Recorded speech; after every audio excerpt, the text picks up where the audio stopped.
by us all.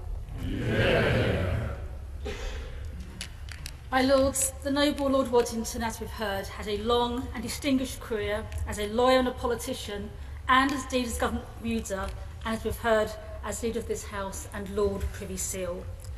And many noble lords in your Lordship's House today will know him well from his service in the other place as an elected MP and a government minister, and know he was a man of strong conviction. And my lords, I think he would have relished the description I read of him yesterday of being a no-nonsense politician. Despite his very strong loyalty to Margaret Thatcher and his long distinguished service as minister, he was surprised to find himself appointed as Home Secretary, having himself recommended the then Norman Fowler, now the noble Lord Fowler, our Speaker, for the position. And as the noble lady said, I was quite surprised that we now have something in common, quite unusual. In his case, it was his maiden speech here in this House that Prime Minister John Major listened from the throne steps. My lords, like many noble lords, Lord Waddington's dedication and affection to his Ribble Valley constituency continued long after his elevation to your Lordship's House. And there is no doubt that he missed being the MP, given that deep commitment he had. In some ways, he wrote his own obituary when, in an interview in the House magazine some years ago, he said, with disarming self-deprecation, and I think he was having a joke, but I would like to be remembered as a decent local buffer who wasn't all that clever, but in his own way tried to do his best. My lord, what more can anyone ask? I would like to be remembered as a decent local buffer. On behalf of these benches, we are fastened. He said, disarming self-deprecation. I think he was having a joke. I would like to be remembered as a decent local buffer. Who wasn't all that clever, but he said, disarming self-deprecation. I think he was having a joke. I would like to be in your Lordship's House. I think it's fair to say that he wasn't one of life's natural Liberal Democrats. But my colleagues did cheer when, as Home Secretary, he referred the case of the Birmingham Six to the Court of Appeal, where, of course, their convictions were eventually quashed. The only thing that I really can claim to have in common with the noble lord is that we were both Northerners and both proud Northerners.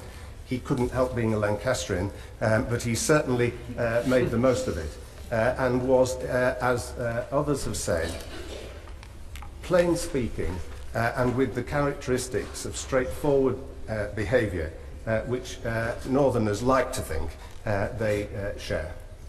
My lords, it's typical of the noble lord that he is having his memorial service, I believe, in Clitheroe rather than across the road.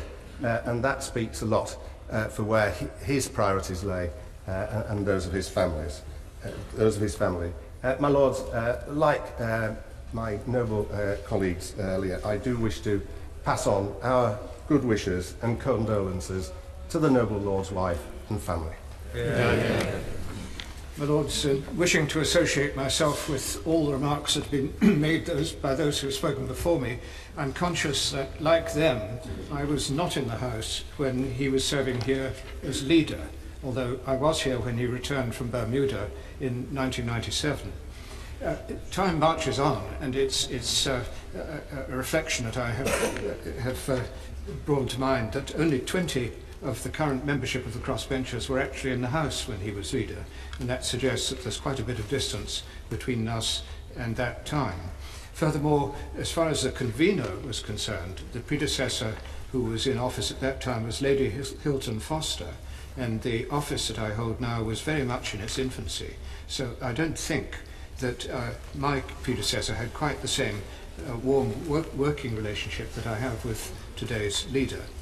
Lords, I do have one advantage, however, because I remember attending a debate and sitting just below the bar, at which he was certainly present.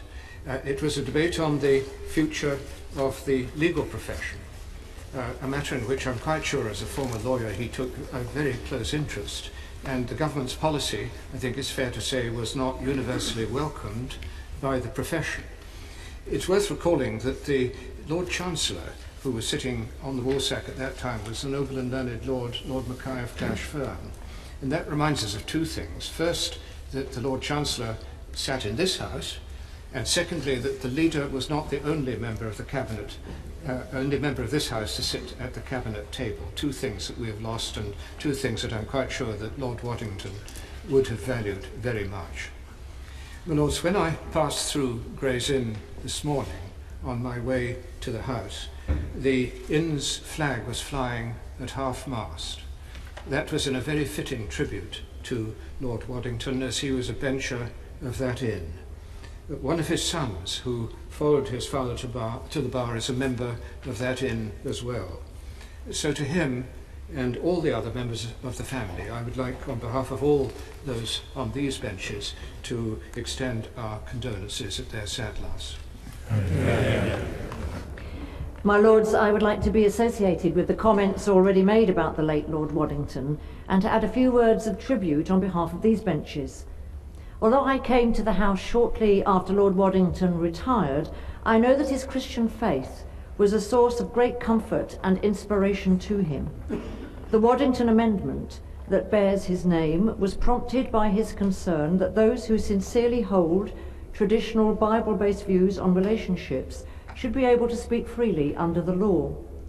Hansard records that in 1998, Lord Waddington asked ministers that those responsible for the Church's forms of worship should not lightly tinker with the language of prayers which millions have learnt in childhood and from which they still find comfort at times of distress and grief. I like to think that this morning's choice of Psalm 46 for prayers would therefore have been appreciated, not least as a line from this psalm, "God is our refuge and courage," features in the late Lord Waddington's own coat of arms. Future worshippers at St John the Evangelist Reading Whaley will benefit from a new stained glass window, kindly donated by Lord Waddington, which will be a long-standing and fitting memorial of his care and concern for that community and to his devotion to public service. I offer my condolences to his wife, children, family and friends. May he rest in peace. Baroness Prosser. I beg leave to ask the question standing in my name on the order paper. My Lords, we have published a green paper that invites people and organisations across the country to contribute to our industrial strategy. The Government is also committed to strengthening the worker voice in the boardroom. The Government's green paper on corporate governance reform explores a range of options. The Government will publish its response in due course after analysing responses it has received. Noble Lord the Minister for that response. The 10 pillars of the industrial strategy cover the processes required to establish the structure against which the strategy's progress will be measured. There is, however, no mention of the human interaction needed to successfully implement those processes. There is a well-established link between employee engagement and productivity, which in this country lags behind that of France, Germany and the United States. What is the government's plan to ensure that companies have in place appropriate training for all levels of management so that inclusion and employee voice are present and the effective delivery of the industrial strategy can be measured? I note also the Noble Lord mentioned workers on boards, which a policy which we support, but which does not deal with employee voice at all levels of the company. Thank you. My Lords, the Noble Lady is absolutely right. The link between employee engagement and performance, however you measure it, whether you measure it in productivity or quality, is absolutely is proven, and so engagement is extremely important. But I don't believe that just having someone on the board of the company is necessarily the right way of getting that engagement, as the Noble Lady mentioned in her question. So engagement is much deeper than that, and I think this is predominantly the responsibility of individual companies to do that, and you can see the performance that results when they get it right. I've just come from a meeting of the Institution of Engineering and Technology at which they launched their report, Skills and Demand in Industry, and the one thing that they were pointing out to everybody was that only 9% of technology and engineering staff are women. And yet we graduate from our engineering schools 15%, and in my own University of Cambridge over 20%. Now, what is the government doing to ensure that more women become engineers in industry and participate, especially perhaps through the apprentice route? Oh, it is interesting that it is only 15% of women who graduate. I mean, in the case of medicine, for example, it is now well over 50%, nearly 60%. I think it's a very good question. I went to Rolls-Royce last week, interestingly, and met a number of the apprentices there, some of whom are doing degree-level apprentices, and that may be one way of increasing the number of women going into it. It has been a problem for many, many years, and we are only in the foothills of cracking it. Lords, does the Noble Lord, the Minister, agree that share ownership can provide the motivation that will help employees and managers deliver both for their company and, of course, deliver the industrial strategy? And if he does, what more can the government do to promote such share ownership? Well, share ownership, it can be a part of it, but I mean, actually, engagement of people in their workplaces and where they work is much deeper and much more of a day-to-day than share ownership or board directors and the like. So I think that. I mean, John Lewis and the mutuals have demonstrated the value of mutuality, of ownership. So it does have a part to play, but it's only part of a much bigger picture. Lords, would my noble friend, I declare my interest as chairman of a public company, will my noble friend look at the practice, the widespread practice amongst fund managers and large shareholders of contracting out their responsibilities for corporate governance to outside organisations and encourage them to directly engage with companies concerned on the matters which concern the government, executive pay and other matters?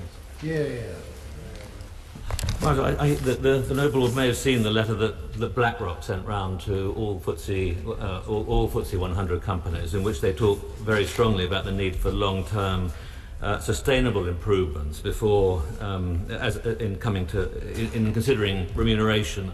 I was pretty staggered to see that the average take-home pay of FTSE 100 chief executive between 1998 and 2015 has gone up from £1 million to over £4 million. That in 1998 that represented 47 times the average salary of an employee. Now it is over 128 times. I think remuneration is a very serious issue. And we need to, and if we want to live in a fair society, we need to address this issue. Or perhaps have a look at a private member's bill that was moved here twice previously by the now deceased Lord Gaveron, who was very prescient in seeing the difficulties arising in the growth in salaries between CEOs and between their employees. It was supported all around the House, and it would be well worth his while to look at him. He mentions that he does not want the government to interfere with the deals between employers and employees in the private sector. But of course the government has responsibility in a very substantial part of the country's employment in the public service. Could you say what the strategy is and what the targets are to improve productivity within the public service?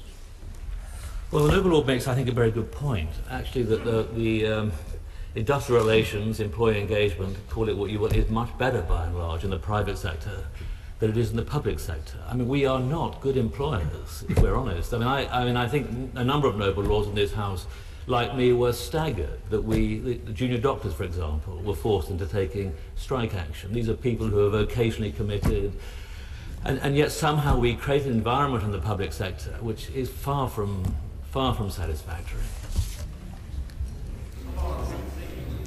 On behalf of the government, have a word with the Speaker, the Senior Deputy Speaker and the Clerk of the Parliament, and ask them to consider how the employees of this place might be involved more in decisions regarding its running.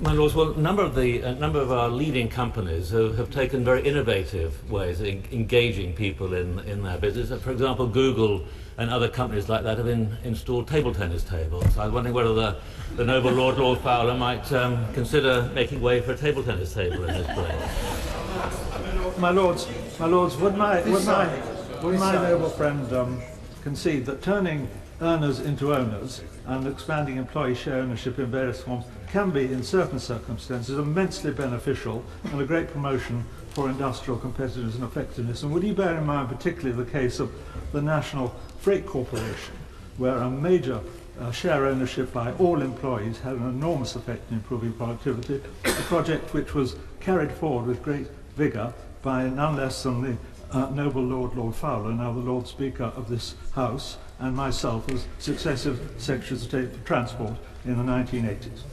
Yeah. I would agree with my noble friend that employee ownership can be very beneficial, and the mutuals is another sort of model that can be very beneficial. I mean, but it doesn't guarantee success. You know, there are many other aspects of corporate life which are very important. I mean, the cooperative bank is an example of an organisation which has not been a conspicuous success in recent years. So it can be very important, but it's not the whole answer. The Earl of Clancarty. My Lords, I beg leave to ask the question standing in my name on the order paper. My Lords, through our careful management of the economy, we have protected the core schools budget in real terms. This means that in 2017, schools will have more funding than ever before for children's education, totalling over £40 billion. We are also committed to ensuring that all pupils receive a broad and balanced curriculum which includes both an academic core and additional subjects that reflect their individual interests, strengths and characteristics, including art subjects. My Lords, is not the Minister alarmed by the recent comments of the head teacher of a school in Cheshire, who said that if further cuts, and they are cuts according to the National Audit Office, go ahead, then all non-EBAC subjects could be removed from the curriculum, meaning no art, no music, no drama, no design and technology. And arts departments across the country are already bearing the brunt of the current cuts, such as those to specialist teachers, to provision of materials and ICT. Will the Minister accept that there is simply not enough of a funding cake to go round? Well, I'm alarmed by the comments because it's quite clear that those schools that do perform well in art subjects also perform particularly well in the EBAC. But as the NAO itself has said, by comparing efficient schools with others, there is plenty of money in the system, and we have a number of tools in the department to enable schools to run themselves more efficiently, and those that do, as I say, have sufficient resources, particularly for the classroom and for their curriculum. It must be the case that these cuts will fall disproportionately on non-EBAC subjects, as schools encourage pupils to take more EBAC subjects to boost their results.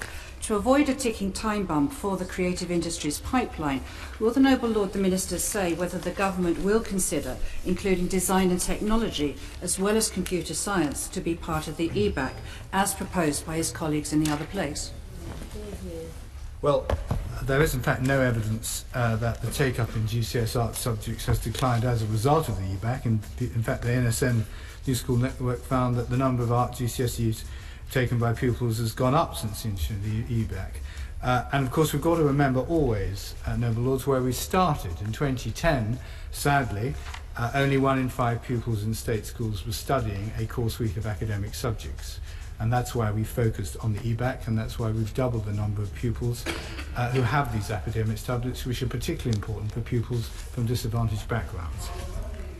The Minister says that he has, or his government have protected the main core school budget. Would he not accept that on costs which schools have to pay, national insurance, etc., have ensured that schools have not got the money? And in fact, the IFS today, or yesterday, reported that for the first time there is a real cut in school budgets. Would this account for the fact that there has been a 10.6% decrease in the number of hours that are given over to creative art teaching? That's actually pointed out that over the 20 years from 2000 to 2020, schools will have a 50% per pupil increase in real terms. And as I've said, we believe there's considerable scope for savings in schools efficiency. We're already on course to save £250 million by next year in academies with our RPA scheme substituting insurance costs alone. And our buying strategy, we believe, can save £1 out of £10 billion a year of non-staff spending. Lords, the noble Earl Lord Clancarty mentioned or quoted a head teacher. I'd like to do the same, because last week the head teacher of the Forest School in Winners, Berkshire, resigned her post because of the increasing amount of cuts facing her school. And in a letter to parents, pupils and staff, she said this: "The situation with regard to schools funding both nationally and locally is bleak. In common with other head teachers, I did not enter the teaching profession to make cuts that narrow the curriculum or to reduce the number of teachers and increase class sizes. Yet my hand has been forced and I see no immediate ease of the situation. Consequently, and this impacts directly upon the question, I feel unable to deliver the quality of education the boys at the Forest so clearly deserve." My Lords, the National Association of Head Teachers says that's a situation that's increasingly the case across England. Not surprisingly, since the National Audit Office has reported that there will have to be 8% cut, real cuts, in the school's budget over the years up till 2020. And this, it should be said, by a party that in the 2015 election manifesto pledged to protect the school's budget. My Lords, the government says the new funding formula is about fairness. I am not surprised that members opposite are unhappy about this, because it's unpalatable. The government's new funding formula, they say it's about fairness. My Lords, how can there be fair funding when it's not sufficient? Well, I don't think time will permit me to respond to that speech, but I can only repeat what I said, that schools that run themselves efficiently have ample resources to have a broad curriculum. I'll invite the noble lord to go on the department's website and see a clip by Sir Mike Wilkins about Wood Grange about their curriculum-led financial planning. This is one of the most successful academically maths, and they are also one of our most efficient multi-academy trusts financially. Will not the introduction of a national funding formula really assist the progress of our education system in a substantial manner? Entirely with my noble friend. This is long overdue. Previous governments haven't done this, and this will enable a much fairer system from which 54% of schools will benefit, and schools can only lose 3% of their costs. With Professor Brian Cox, when I asked him about the fetishisation of the science in the school curriculum, and he said to me, "Physics has taught us that the world had a beginning and will most probably have an end, but the arts will teach us how to live in the vast expanse of time in between." Well, I agree entirely with the noble lady that how the importance of arts, but of course we all know that STEM is very important. It's encouraging to see that the STEM intake at A level is up so substantially in recent years. But as I say, there's plenty of room in the curriculum. EBAC only takes 5 subjects, and most students take an average 9, and many take 10 or 11, so there's plenty of room in the curriculum for art subjects. Lord West of Spithead. My Lords, I beg leave to ask a question standing in my name on the order paper. My Lords, the Ministry of Defence is actively involved in the cross-government work on industrial strategy. Many of the themes in this apply to defence, and we don't plan a separate defence industrial strategy.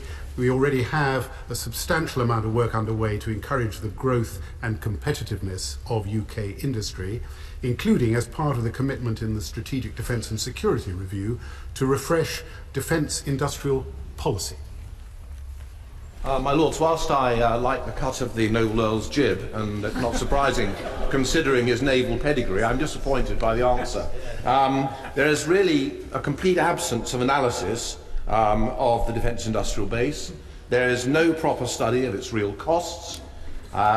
These were identified in the King's College study that was instigated by the noble Lord Stirling, and nothing seems to be done to focus on these. We know very well the value for this nation in terms of things like the agile supply cycle and things like that, but also in terms of jobs, not having to pay welfare payments, not having to pay unemployment benefit, all of these benefits, and yet we do a simple calculation of costs, and it doesn't make sense.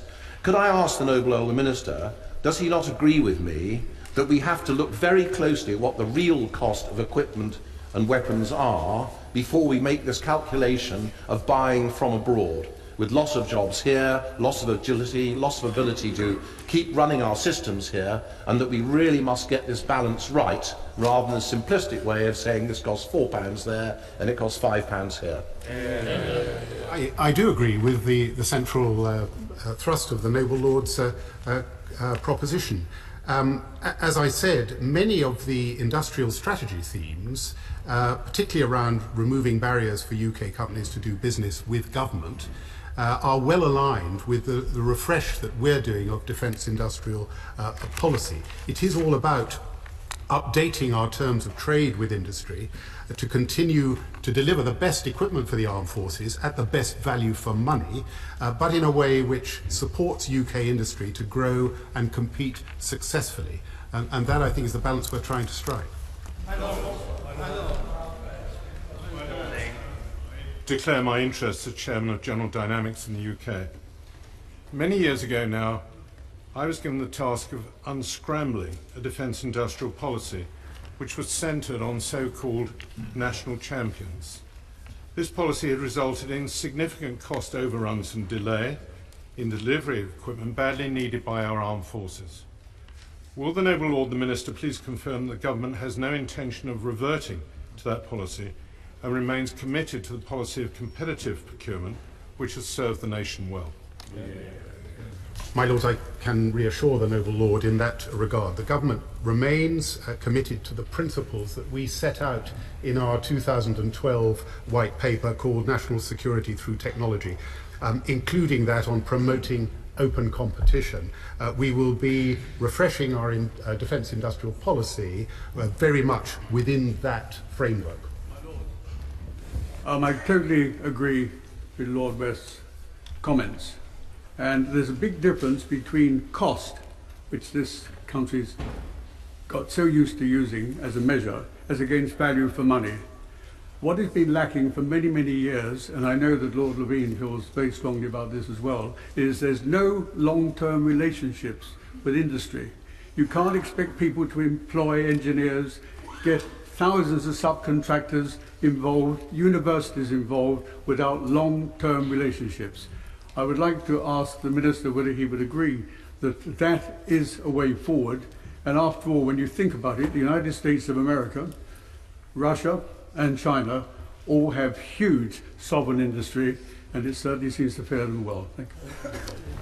My Lords, I do agree with my noble friend that part of the work we have to do and are doing is looking to see how we can optimise the strategic interaction between the Ministry of Defence and industry, including how we can make defence a more attractive customer for people who don't traditionally supply to the MOD, such as small and medium-sized enterprises. It's about creating simpler processes. It's about creating a more competitive UK supply chain. Of course, we would like to source from companies and organisations within this country, but we have to make it as easy as possible for them to deal with us. My Lords, last Tuesday, Labour's shadow defence team, together with my noble friend Lord West of Spithead, held a workshop with representatives of some 20 defence companies.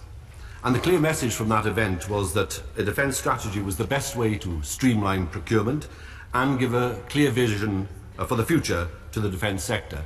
Can the noble the Minister say if the government has had similar discussions with industry experts on the need for such a strategy? And if they haven't, might I suggest they do? They may learn something.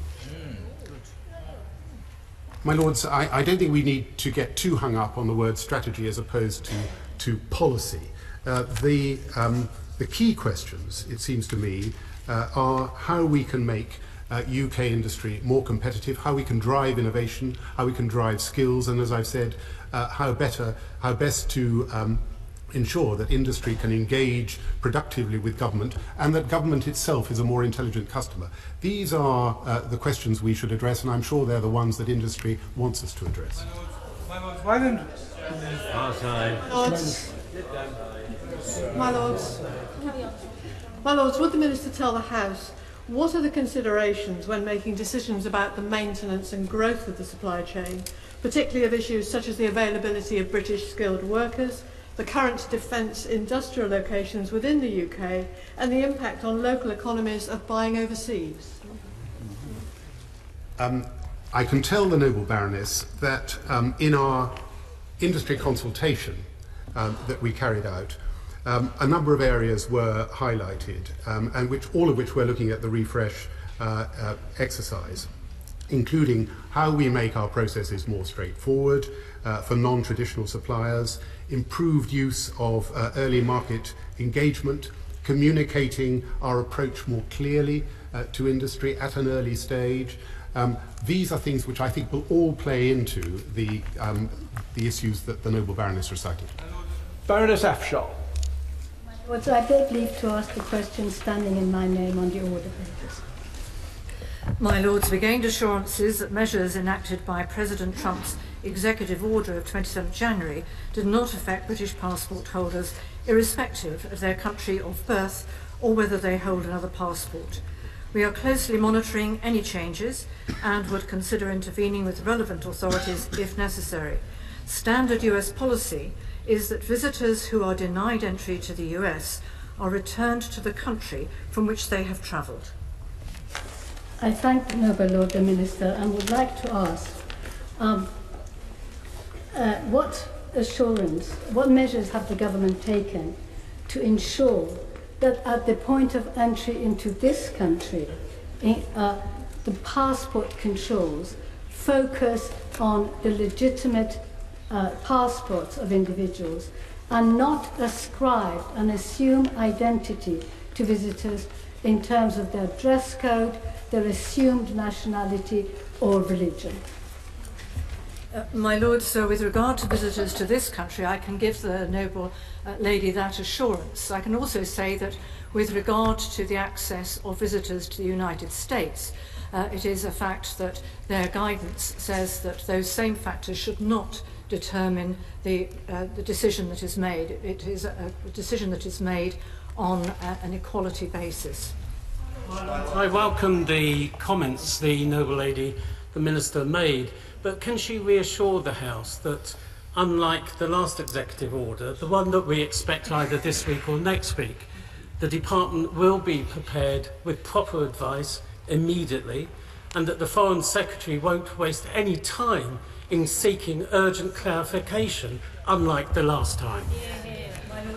Right Honourable Friend, the Foreign Secretary did seek urgent advice the last time. The difficulty was, of course, there was some confusion in the United States systems. This was evident from the changing nature of their travel advice online. Therefore, my Lords, it was the early engagement by this country, by the Foreign Commonwealth Office and by my Right Honourable Friend the Prime Minister, which meant that we were able to get very much the earliest advice to British passport holders that they would not be adversely affected.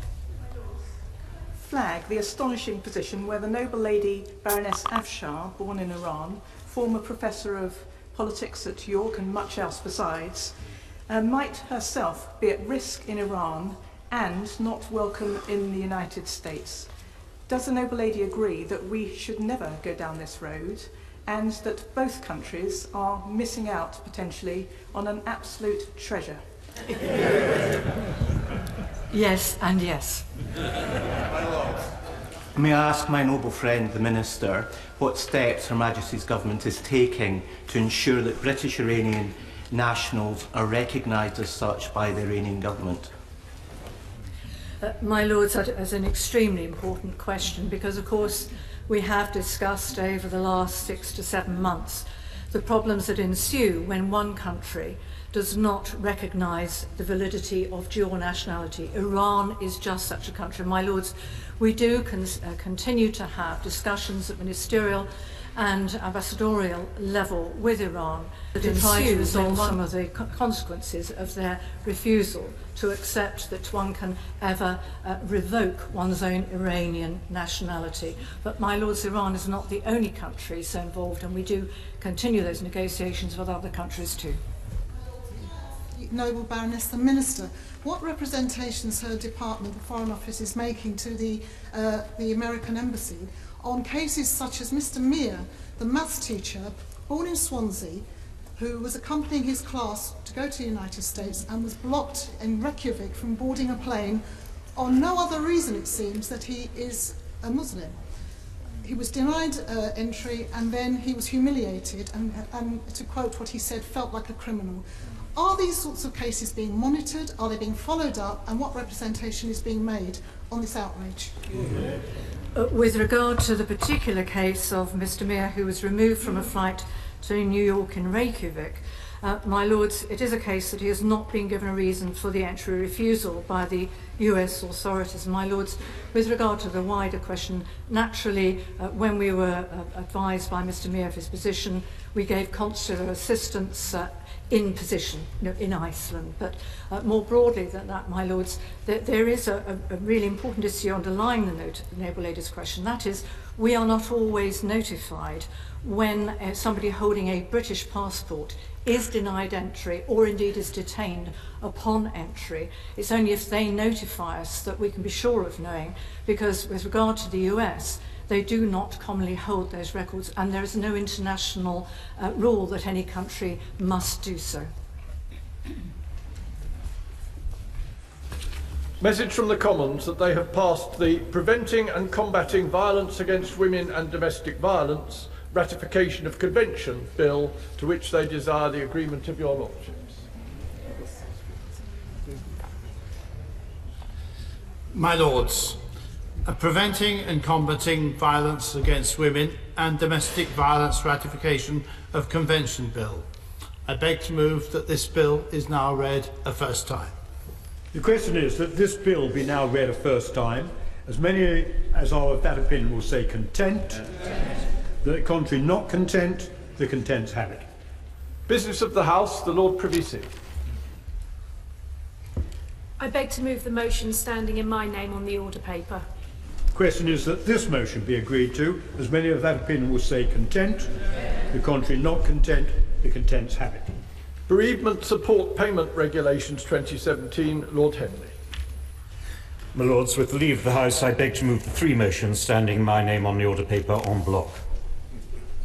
The question is that the three motions in the name of Lord Henley be agreed to en bloc. As many as that opinion will say content. The contrary not content, the contents have it. Pension Schemes Act 2015, Judicial Pensions Consequential Provision Regulations 2017, Baroness Buscombe. My Lords, I beg to move the motion standing in my name on the order paper. The question is that this motion be agreed to. As many of that opinion will say content. The contrary not content, the contents have it. House to be in Committee on the European Union Notification of Withdrawal Bill, Lord Bridges of Headley. My Lords, I beg to move that the House do now resolve itself into a committee upon the bill. The question is that the House do now resolve itself into a committee upon the bill. As many of that opinion will say content. The contrary not content, the contents have it.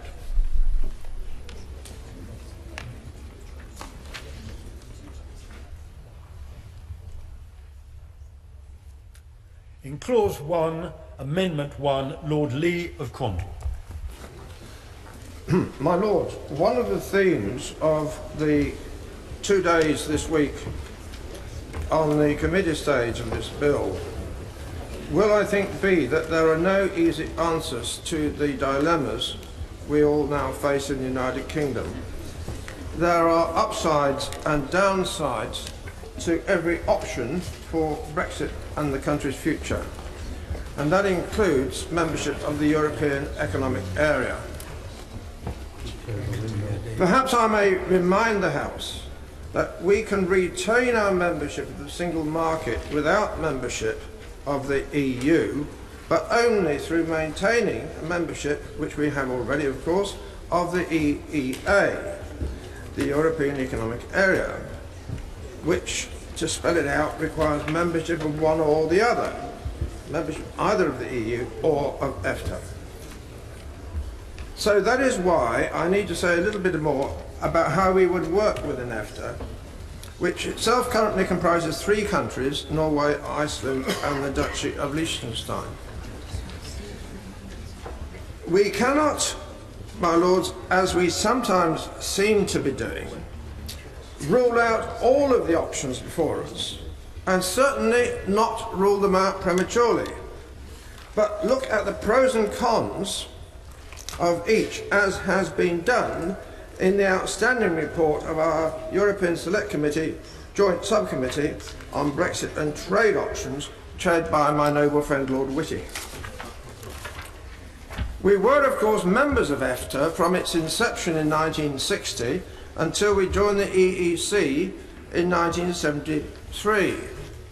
I declare a sort of retrospective interest, having chaired the last meeting of the EFTA Consultative Committee, which is made up of national employers and trade union organisations, in consultation with the Council Presidency, the meeting held in Vienna in December 1972.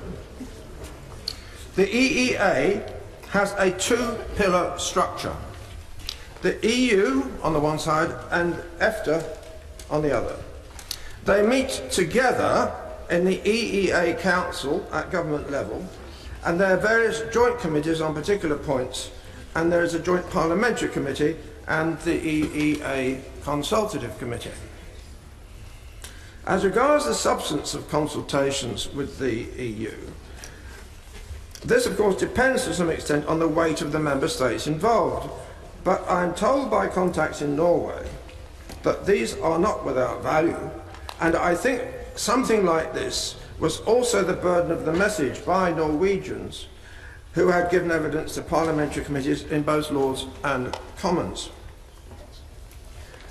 On the objection to this approach, there is, of course, the constant complaint that Plan B or Plan C or Plan D falls because, quote, we would not be at the table, unquote. Well, of course, I have to point out that the famous 52% asserted, or supposedly asserted, if they knew what they were doing, which we assume they did, that without equivocation, they did not want us to be at the table. So that can hardly be a drawback to where we go from here. End of story, full stop. Surely we can all agree that we have to balance influence on the one hand and freedom of action on the other. EFTA has its own court of adjudication on issues such as interpreting the EFTA Treaty and its application of rules of origin, technical standards, etc. So we will be bound by the rules of EFTA consequent on the relationship with the single market, but there is obviously a great deal of legal alignment with the EU. The 4 freedoms can themselves be interpreted in different ways. For their part, the Commons Select Committee noted in their report in paragraph 122 that the Secretary of State for Brexit had indicated on December 1 last year that the government were giving very high priority to tariff-free access, quote, which may or may not include membership of the single market, unquote. Our own Lords Committee stated in paragraph 82 that in trade terms, becoming a non-EU member of the EEA would be the least disruptive option, providing free access to the single market in services and partial access to it in goods. The trade agreements are often negotiated advantageously by EFTA itself. I believe there are a score of such agreements rather than individual member states.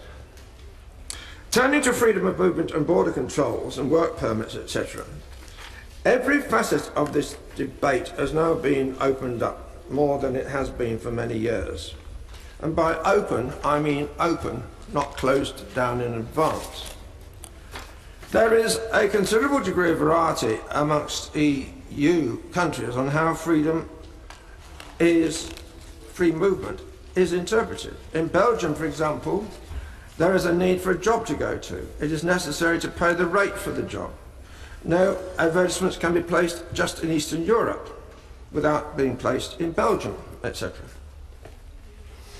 Our Secretary of State now seems to have come up with a new form of words about the guarantees for people already resident and working in this country, and I would simply say that this is an area where we all know that constructive thinking needs to go ahead on a bipartisan basis.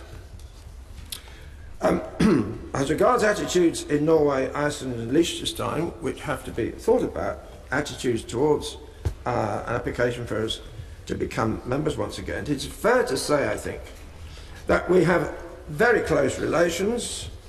The possible question mark in the case of Norway about something which happened 1,000 years ago. But today, noticeably, because of the North Sea energy fields from Shetlands through to Aberdeen and further south, particularly in the northeast of England, down to the east coast in particular. And this, of course, is true for the UK as a whole in a great variety of ways, including through the activities of the Norwegians' well-managed, energy-based sovereign wealth fund, now worth £250 billion. A lot of investment of which is deployed via London, as we were told in a recent briefing by this fund. Without being presumptuous, and whilst recognising that EFTA would change its internal dynamics and to some degree its character and profile, the advice generally is that one would not expect hostility in Norway, the largest of the three, to any hypothetical application from the UK to rejoin the association. There would also be positives arising from all this for Scotland, Wales and Northern Ireland in particular, as compared with the alternatives. And we notice that this is becoming more and more obvious as the weeks go by. In paragraph 58 of the Lords Committee report, we observed that, quotes, various studies have shown that from the EU's perspective, the EEA is the most preferred model of association for third countries, not a consideration to be underestimated. And it may be a consideration which may well influence attitudes amongst the EU 27 countries as well. These options for trade, investment, tariffs, etc., have to be the subject not just of theoretical argument, but of practical experience, such as was given by Mr. Emerson, pointing out in evidence reported in paragraph 70 of the Lord's report. The advantage of the EEA option is, inter alia, quotes, it is a system that exists, comma, offers legal clarity and actually works. It is closest amongst the options to the status quo in economic terms, and it would avoid uncertainty and therefore minimise damage to the UK as a destination for foreign investment aimed at the UK market. My Lords, these are among the reasons why it would be counterproductive to leave the EEA, certainly prematurely. I know that going down this particular route, which I am advocating, that this would entail ministers eating some words. But I am sure the digestive systems will be up to it once they've all run a few times around St James's Park. I beg to move. Amendment proposed, page 1, line 3, at the end insert the words as printed on the Marshall list. My Lords, I rise briefly to support the amendment which has been moved by my noble friend as a way to probe aspects of the government's approach to our future trading relationship with the European Union.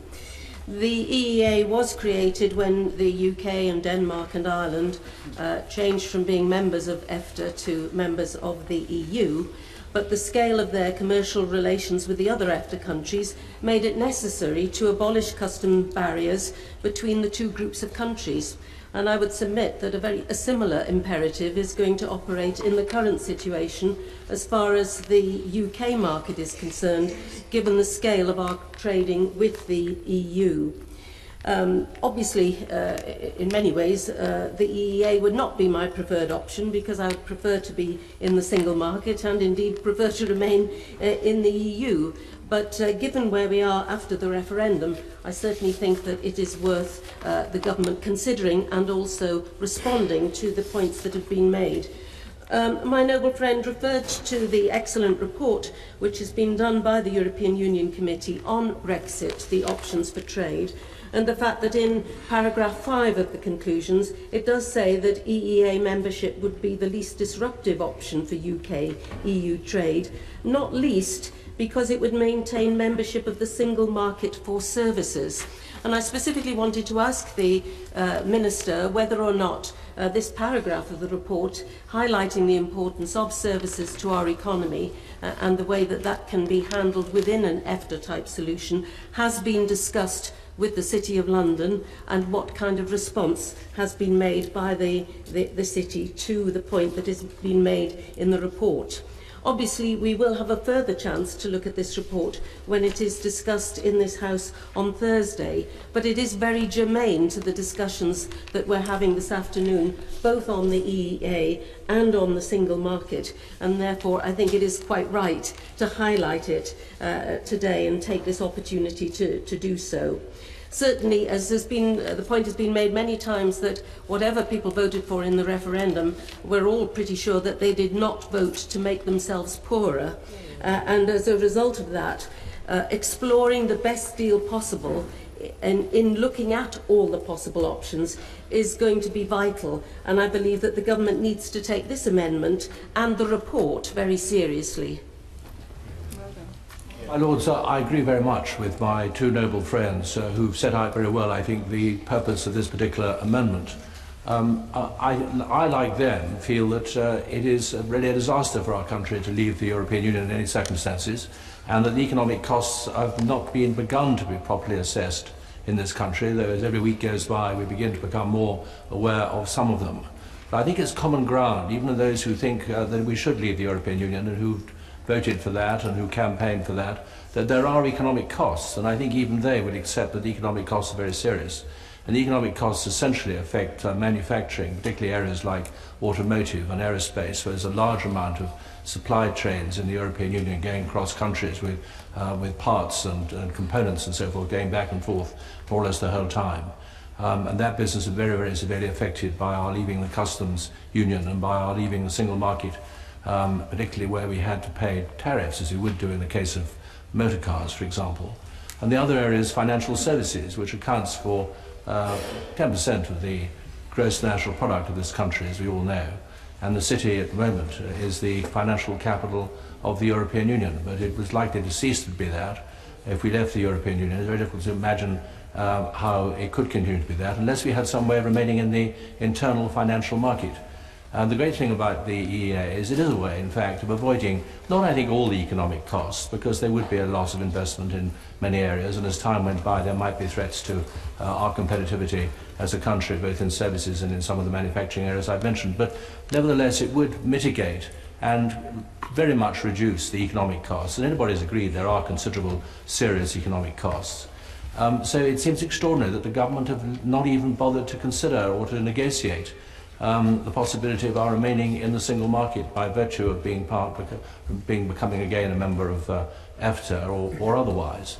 The government very reluctantly conceded that there should be some parliamentary process in this whole procedure of leaving the European Union. They very reluctantly conceded that they should report to us at least as much as the European Commission does the European Parliament on the progress of negotiations. They very, very reluctantly exposed to us some of their thinking on some of these points, been drawn out of them and dragged out of them in different ways. We're going to have to go on doing that. But as we begin to get a clearer sight of what the government are doing, it becomes more and more curious, because we observe that they're actually breaching some of what one would always thought of the golden rules of negotiation. They're behaving in a way which is clearly irrational. No normal person gives up an option unless he or she gets to the point when they have to. There's no point in giving up an option in advance. So why did the government state in advance they weren't interested in becoming a part of EFTA and remaining in the single market on that basis? Secondly, the government has said that their priority is to prevent freedom of movement or stop freedom of movement in future so far as this country is concerned. Well, we now hear from Mr. Davis he doesn't actually expect there to be any very significant reduction in immigration from the rest of the EU or anywhere else for the next 2 years. So in other words, the benefit for which we are apparently prepared, or the government's apparently prepared to pay this enormous economic cost, is actually much less than it was always made out to be. That's a very yes, I give way to the law, of course. Noble Lord, on the subject of giving away something, an option in advance, is my memory playing a trick on me in recalling that the Noble Lord and others on the Remain side of the argument during the referendum campaign argued that membership of the EEA would be the worst possible option because we'd be bound by all the rules but have no say? The Noble Lord is uncharacteristically inaccurate. He normally does his homework before he intervenes in this sort of way. He's quite right that myself and many of us on the Remain side of the argument argued against the EEA being the right solution. But he's quite wrong in suggesting that any of us argued that it was the worst solution. On the contrary, right throughout the campaign, I always said it was the least bad solution. There was a very bad solution, but it was the least bad of all the various solutions on offer. And I'm on the record as saying that. I'm not even sure I might not have said that in debates in which the Noble Lord was taking part. I think probably did. And that indeed is my view today, very strongly so. And that's the case I'm now arguing. I wish we could stay in the EU, period, as the Americans say, just full stop. If we can't stay in the EU, we need to try to mitigate the enormous damage. That's the argument I've been making. And the way of doing it is to try and find a way to stay in the single market. And the way we could certainly stay in the single market would be to rejoin EFTA in the way that my noble Lord Lee has set out.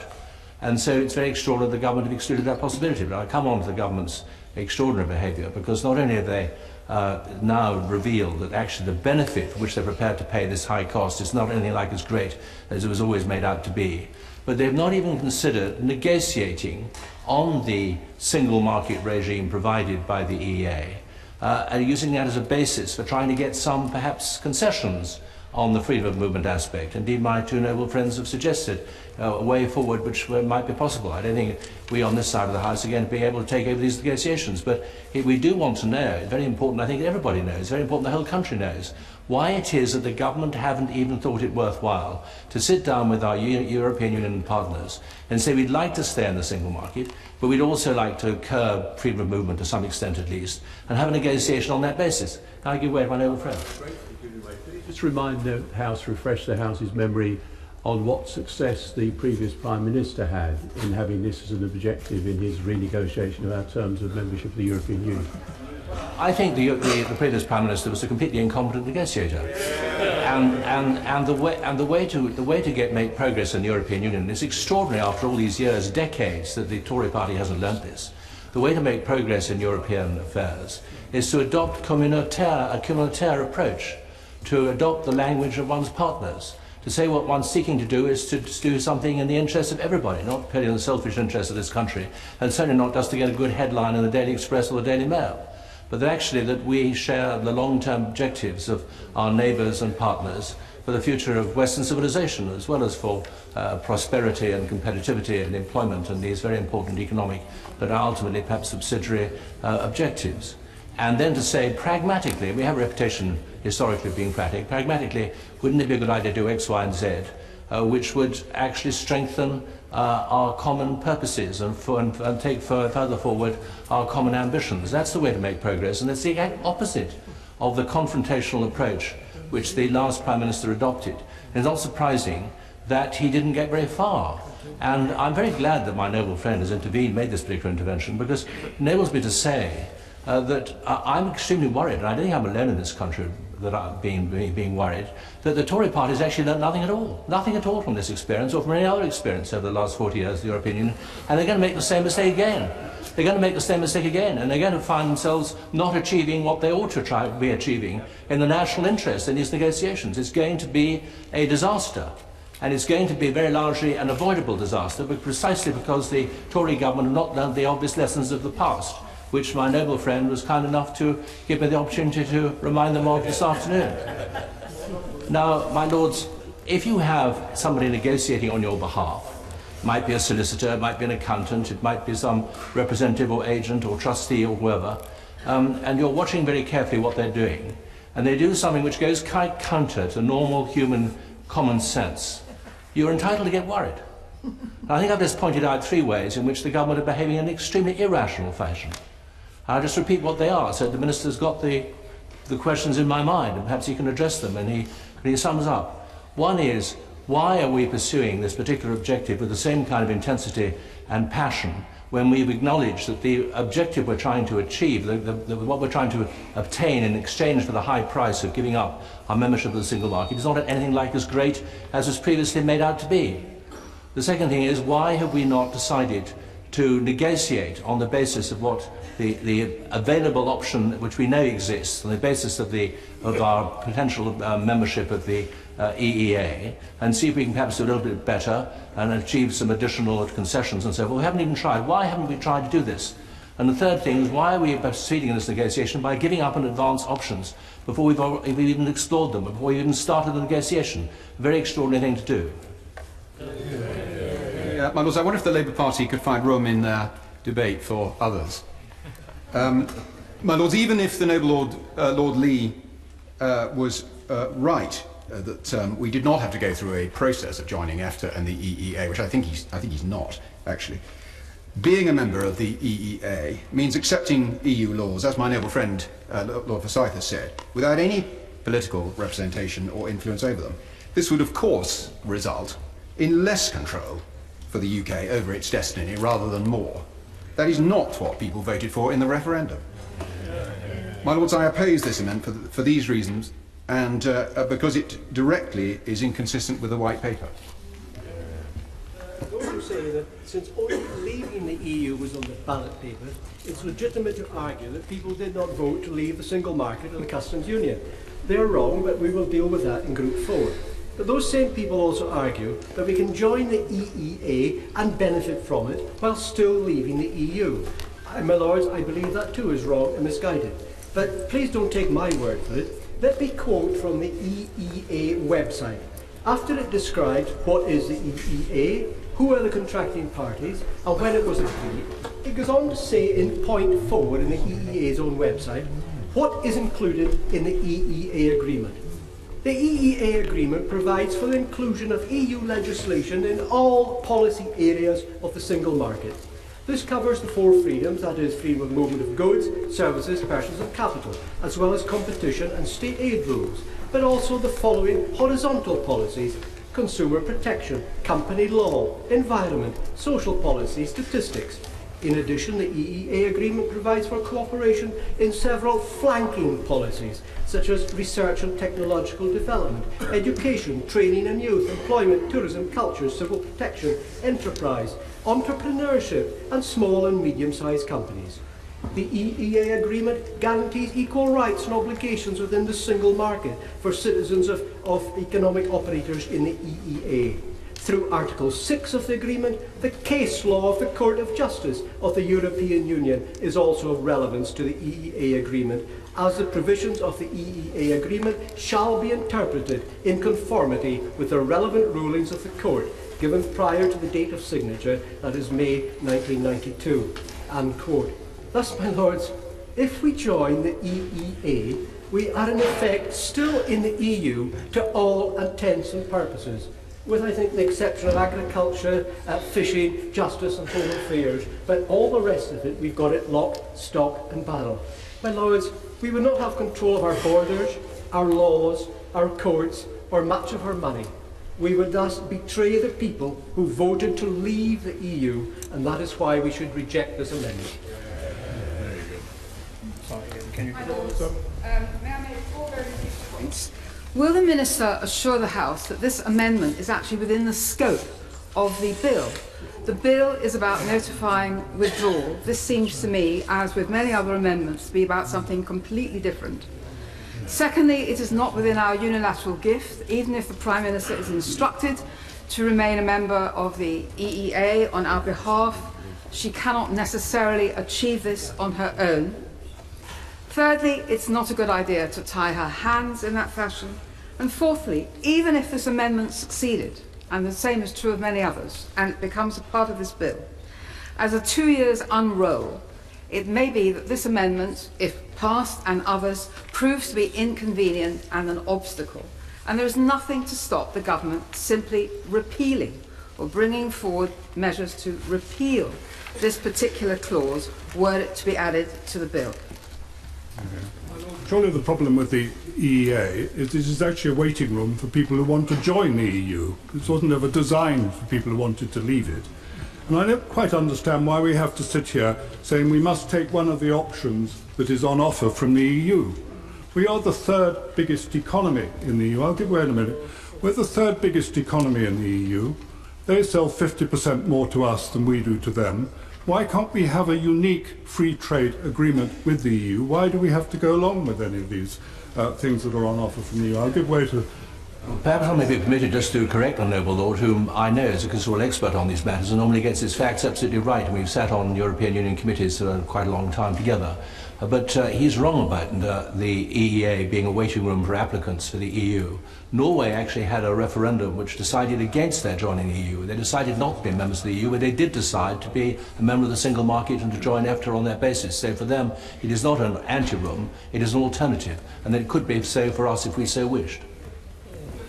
I mean, I accept that, but it was designed originally to be a waiting room for those who wanted to join it, and that's why it's been put in place. That's why you have to comply with all the regulations of the EU. But it comes back to my point, really, that if we do join the EEA, we don't join the customs union, so we have all the problems of the customs regulations.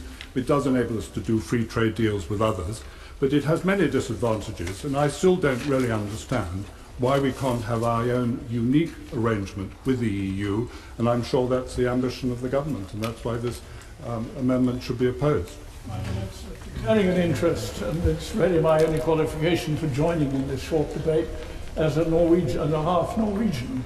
I would advise the Minister to test the noble Lord assertion that the Norwegians are broadly content with their situation. Conversations I've had over the years with relatives and friends suggest that they see in it all the disadvantages that my noble friend Lord Forsyth so forcibly expressed 5 minutes ago.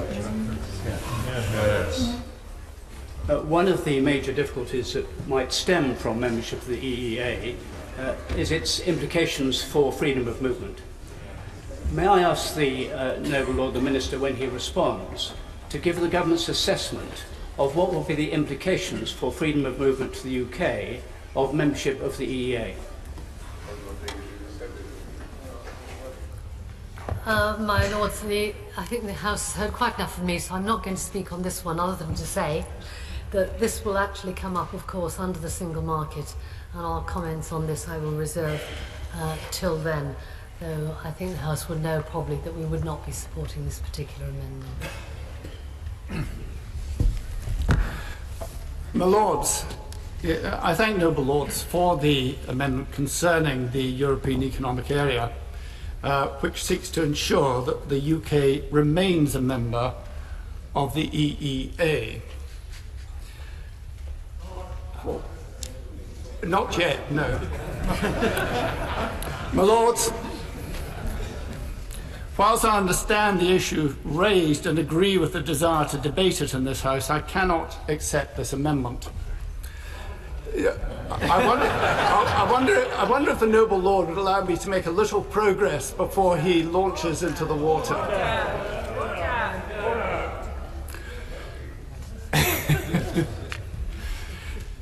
This bill is about the process of our leaving the European Union.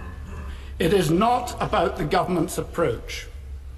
Now, I will happily debate these matters with your lordships, and I'm sure that there will be other occasions on which to do so over the coming months and indeed years.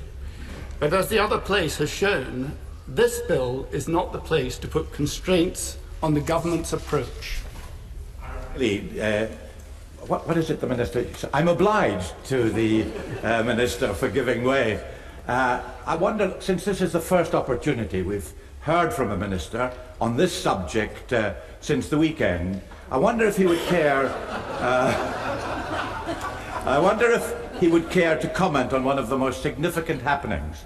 A very distinguished member of this House, who sat through the whole of the second reading almost on Monday and Tuesday, the former Deputy Prime Minister, for whom we all have the greatest of respect, has said that he is going to oppose his own government on this, that he is completely against Brexit. What is the reaction to the government? Are they not going to take account of the views of someone so distinguished, of someone with such a great experience of government, with someone with such great experience of the European Union? Would the Minister care to respond? Yes, of course. The noble lord to whom you refer is not in the House today. And very rarely.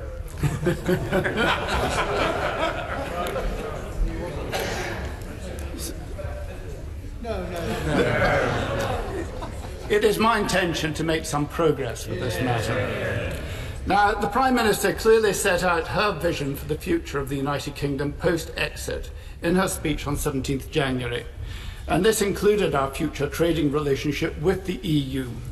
She was clear that we do not seek membership of the single market. Instead, we seek the greatest possible access to it through a new, comprehensive, bold and ambitious free trade agreement. We want the United Kingdom to have the freest possible trade in goods and services with the EU's member states, but also to be able to negotiate our own trade agreements. As the noble Lord Hamilton of Epsom observed, it is a bespoke deal, it is our own deal that we seek. The United Kingdom has always been a leading voice for free trade, not only in the European Union, but globally. And we've been consistently clear that we want the maximum possible freedom to trade for businesses in both Britain and Europe. But we also want to take back control of our laws and control immigration to Britain from Europe. Being a member of the EEA would mean complying with the EU's rules and regulations that implement the four freedoms: capital, goods, services and people, without having a vote on what those rules and regulations are. It would mean accepting a role for the European Court of Justice that would see it still having direct legal authority in our country. It would mean not having control over immigration. EU leaders and the other 27 states have been clear as to their belief in the indivisible nature of the four freedoms, and of course we respect that. The people of the United Kingdom voted to leave the EU, not to maintain partial membership of its bodies or institutions.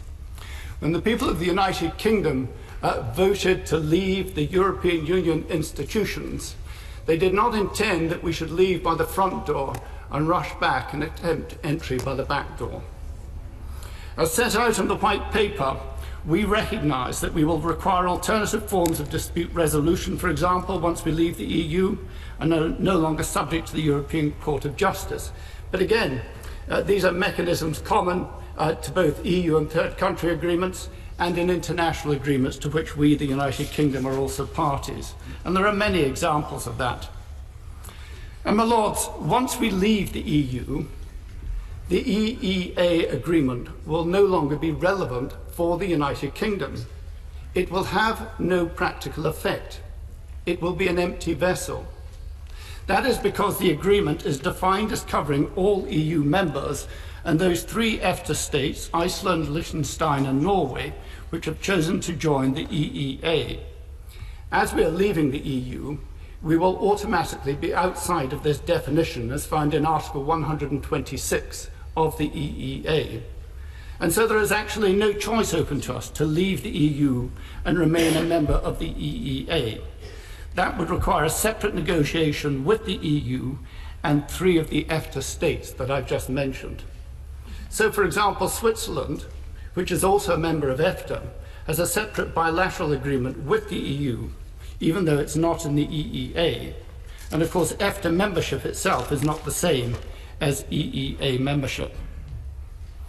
Though it will have no practical effect after the EU exit, we are, of course, considering what steps might be taken formally to terminate the EEA agreement as a matter of law, as we will remain a signatory on the face of the agreement. And this could be done through Article 127 of the EEA agreement on giving 12 months' notice, or by some other means, but no decision has yet been taken on that. But we have laid out in the white paper the relationship we are seeking, a new strategic partnership which includes a new customs agreement and an ambitious and comprehensive free trade agreement. And we are seeking the greatest possible access to the single market as part of this. The noble Lord Lee of Cromwell referred to the fact that we would not be at the table. And that is absolutely right. And that is not what 52% of our population voted for when they voted leave. It is one thing to have power without responsibility. It's another thing to have responsibility without power. And that is what we would have in these circumstances. As regards freedom of movement, it was suggested that it could be open to a variety of interpretations. That is not the view in Europe. It is open to only one interpretation, and it is one which we have been under for a number of years. The noble lady Baroness Quinn referred to the report of the House of Lords Committee, and I can reassure her that we take the terms of that report very seriously indeed, and will be taking forward our consideration of it in due course.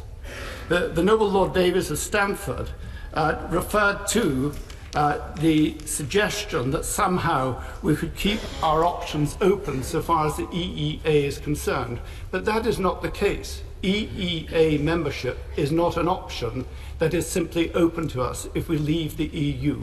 As I said before, it becomes an empty vessel. And we have to face up to the indivisibility of the four freedoms as insisted upon. So it is not a case of going into Europe and saying we would like to negotiate out of one of the four freedoms. We are told repeatedly that they are indivisible, and we have to take that into account. At the end of the day, we cannot embrace membership of the EEA any more than we can embrace membership of the EU without freedom of movement in Europe. I would therefore, in these circumstances, invite noble lords to withdraw this amendment, understanding that we cannot retain membership of the EEA for the reasons I've sought to set out. It's down. There is one issue, it's very important in the national interest on this question. When the noble Lord Bridges came to the Select Committee to answer questions about the government's negotiating strategy, I asked him whether, as part of a transitional arrangement, the government had ruled out membership of the single market or membership of the EEA, and he said it hadn't. Now, can the Minister give us clarity about the government's current position? Most observers, whatever the front bench opposite think, most observers think that it will be impossible to negotiate a comprehensive trade agreement within the practical 15 months of negotiation that are actually going to be allowed after the German elections, are going to be available after the German elections. So the implementation phase that the Prime Minister talks about, which is in fact a transition, is the government saying, under no circumstances would we consider being members of the EEA, or under no circumstances members of the single market, because if they are, we are facing the most horrendous cliff edge as an economy? Well, with respect to the noble Lord, Lord Little, I don't accept that we face a cliff edge. Indeed, there is no cliff and therefore no edge. We fully intend to negotiate a suitable settlement within the period set out in Article 50. And that is the course of action upon which we are setting out at this time. And can I take up a point that was made by the noble Lady Baroness Deach? She questioned whether this amendment was within the scope of the bill. That is a question for others, but clearly it is not related to the purpose of this bill. This bill is concerned with process, and if we lose sight of that, we're liable to become rudderless in very difficult waters. will you give me an answer to the question? It is a reasonable question on such a vital matter of national importance. Is this ruled out in a transitional arrangement or not? Your question, with respect, noble lord, proceeds upon the supposition that I do not accept. My lords, on that last point, could I just point out that the government is very good at demolishing everything that is put up as possible hypotheses.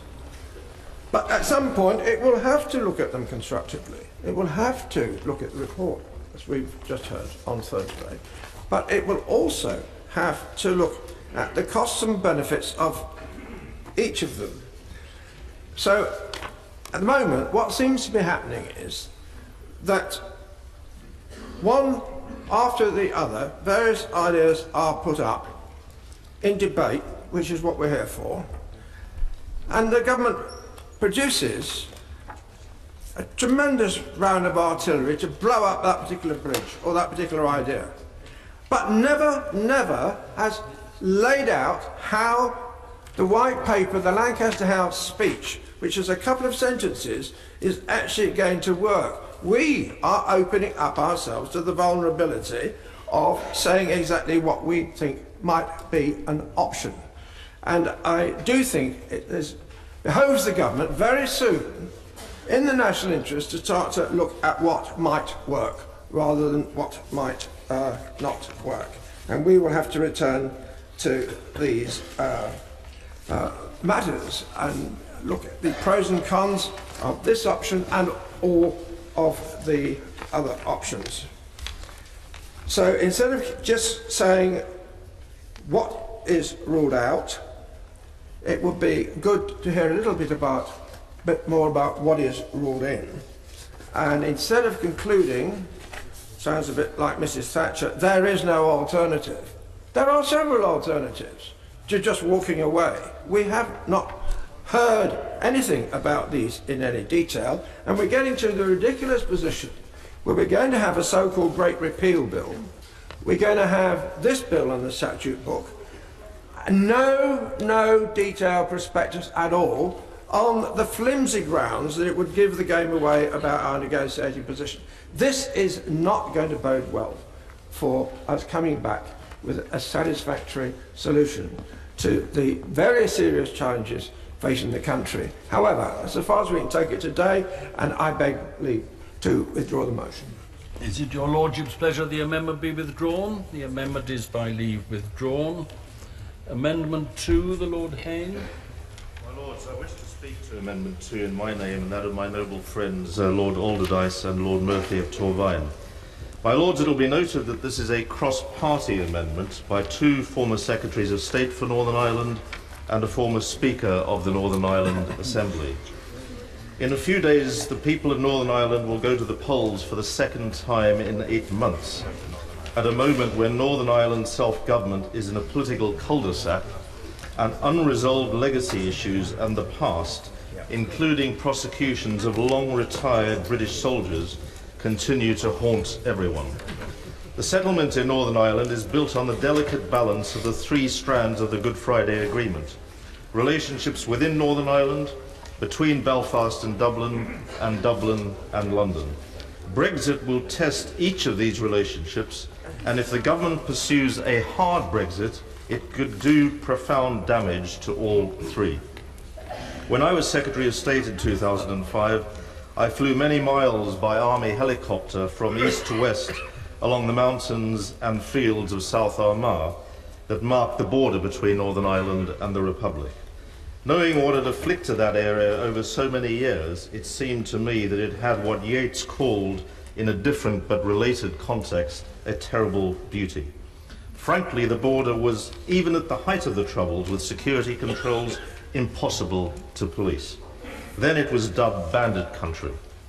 Along the entire 300-mile Irish border, it is estimated that there are up to 300 crossings and countless additional paths, with 35,000 people crossing each day, and each month 177,000 crossings by lorries, 208,000 by vans, and 1.85 million by cars.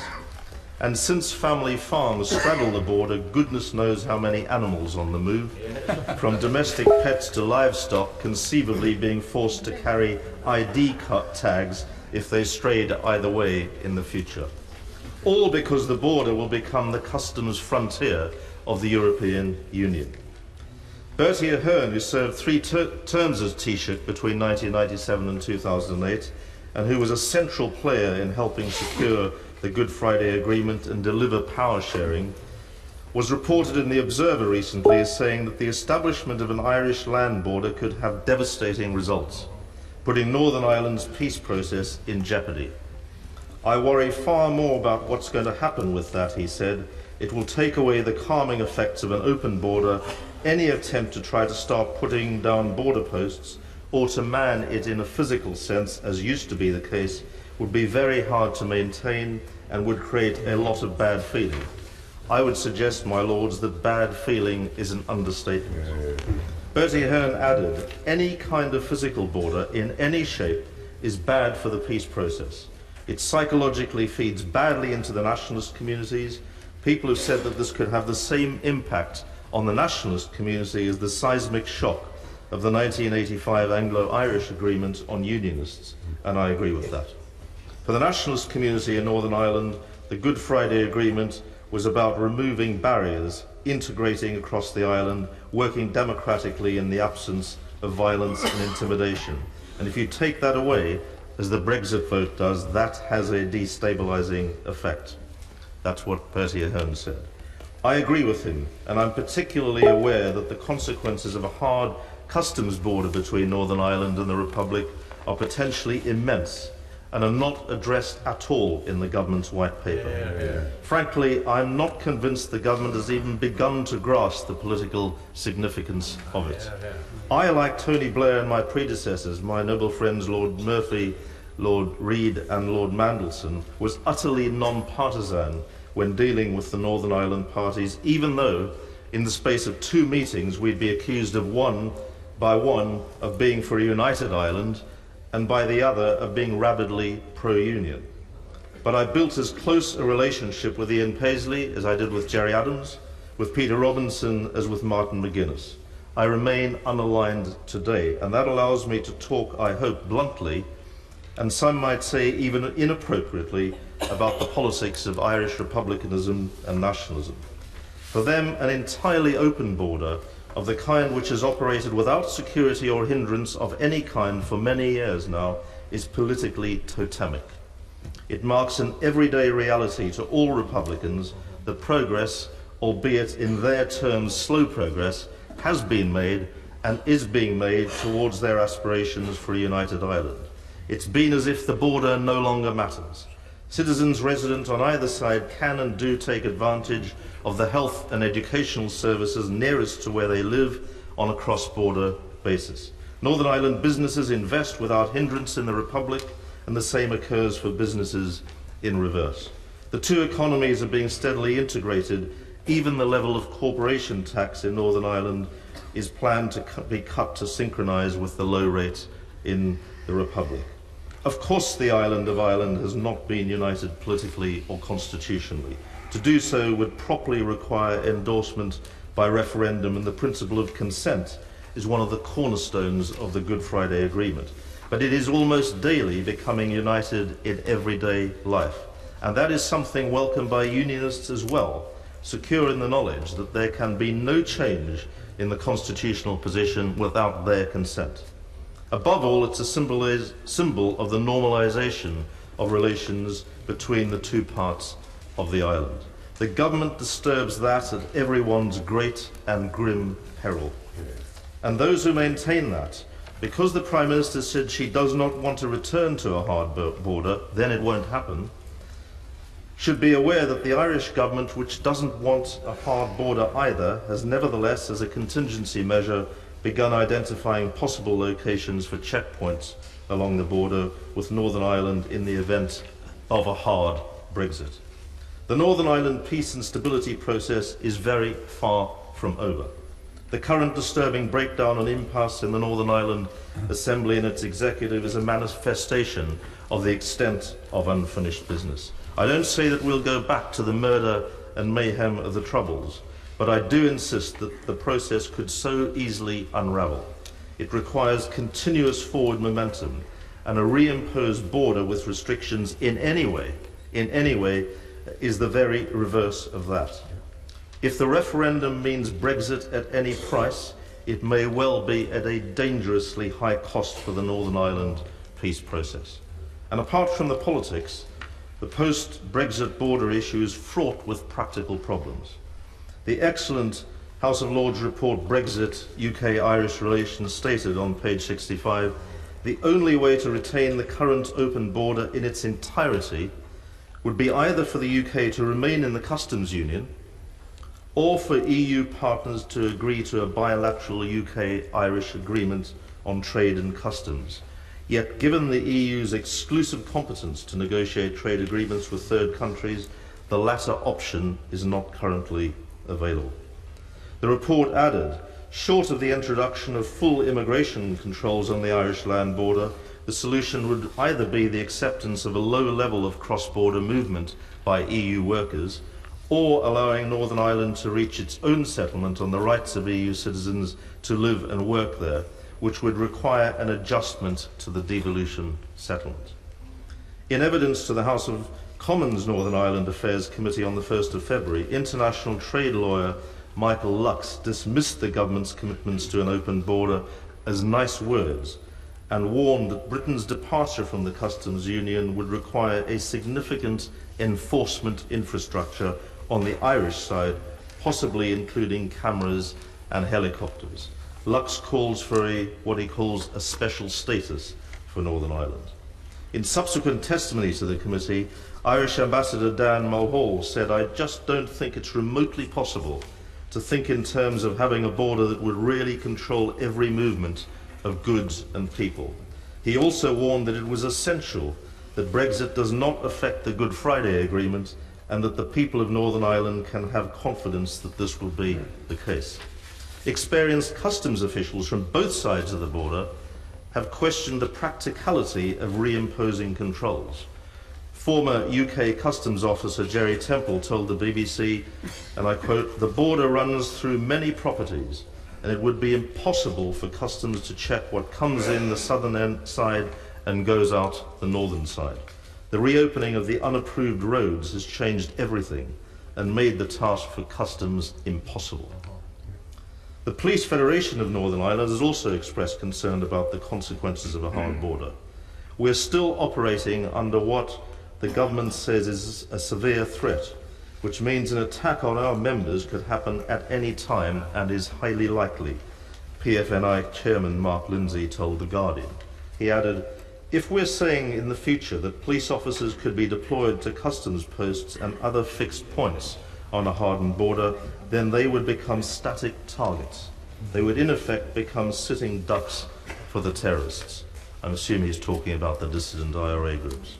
The outgoing leader of the Alliance Party and former Northern Ireland Justice Minister David Ford MLA observed that the issue of the common travel area is not dealt with by people simply saying the TTA has existed since 1923, because it had never existed with one jurisdiction when one jurisdiction was outside the EU and the other within it. Your Lordship's European Union Committee has already highlighted the danger of exacerbating an existing smuggling problem on the border, a judgment that reflects testimony from Northern Ireland's Justice Minister and Police Service, among others. A hard Brexit risks a double windfall for paramilitaries from increased opportunities for fraud alongside growing political tensions. One wheeze, apparently emanating from the government, is to have electronic controls of some sort. "I haven't found anyone who can tell me what technology can actually manage this," Bertie Ahern said. David Ford MLA observed that it was, and I quote, "utterly meaningless to talk about electronic controls as a preventative tool against cross-border smuggling." He noted that there was already evasion of the different excise duties on either side of the border. The leader of the Ulster Unionist Party, Mike Nesbitt, MLA, agreed that electronic monitoring of the movement of goods, and I quote, just will not cut it. We need maintenance of the common travel area, the right of free movement within it for UK and Irish citizens, and their right to reside and work in both countries. We need the retention of the right to Irish and therefore EU citizenship for the people of Northern Ireland. We need a customs and trade arrangement between the UK and Ireland if the UK leaves the customs union. We need reaffirmation by both governments of their commitment to the Belfast Good Friday Agreement and continued support for cross-border cooperation. One suggestion is to negotiate for Northern Ireland as a special zone with exceptional status, justified by its turbulent history within the UK and the EU, within both. An authoritative paper by Professor David Finnemore of Queen's University Belfast illustrated the complexities. He identifies what he terms the reverse Greenland option, which draws its inspiration from the departure of Greenland, which is part of Denmark, from the then European communities in 1985. The idea of a reverse Greenland envisages the UK remaining in the EU, but not all its constituent parts doing so.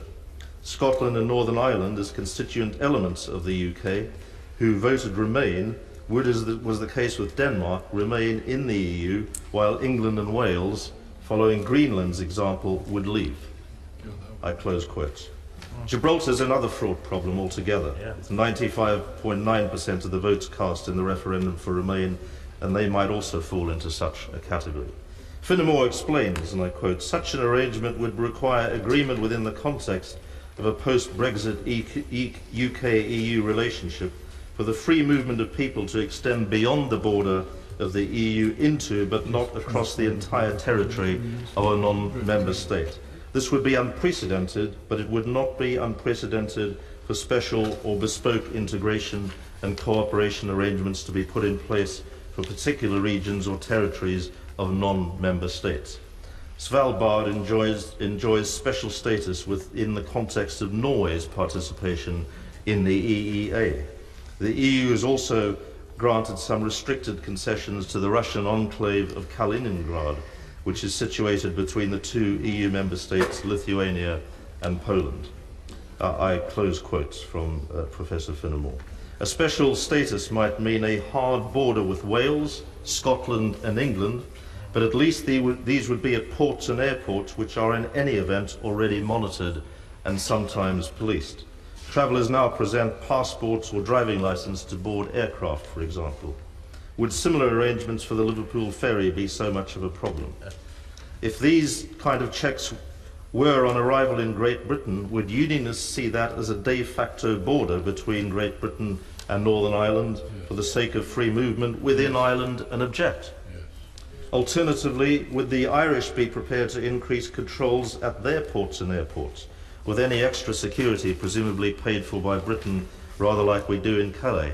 I wonder. Creative lateral solutions will certainly be needed, but a solution there has to be with give and take on all sides. The free movement of people, goods and services on the island of Ireland is absolutely critical to continued momentum and deepening of the peace process. Cross-border trade and tourism have increased on the back of the peace process, so has business activity and investment. Today, crossing the border between Strabane and Lifford, or Derry, Londonderry and Letterkenny, or between Newry and Dundalk, is just as simple as crossing the border between Wales and England. In fact, it's easier in this case of South Wales because there's no Severn Bridge type toll. I don't really mind how an open border is achieved, my lords, but it must be, which is what this amendment insists upon. Ours is not a wrecking amendment. It does not obstruct Brexit. It's not tying the government's negotiating hand. All it is doing is insisting that, as Article 50 is triggered, it is only on the basis that the government negotiates to secure what it already says it wants, an open border in line with the Good Friday Agreement. I trust, my lords, we never have to confront the stark choice between delivering on the Brexit referendum and deepening hard-won stability and peace on the island of Ireland. Amendment proposed, page 1, line 3. At end, insert the words as printed on the Marshall list. have always been a fervent European. It's an emotional thing as much as an intellectual thing. In my own family, there are people from outside of the UK. My wife and I make our home not just in Northern Ireland, but in continental Europe. Politically, as a former Vice President of the European Liberal Democrat Party and someone always committed to Europe, it's part of me politically. And intellectually, the principles behind the European project have been a driving force in my way of understanding a better way of doing politics, but particularly, of course, in my own part of the world, in Northern Ireland. The border wasn't the cause of our problems. It reflected problems that were there before that, but it did exacerbate the problems as well. And the European project, in the way that it was working for many years, provided us with an inspiration and a model to change relationships within Northern Ireland, between North and South, and between Britain and Ireland. But, my lords, for me it was sadly neither entirely a shock nor a surprise when the referendum went the way it did. For some years, as some noble lords will know, I had been warning that unless those with influence in Brussels and those of us who are pro-European were to influence our colleagues across Europe to change the way the European project was developing, we were going to find those opposed to the European Union increasing in numbers and in fervour, and it would not be good for the project. Indeed, it was destined for disaster if there was not a change. I said so in your Lordship's house on more than one occasion, my lords. But there was not a preparedness to listen. For me, the European project was essentially a peace project. It was not about the euro. It was not about the single market. It was not about providing a space at the top table of global affairs for presidents and prime ministers of smaller European countries. It was a peace project. It was to try to make sure that Germany and France in particular, but that the rest of Europe did not go to war again. It was a peace project. And now, my lords, it has itself become the focus of division within Europe. So those of us who are pro-European should have been looking at why things were going wrong for a long time. My lords, if a couple divorce after 40 and more years, and the one who leaves isn't going for another partner, then the one that's left needs to ask themselves some serious questions as to why there was such a motivation for divorce after such a long time. It is because the European Union was not developed on liberal principles of freedom, flexibility, organic growth and development, sensitivity to differences of identity and culture right across Europe, and particularly between Northern Europe and Southern Europe. Instead, it was centralising, it was focused on itself and on the interests and concerns and preoccupations and beliefs of the elites. And the result is that many ordinary people find themselves becoming disenchanted. This, my lords, is a disaster. It's a disaster. We know what happens when Europe becomes divided, but divided it has become. And our job now is to try to find a way of bringing it together. In this amendment, we refer to Her Majesty's government. But before coming to that, I want to refer to our colleagues in Brussels, because it's not a one-sided business. Relationships require movement from both sides. Immediately after the referendum, Mr. Juncker came out and demanded that Britain implement Article 50 immediately. It was a requirement.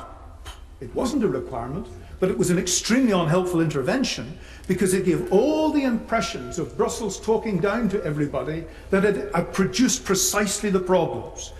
So I need to say, through the medium of this intervention in your Lordship's house, to our friends in Brussels and across the European Union, understand that relationships are a two-way affair.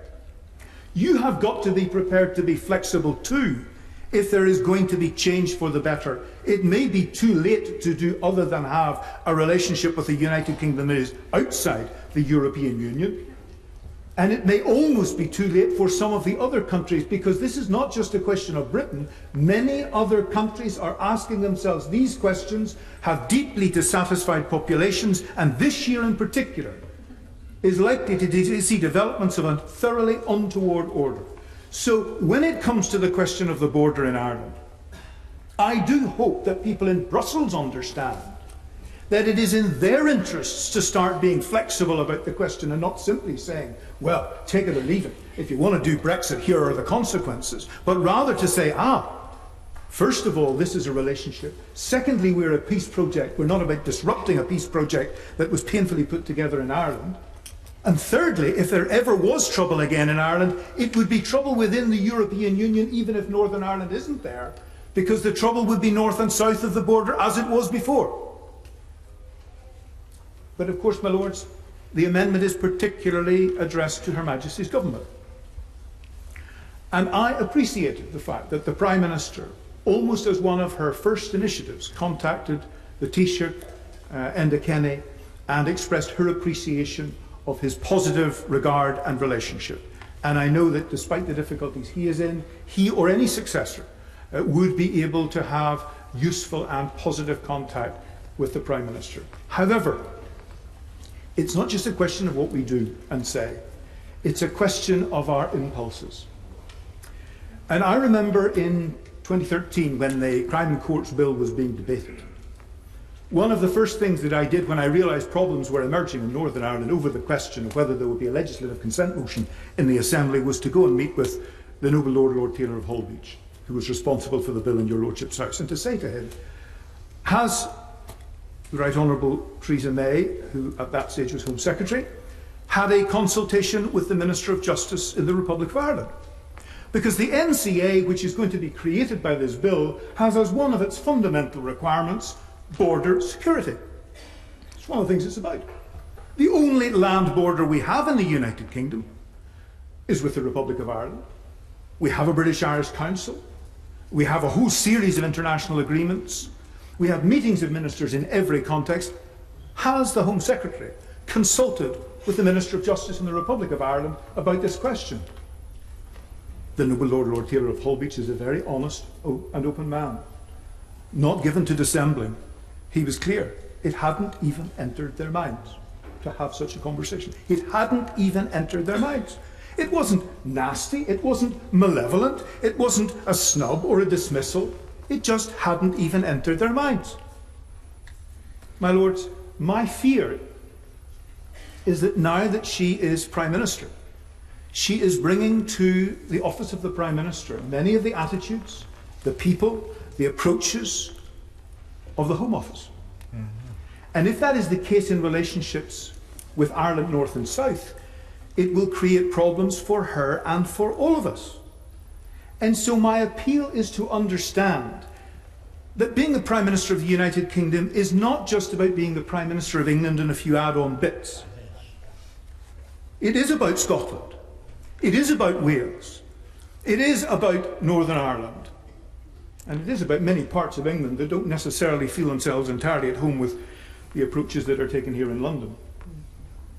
And that will be a stretching of imagination and political creativity, and it will mean engaging with people, and it won't be entirely easy. But my lords, it is absolutely necessary if we are going to create the kind of environment we need within this United Kingdom and in our other relationships, and there will be many, I hope, not just in the EU, but outside the EU. Indeed, goodness knows what kind of EU, if any kind of EU, still exists by the time we come to March 2019. We have no idea. The world is changing dramatically before our eyes. However, there are some things that we know do cause trouble, even if we're not sure what things cause good to happen. And one of the things that will cause trouble is if people in the nationalist and Republican community feel that the progress that was made in relationships and in understanding and in sensitivity are being rubbished because there's no longer the threat of violence. And that is why, although I have not put my name to it, and I do have some questions about the detailed drafting of it, I have great sympathy with the amendment put down in the name of the noble Lord Murphy, which really reflects something that was said by the Taoiseach Enda Kenny. And that is that in the engagement with Brussels, there needs to be an appreciation that if, as is the case under the Good Friday Agreement, if the people of Northern Ireland give their consent and show their wish to leave the United Kingdom, not something I expect in my lifetime at all, but were it to happen, that it would effectively mean that they would be part then, they would become part of an Ireland which in total would then be part of the European Union if the European Union still existed in the same way. My Lord, doesn't seem to me this in any way in contravention of the Good Friday Agreement or any of the other agreements. It certainly isn't talking about promoting a united Ireland. It's entirely different from the situation in Scotland, because Scotland itself would be leaving to be a separate country and then apply, whereas the situation with Northern Ireland would be, it would be becoming part of a country that was already part of the European Union, albeit expanded one. So it doesn't affect other things, but my Lords, it may well be one of those things which can give sufficient comfort to people in the Republican and Nationalist community as to enable us to negotiate in the way we desperately need to do. My Lords, it's not about us proposing solutions, but rather insisting on the maintenance of relationships which can get us through the very difficult period that stands up ahead. My Lords, it's a pleasure to follow the noble Lord, and I must say I find his description of the difficulties that he saw arising within the European Union and the way in which the European Union has not been governed very intelligently by the people in Brussels. I thought those were very quite, seriously meant, serious proposals, and I hope everyone will reflect largely on them. But will you forgive me if I go back to the amendment that is here? Because I have to say, on looking at this amendment, it is unnecessary. What does the amendment say? The amendment is asking the Prime Minister to support the maintenance of the open border between Northern Ireland and the Republic of Ireland. The Prime Minister does that. As of now, it's in the white paper. It's not necessary for this amendment to be put for that reason. So that's just, as it were, a technical answer to this amendment, but I want to also move on to the general discussion, because it's a discussion of the common travel area. Now, as was mentioned in the debate, common travel areas had existed since 1923. From about the mid-20s onwards, tariff differences existed because there were tariffs charged on the Irish border, and those continued right up until our entry into the European Union. So going back to having tariffs is not a new thing for us. Having to have regard to the movement of persons is not, again, a new thing. And I should add to this, because members may not be fully aware of it, the impact of common travel area on the free movement of people is not general. It just applies to citizens of the United Kingdom and the Republic of Ireland. It does not apply to other citizens. And so, with regard to others, there has to be regard for this. I remember hearing a news bulletin several months ago that the Irish police had intercepted a car which had just come down, crossed over the border, the unmarked border, crossed over the border, and they then stopped this vehicle a short time into it in order to remove from it half a dozen persons who were travelling to work within the Republic of Ireland but had no right to do so. So the movement of persons is monitored. That was an example to the extent that it is monitored. How effective that monitoring is another matter, and whether that monitoring can be done in a more effective way, again, is open. So there should not be any insuperable difference on the question of the free movement of persons, provided that there is serious cooperation between the British and Irish governments. And without knowing the detail, my understanding is that there is very active discussion going on at the moment between the British and Irish governments about how this could be handled. If there is a serious problem, it comes on the issue of tariffs. The tariffs that were charged in the period from the mid-20s up to the 70s were enough actually to stimulate smuggling. But that's a local cottage industry, particularly in South Armagh. And if the tariffs come back, and there are significant tariffs, it's going to create, the noble Lord Haid touched on this, it's going to create another line of activity for the boys down there, and they'll profit from it. They might complain about it, but they'll certainly profit from it and enjoy the profit, and maybe not be too keen if someone took the profit away. So one has to, there's more than one side of this. The problem, however, if there's serious tariffs, there will be difficulties, but the difficulties will exist mainly for the Irish government, rather than for ourselves. And it's noticeable that the paper that the noble Lord Hain quoted, or in one of the courses he quoted Mr. Luck, I think, if I heard the name correctly. He was talking about installations on the Irish side of the border. That's where they'll be, because it is under EU law. There is an obligation on governments which have part of the EU's external border there for there to be installations on the border. So if installations exist, they'll certainly exist south of the border. Whether they exist north of the border, I'm not sure, and that's a matter for our government to consider. But bear that in mind. The difficulties are going to be there. When it's the difficulties of the Irish government, it's not just the installations, it's also the trade. While the Irish have tried to just, develop their trade in other ways, they are still their largest market is the United Kingdom, and for them to have a tariff between the Republic of Ireland and the United Kingdom is going to have very serious implications for them. Their second largest market, incidentally, is the United States. Almost all their trade is done with Anglophone countries, and they have very little trade with the rest of the European Union. That actually points the way of a solution. When we joined the European Union in 1972, the Republic of Ireland joined on the same day. And it did so for the economic factors that I've mentioned. Those economic factors are still there.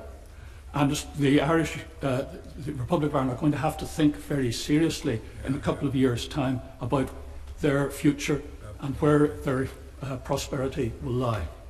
At the moment, the Irish government, I think, is probably doing what it can to educate people in Brussels about the problems that they will face and about the desirability of having tariff-free access. And that is the objective of our government too. It wants tariff-free access. And if it achieves tariff-free access, then there is no problem. But I do bear in mind what the noble Lord Lawson said in last week's debate, that as things stand at the moment, it doesn't look as though there's much practice of getting agreement on on the absence of tariffs. But if we do get that, there isn't a problem. If we don't get it, then I say the Irish government has a problem, and we, of course, want to be as sympathetic as we can in that and do what we can to mitigate matters. But at the same time, it's not something that we need as a major element in this debate. There's one final point I want to make, and I'm looking at the amendment itself, and it talks about open border as set out under the provisions of the Belfast Agreement. Look at the agreement. What provisions? I don't see any provisions in the agreement. Okay, the Common Travel Area was part of the background at the time we were there discussing this. But to say that this is something mandated by or based on the agreement is actually not correct. And it's just a way of trying to hyping up the argument. Just in the same way, too, that some people suggest that the current peace might be threatened by what is happening here. Again, that is the equivalent of shroud raping, and not something I think we should be too concerned about. When the Minister replies to this debate, he has a choice. He can either focus upon the amendment and explain why the amendment is unnecessary, and he can do so probably fairly easily. If he does that, and does no more than that, then the government will be losing a very important opportunity. Because the opportunity is to reply to the noble Lord Hayne in his remarkable speech, and to seek to reassure the inhabitants of Ireland, north and south, about the very real concerns that have been expressed by the noble Lord Hayne and by Lord Alderdice and by Lord Trimble, among others who've spoken. My lords, I am not Irish. There are times when I wish that I were, but I'm not Irish. But I have lived as a privileged guest of the nation in Ireland for 44 years. And I'm a member of the Bar of Northern Ireland and of the Republic. And I've been frequently to the north as well as living in the Republic. And I can say to the Minister, if he doesn't know it already, that the concerns expressed by Lord Hayne are not debating points. They are very real. Ireland, as Lord Trimble has said, Ireland joined the European community when we did, and they did so. I think they were always more European than we were. They saw John Bull's island as between them and Europe, and they saw their destiny in Europe. And Ireland has benefited enormously from its membership of the European Union, as have we. The troubles that Lord Hayne has mentioned are acute, and I am very concerned, whatever happens to this amendment, which I regard as trivial compared with this, I am very concerned that in the second reading debate and in the white paper, the government showed disregard for the seriousness of the issues affecting Ireland as a whole. And I would urge the Minister, even if he doesn't do it today, then to do it as soon as he possibly can, to make sure that full reassurance is given to the people of Ireland, north and south, about the concerns that have been expressed by Lord Hayne. That, to me, is far more important than the fate of this amendment. Well done. Very good. Very good. I declare to interest as the last surviving member of the Whiteclaw mission, which led to the Sunningdale Agreement in the 1970s, and also as a long-standing fan of the noble Lord Alderdice, who I believe in his resume and his assessment of the situation in the Republic of Ireland and Northern Ireland speaks for nearly all of us. Of course, the only question of today is what has this got to do with the bill before us, and why now is this amendment necessary? If we're asked, as noble Lord Leicester has just suggested, for reassurance, I think we can give it. The common travel area, as the noble Lord Trimble said, has been there since 1923.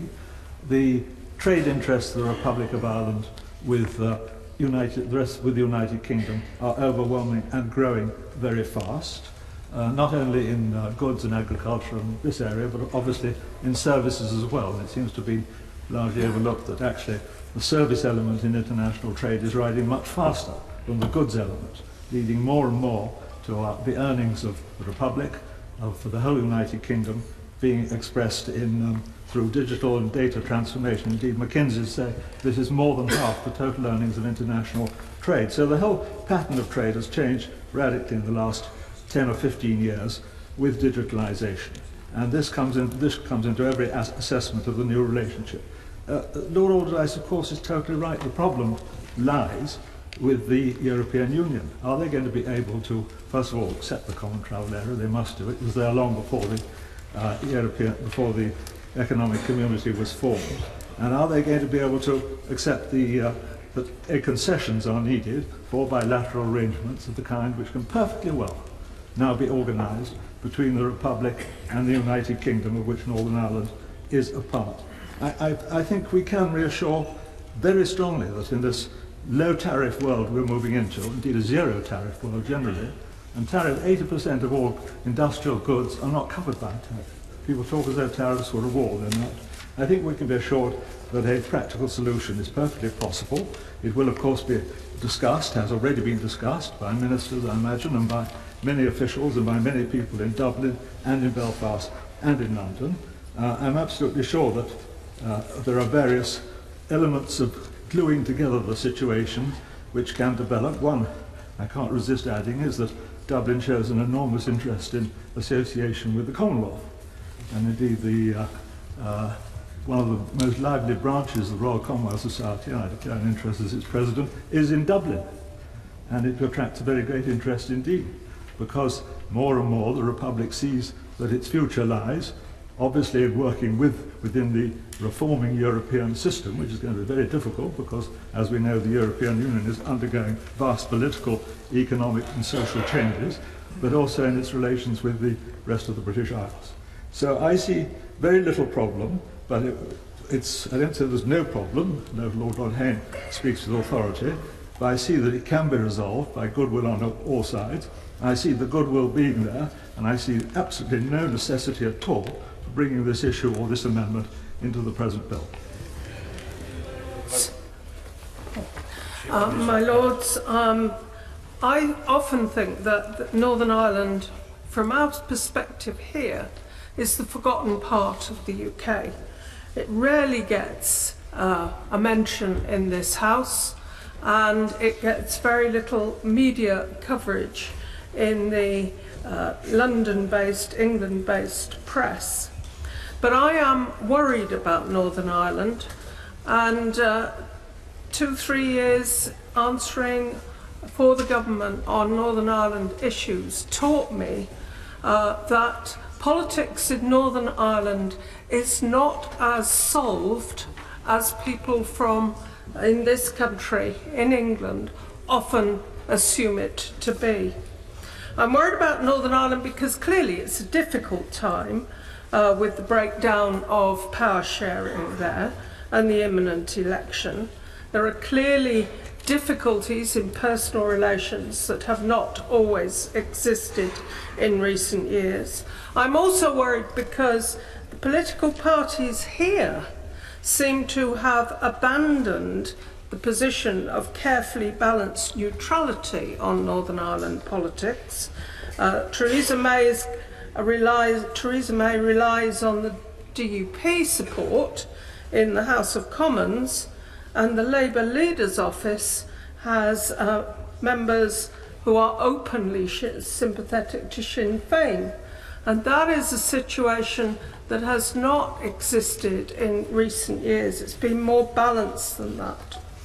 So UK political credibility in Northern Ireland is at a low ebb. And to be honest, it's an even lower ebb in the Republic, where the Brexit vote has already done damage and will continue to do more economic damage in the future. Now, the big conundrum, and the reason why I added my name to this amendment, because I couldn't see a way out of this issue, is that whatever the Prime Minister really wants to happen about the border, it seems a pretty insoluble problem. And that was pointed out very effectively in the report by the EU committee of this House. Now, symbols are important in Ireland, and the powerful symbolism of a return to border posts would be hugely damaging.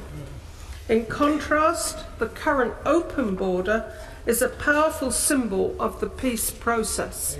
And I would say to the noble Lord Trimble, the border may not have been mentioned specifically in the Belfast process, but the whole thing was predicated on the concept of the open border and took that for granted.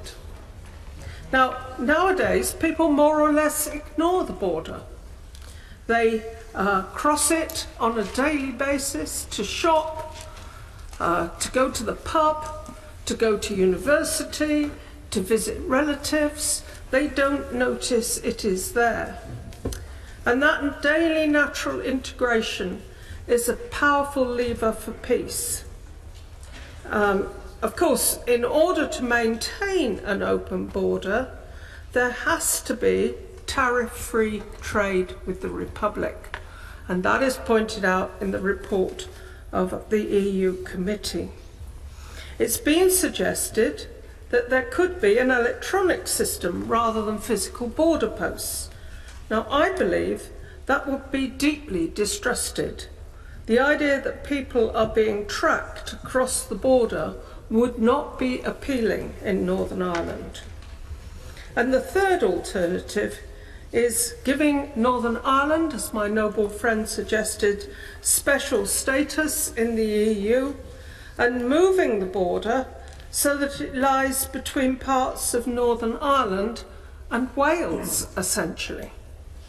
And that would clearly have a major adverse effect on trade and an impact on Wales in terms of its economy.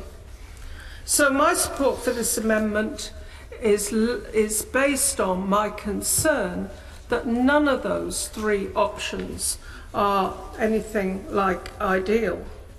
Today we hear of government plans for a preemptive strike against EU citizens who are living here or planning to do so. This has come despite assurances from the Prime Minister that she wants to continue to welcome EU citizens, but cannot do so until the EU makes a reciprocal agreement.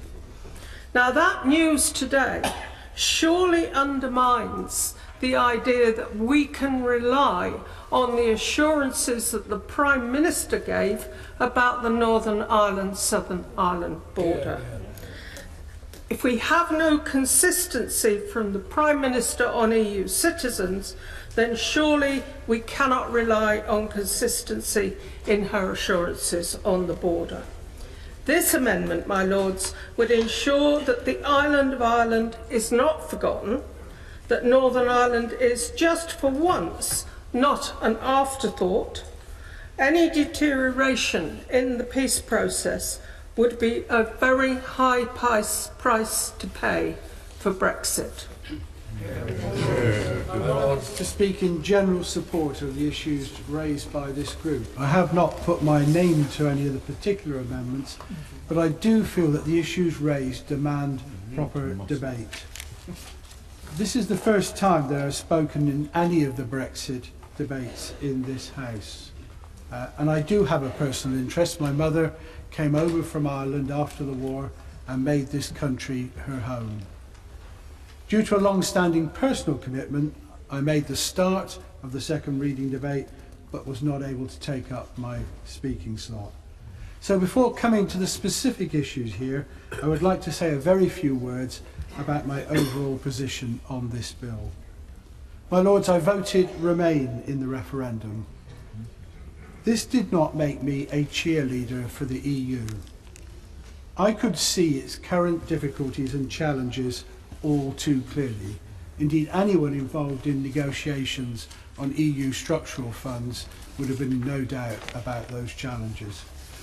But on balance, I believe that it was clearly in the interest of this country to remain. If you like, a realistic rather than a reluctant Remainer. The referendum result answered one question, whether or not this country wished to remain in the EU.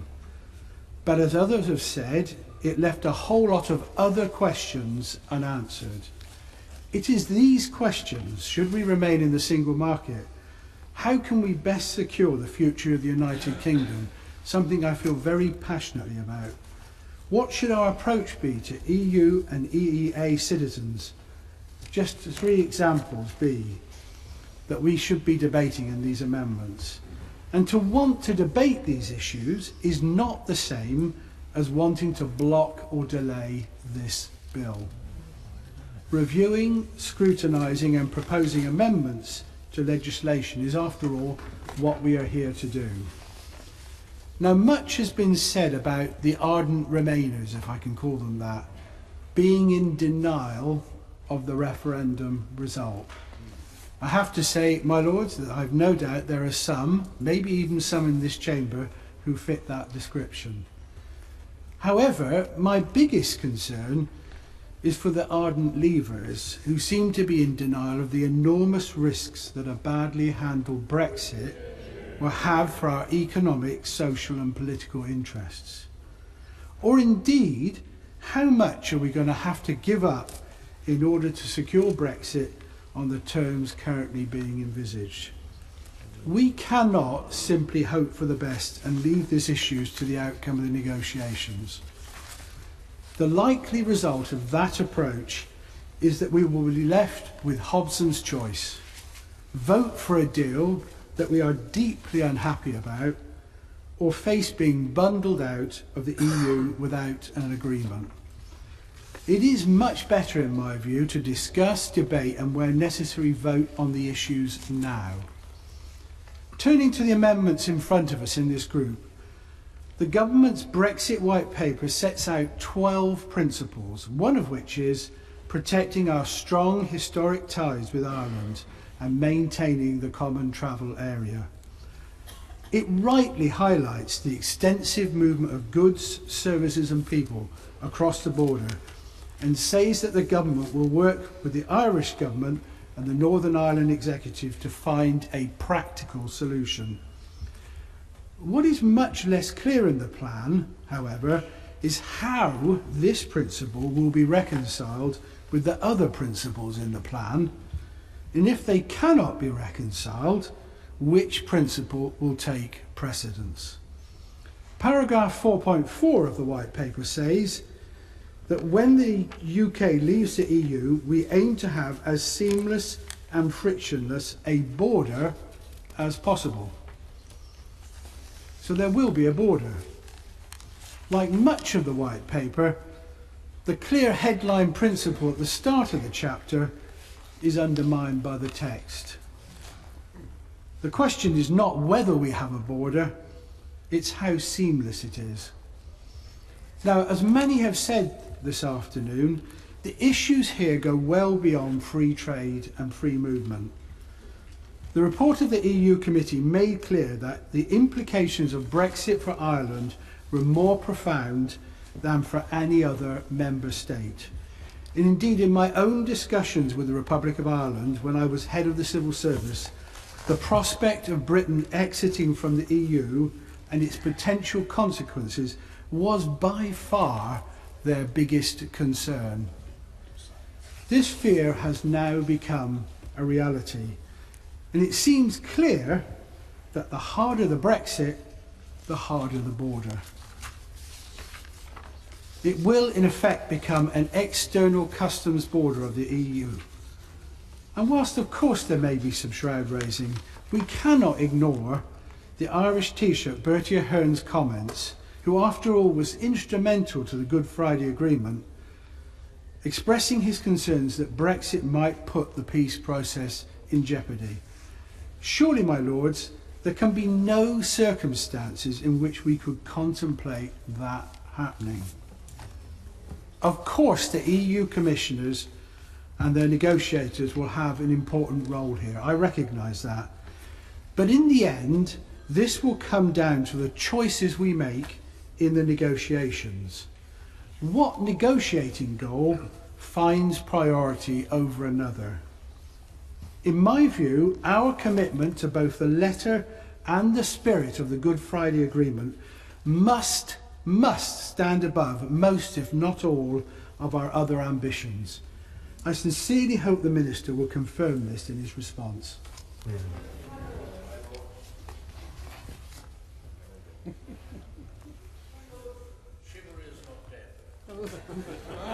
Thank you.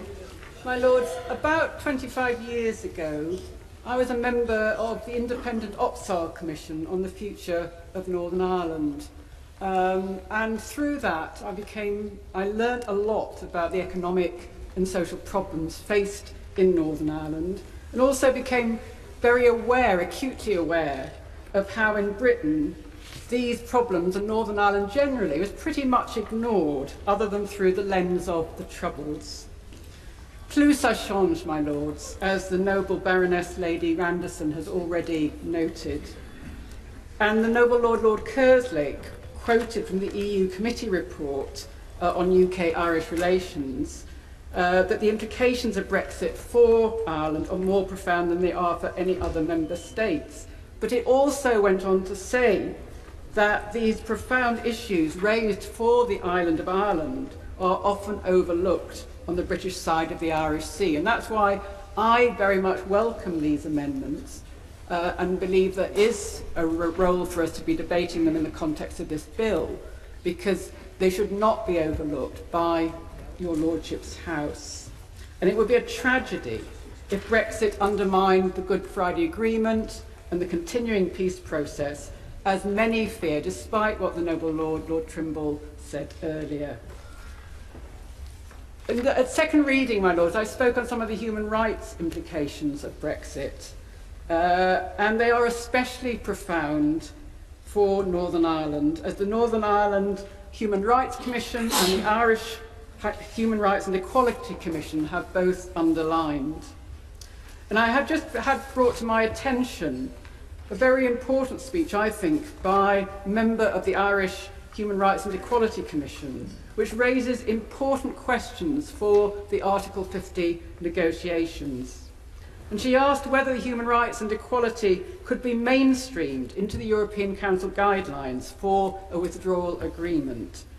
pointing out that the EU is founded in its governing treaties on the stated values, including equality and human rights. And she asked, what could this mean in relation to the concrete content of the negotiating guidelines and the withdrawal agreement? But we don't know. Questions that have been asked in the European Parliament in relation to the peace process and Brexit have been met with stock answers pending the triggering of Article 50. But she said it might be important to remember the primordial status of human rights and equality when it comes to questions such as how human rights can be protected for all rights holders in Northern Ireland, including those holding Irish or dual citizenship under GFA, and what consideration is to be given to provision for cross-border rights in relation to free movement, welfare rights and mobility, etc. Following from Articles 2, 6 and 21, the principles of human rights and equality should, she said, be included as core in the negotiating guidelines. So this is important for this bill when we consider it.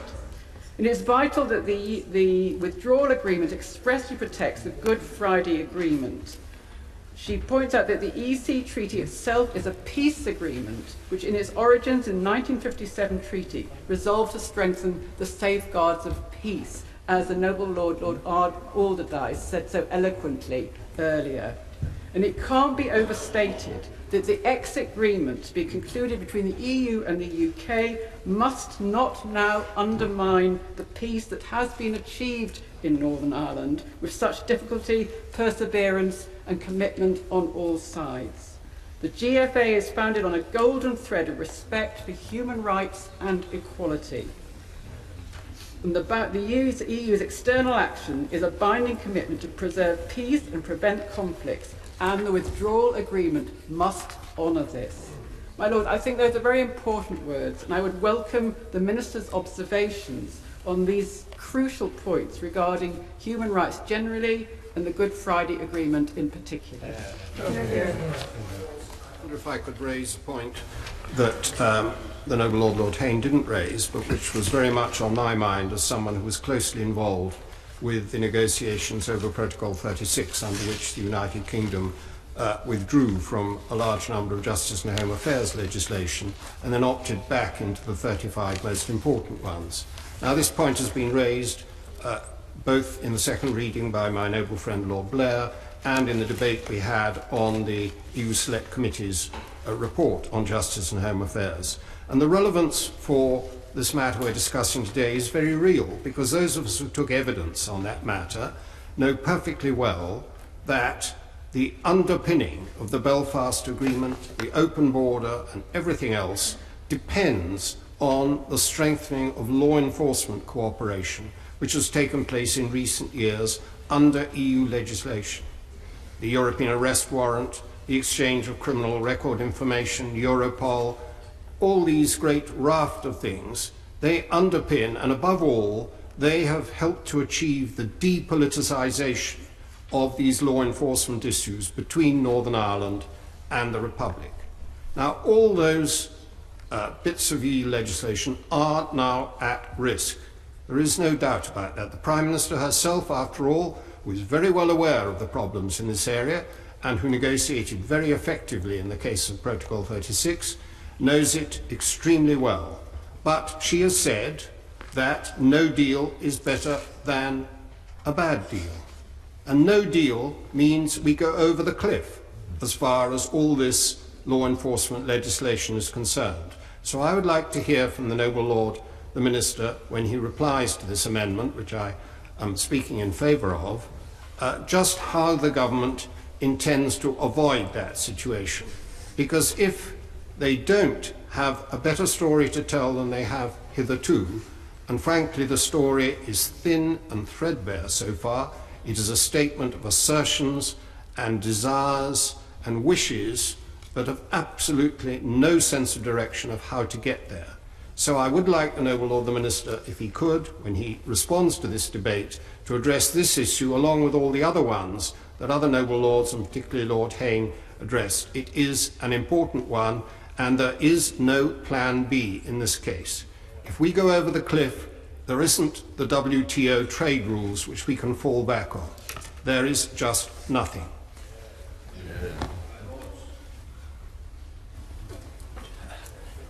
Cyril's not dead, but I wish to associate myself with the amendment so ably moved by Lord Hayne, and in particular, as I say, the way in which he moved it. But I intend to raise an issue about the problems that beset certain industries in Northern Ireland, in particular the largest economic provider in terms of employment and revenue, the agro-food sector. And I declare an interest at this point because I served in the 70s as a minister in the Callaghan administration, and in particular, namely agriculture, which they experienced enormous problems galore, as a result of the complexities of the common agricultural fund, as it affected the north adversely from the south. My lords, one recognises the government, at least on paper, is committed to do its level best to secure the best possible arrangements for a smooth transition for a cross-border solution between north and south of Ireland during negotiations, and will work closely with the Republic of Ireland in so doing. However, these could be soft words. Unless meaningful action is taken, it does not appear that any meaningful indications have emerged in any positive proposals of a practical nature over the course of the debates in the other place. And so I hope that during the course of our endeavours, the Minister in this House will cover some of those positive suggestions that were made in the other place and give us an indication as to how the government's going to meet up with them, which some of the problems which indeed certainly will emerge in the coming weeks and months ahead, indeed in the next 2 years.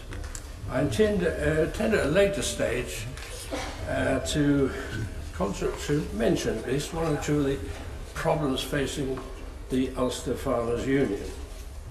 In the pretext of the White Paper, the government stated its intention to have a seamless and frictionless attempts of discussing the border issue as a possible Northern Ireland and Republic, but it's not clear, certainly I don't find it clear, that this means anything particularly something which we can pin down to. Once Northern Ireland and the Republic are no longer members of the European Union, the question certainly, of course, is a border inevitable? There are concerns among politicians in both the North and the South that the return of a border, even a light custom border, would bring about bad memories of a troubled past. My Lord's Northern Ireland is distinctly different from Scotland and Wales in it faces significant challenges from Brexit. The Irish border is a major factor for Northern Ireland. Its high dependence on the Republic therefore has to be seen and understood by our negotiators. It therefore has to be seen and understood and be armed with the kind of ammunition necessary to fight their corner during these almost certainly difficult tasks that faces them. Although Northern Ireland has overall a high dependence on the EU, recent figures show that unlike any other country in the UK, over 50% of Northern Ireland exports go to the EU countries and almost 40% to the Republic in particular. From that it's clear that the barriers were erected, the situation in both the north, if it were, the barriers in both the north and the south would be detrimental to both and therefore should trade barriers be erected, the agriculture and the related industries are likely to suffer without question. Could I give my noble Of course. friend a practical example of what he's just said? At European Committee B, we recently received evidence that the milk in Bailey's cream crosses the border during manufacturing 6 times. I was coming to that, but not as well put as my noble friend. My lords, it's understandable that farmers in the Irish agri-food sector are concerned their fears will not be heard during these negotiations. They're clearly worried, especially the smaller producers, and this is where I come to the point, smaller producers and traders, small fisheries, dairy farmers, meat producers, for example. Some of them cross the border daily in order to trade. And it's of the utmost importance that we work to maintain existing trade connections between the North and the South during the negotiations before we consider withdrawing from the European Union. In both the South and the North, agriculture and the agri-food industries are highly significant to both economies. It's estimated by the Northern Ireland Food and Drink Association that the number of jobs in 2010 in the agriculture and agri-food industries were 92,000, including direct employees, farmers, and those in the supply chain. The situation, I suspect, has not changed very much since then. Following the Brexit negotiations, both the Ministerial Council in Dublin and the Irish Government, and hopefully the Northern Ireland Executive, have agreed that they will work together to ensure that the importance of the North-South cooperative is fully protected. So therefore, without setting up any new structures to existing frameworks, the current North-South Ministerial Council could continue to be the forum, although it may have to be strengthened, of course, in changing circumstances. The overriding aim, my lords, must surely be that the sharing of information and cooperation between both sides of the divide is protected. This will prove essential for the smooth running Brexit.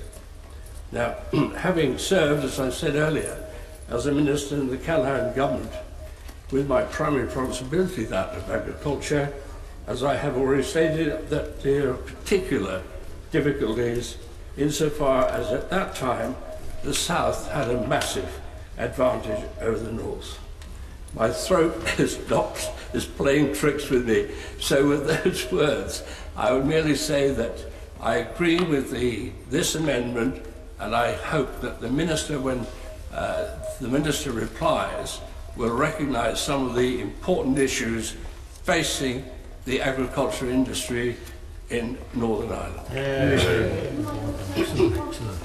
A short intervention. It's many years since I was happily debating hour after hour the Northern Ireland Police Bill, and it's very heartening to see so many members of your Lordship's House show such an interest in Northern Ireland matters. As a recently retired member of the British Irish Parliamentary Assembly, I want to warmly support this amendment. I know how much concern there is about the effect Brexit will have on both Northern Ireland and the Republic of Ireland.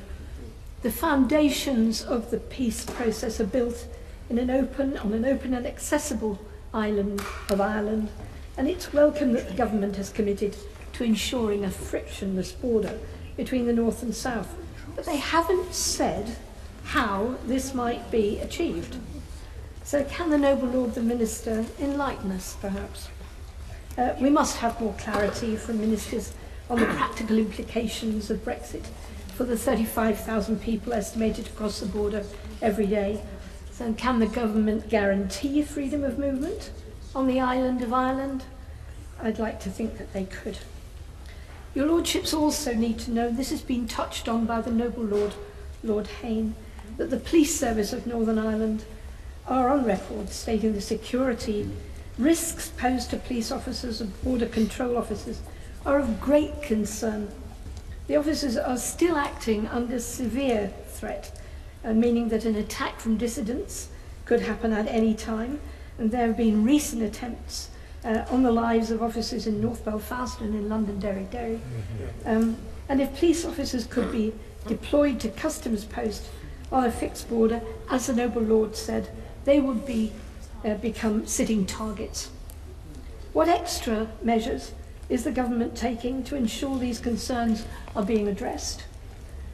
And also that the incredibly brave and dedicated officers and staff of the PSNI will be consulted on any future changes to their functions. Intervene on Irish matters, but no one has spoken to Amendment 30 or explained the thinking behind Amendment 30, which is grouped with these amendments. And I rise to speak to it because it seems to me to have extraordinary implications for Scotland. As I understand what it says that it should be a priority in the negotiations for the Prime Minister to seek terms that would not give rise to any external impediment to the ability of the people of the islands of Ireland to exercise the right on the basis of the consent of the people of the Republic of Ireland and Northern Ireland to bring about a united Ireland to be treated as a European Union member state. Now, assuming, contrary to his position, that the noble Lord Hayne, accepts the view that if people vote in a referendum, that should be taken as the consent of the people. What this does seem to be suggesting is that, as the noble Lord Allardyce pointed out, that it should be part of the government's negotiations to secure the right of Northern Ireland, if it voted in a referendum to become part of a united Ireland, to automatically become part of the European Union. And I have to say, I find it difficult to understand why, if the government was to embark upon such a negotiation, that would not enable the Scottish nationalists to argue what's good for the goose is good for the gander, or is it the other way around? Now, Lord Allardyce said, well, it's completely different because this is a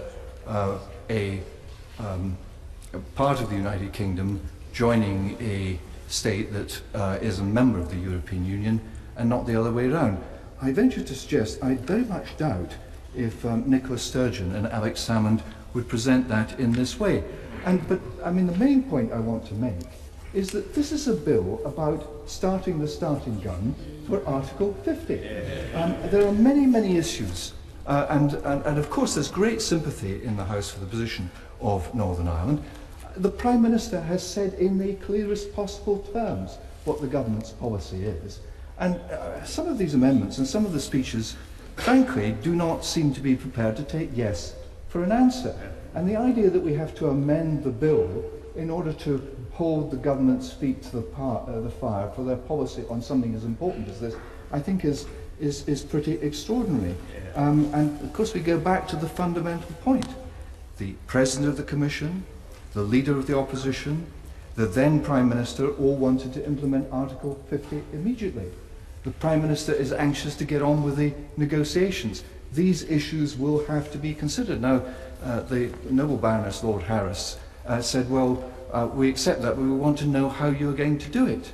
Well, the very worst thing you can do in any negotiation is announce in advance how you're going to do it, because then you are committed to that position and the people on the other side will make it very difficult for you. So I do worry about Amendment 30 in particular, and I think it does illustrate how foolish it would be to seek to amend this bill, which is after all starting the process, and I've no doubt there will be many happy hours for us to discuss those issues of the border between Northern Ireland and the Republic in the future, and the implications for Scotland and the EEA and everything else. But I venture to suggest this is not the bill in which to do so. I shall be very brief. I'm sorry I wasn't able to speak in the second reading debate, but I had a commitment which would have prevented me getting back for the winding up speeches.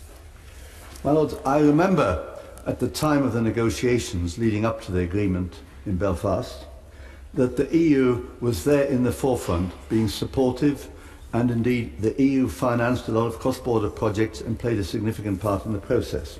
I want to make just 2 points. Whatever we think, the Irish government, we know, is deeply concerned about this issue. And we are belittling the concerns of the Irish government by saying, oh, that's all right, we don't need to bother about this amendment, it's okay, it'll be all right in the end.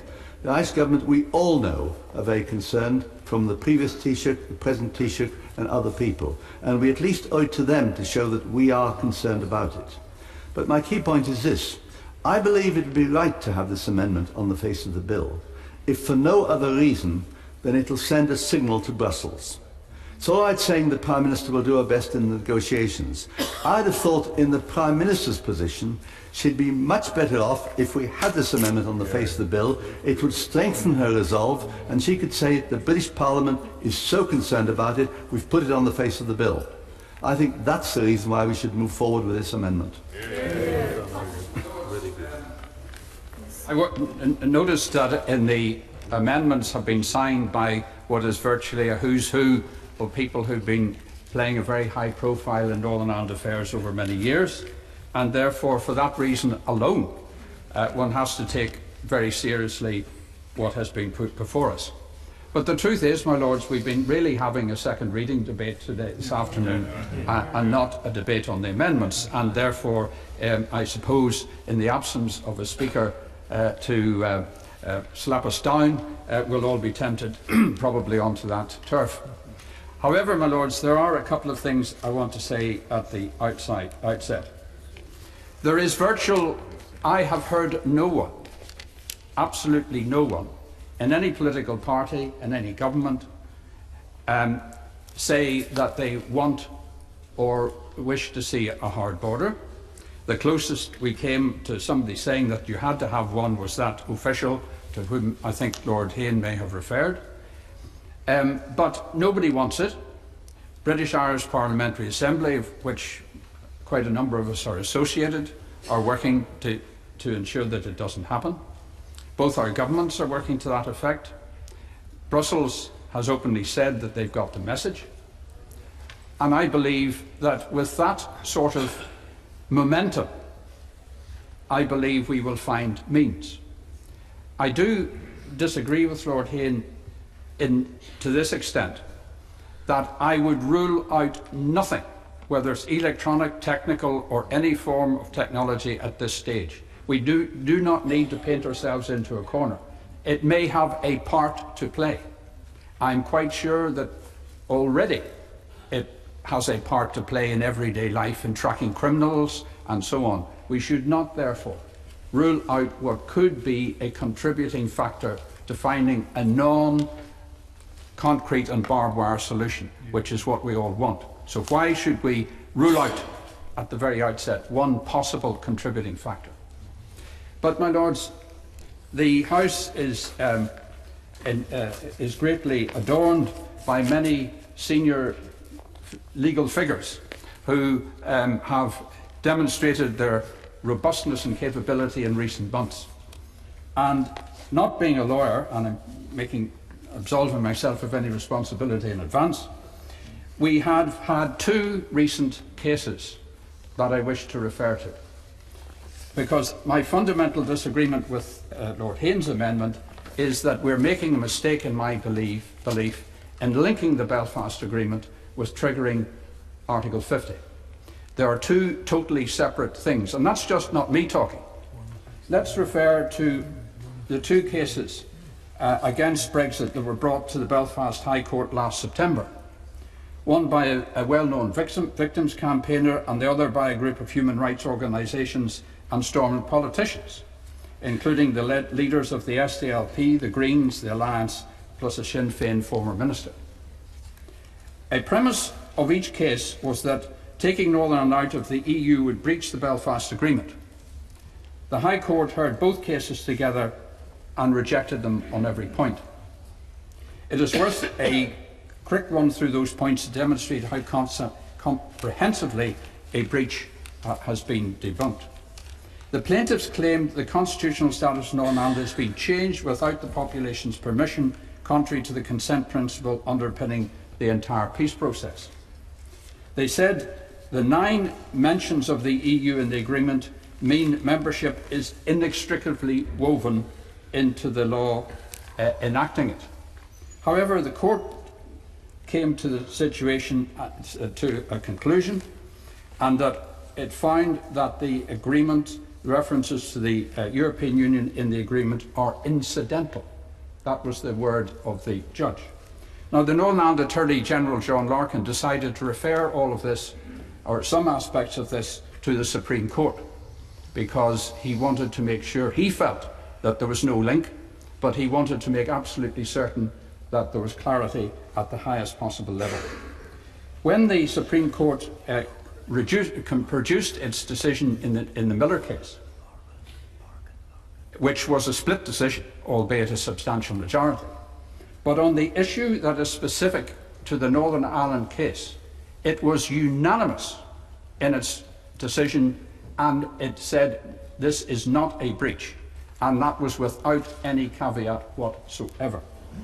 So we have here the highest court in the land, and the important thing, and it comes on to other treaty issues such as the treaty between the United Kingdom and the Republic of Ireland that deals with the border poll and issues surrounding that, which are obviously very linked into this group of amendments. So the court added that nothing about Northern Ireland's removal from the EU breaches any law, treaty or part of the Constitution. Now, my lords, I have to say that given the fact that we were all horrified when the headline "Screaming Enemies of the People" was produced in front of us some months ago, and when the Gina Miller case came to conclusion, everybody was saying we must respect the views of the court. We must accept that a decision has been made. And here we have, my lords, the clearest of clear decisions that the treaty, there is no breach of any treaty, act or the Constitution as a result of the decision to leave the European Union, whatever we happen to think of that.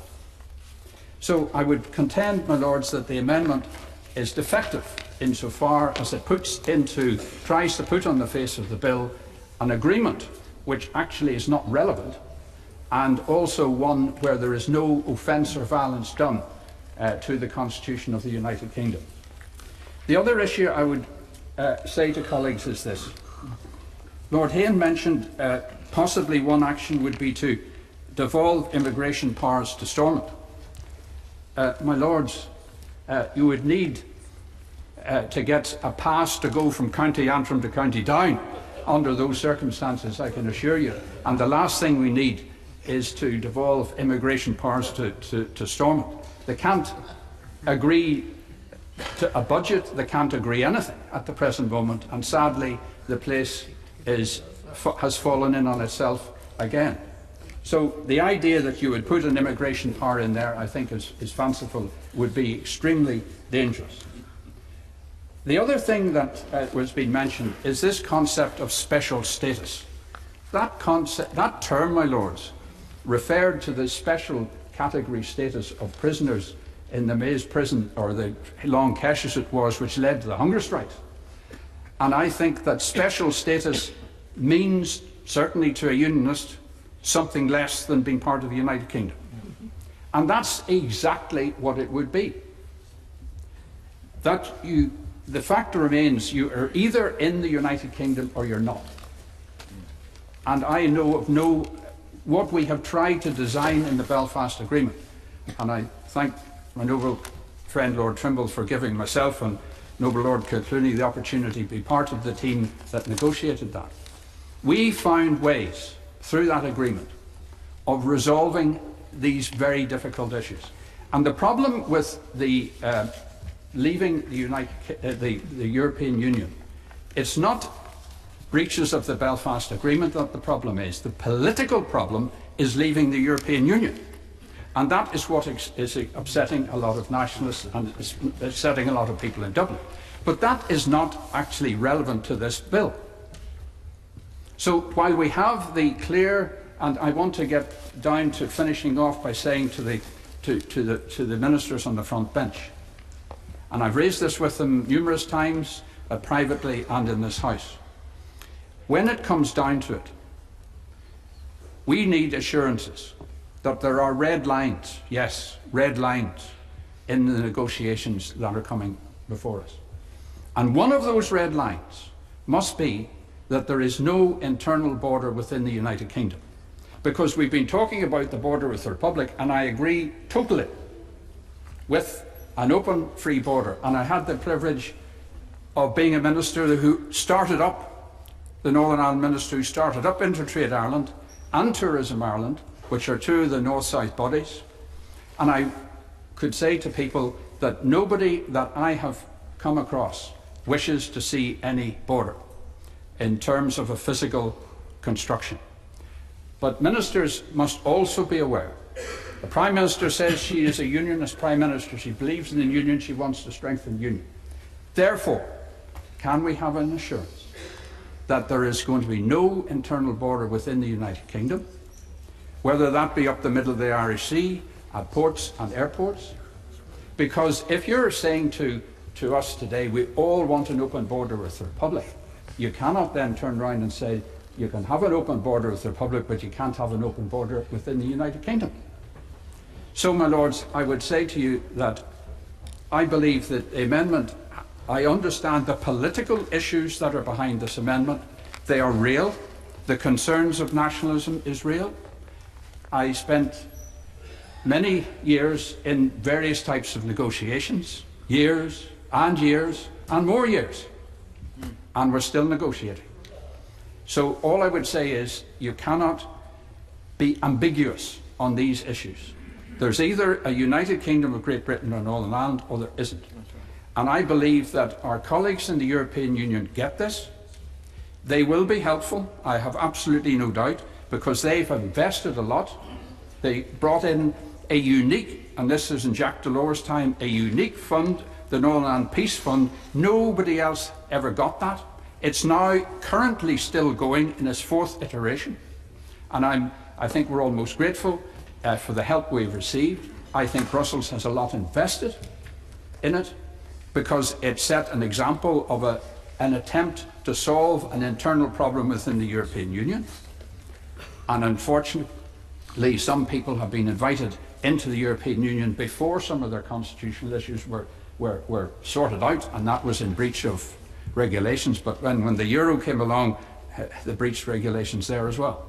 So all I would say to ministers is, give us that assurance, be clear. I don't think bringing the Belfast Agreement into this bill is the right place for it. I think to contaminate it with linking it exclusively to leaving the European Union is doing a disservice to it, I have to say. Because I think that we've got a unanimous view of everybody that we want to resolve our differences without having any borders. We should allow ministers the opportunity to get on with it and do it, and we will have at the end of the day an opportunity to pass judgment on what they do. And that's the correct role for this Parliament. But please bear in mind what the High Court in Belfast said and what the Supreme Court said. And I believe that given those two decisions, which were clear and unambiguous, I think the amendment is misplaced in this bill. Afternoon this is. If we in this legislature were involved in trying to get rid of barriers, to get rid of borders, to get rid of frontiers between people, what a good day's work we would be doing. Instead of which we're talking about creating new barriers, new frontiers between us and the continent, between Northern Ireland and the Republic, possibly potentially between England and Scotland. Very depressing thoughts indeed, all of them. My Lords, one of the advantages of committee stages is we can actually have a debate. It is possible to respond to what other people have said, and when it's possible, obviously very desirable to take it on board. Can I first of all say that I thought that my noble friend Lord Hayne introduced his amendment number 2, which I strongly support, with a brilliant speech. I agree with every word of it except one sentence, a very important sentence, and it's a sentence to which Lord Empion, also a very powerful speech, just referred. And that is, I think, utterly intolerable and inconceivable that we should have an internal border within the United Kingdom. I would regard that as an utterly unacceptable solution. I think we need two sets of red lines in these negotiations. We must have no borders within the United Kingdom. We must have no border between the Republic of Ireland and the province of Northern Ireland, between the 26 and the 6 counties. I think those two things should be absolutely immovable desiderata and requirements of the British government in conducting these negotiations. And I hope that we would have, and I believe we would have, the understanding of Brussels and the rest of the European Union insisting on those 2 points. I was mystified by one of the things that the noble Lord Trimble said, and I was really quite shocked by another. What I was mystified by was when he said that freedom of movement in Ireland, called the Common Travel Area, is exactly the same thing, has been in place since 1923, so it would be nothing new if it was somehow modified or constrained.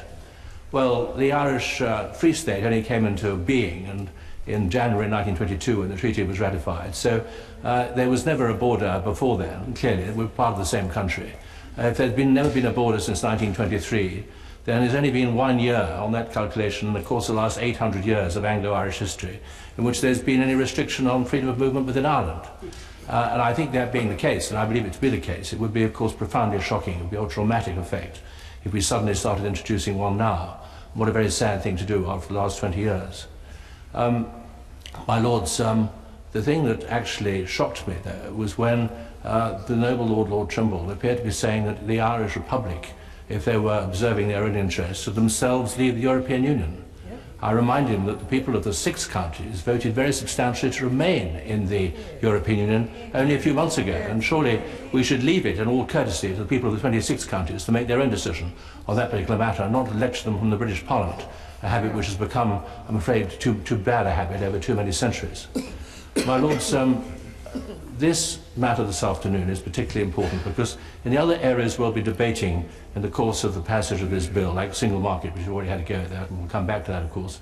If we make a big mistake here, and we may well be making some very big mistakes, we shall be the major sufferers.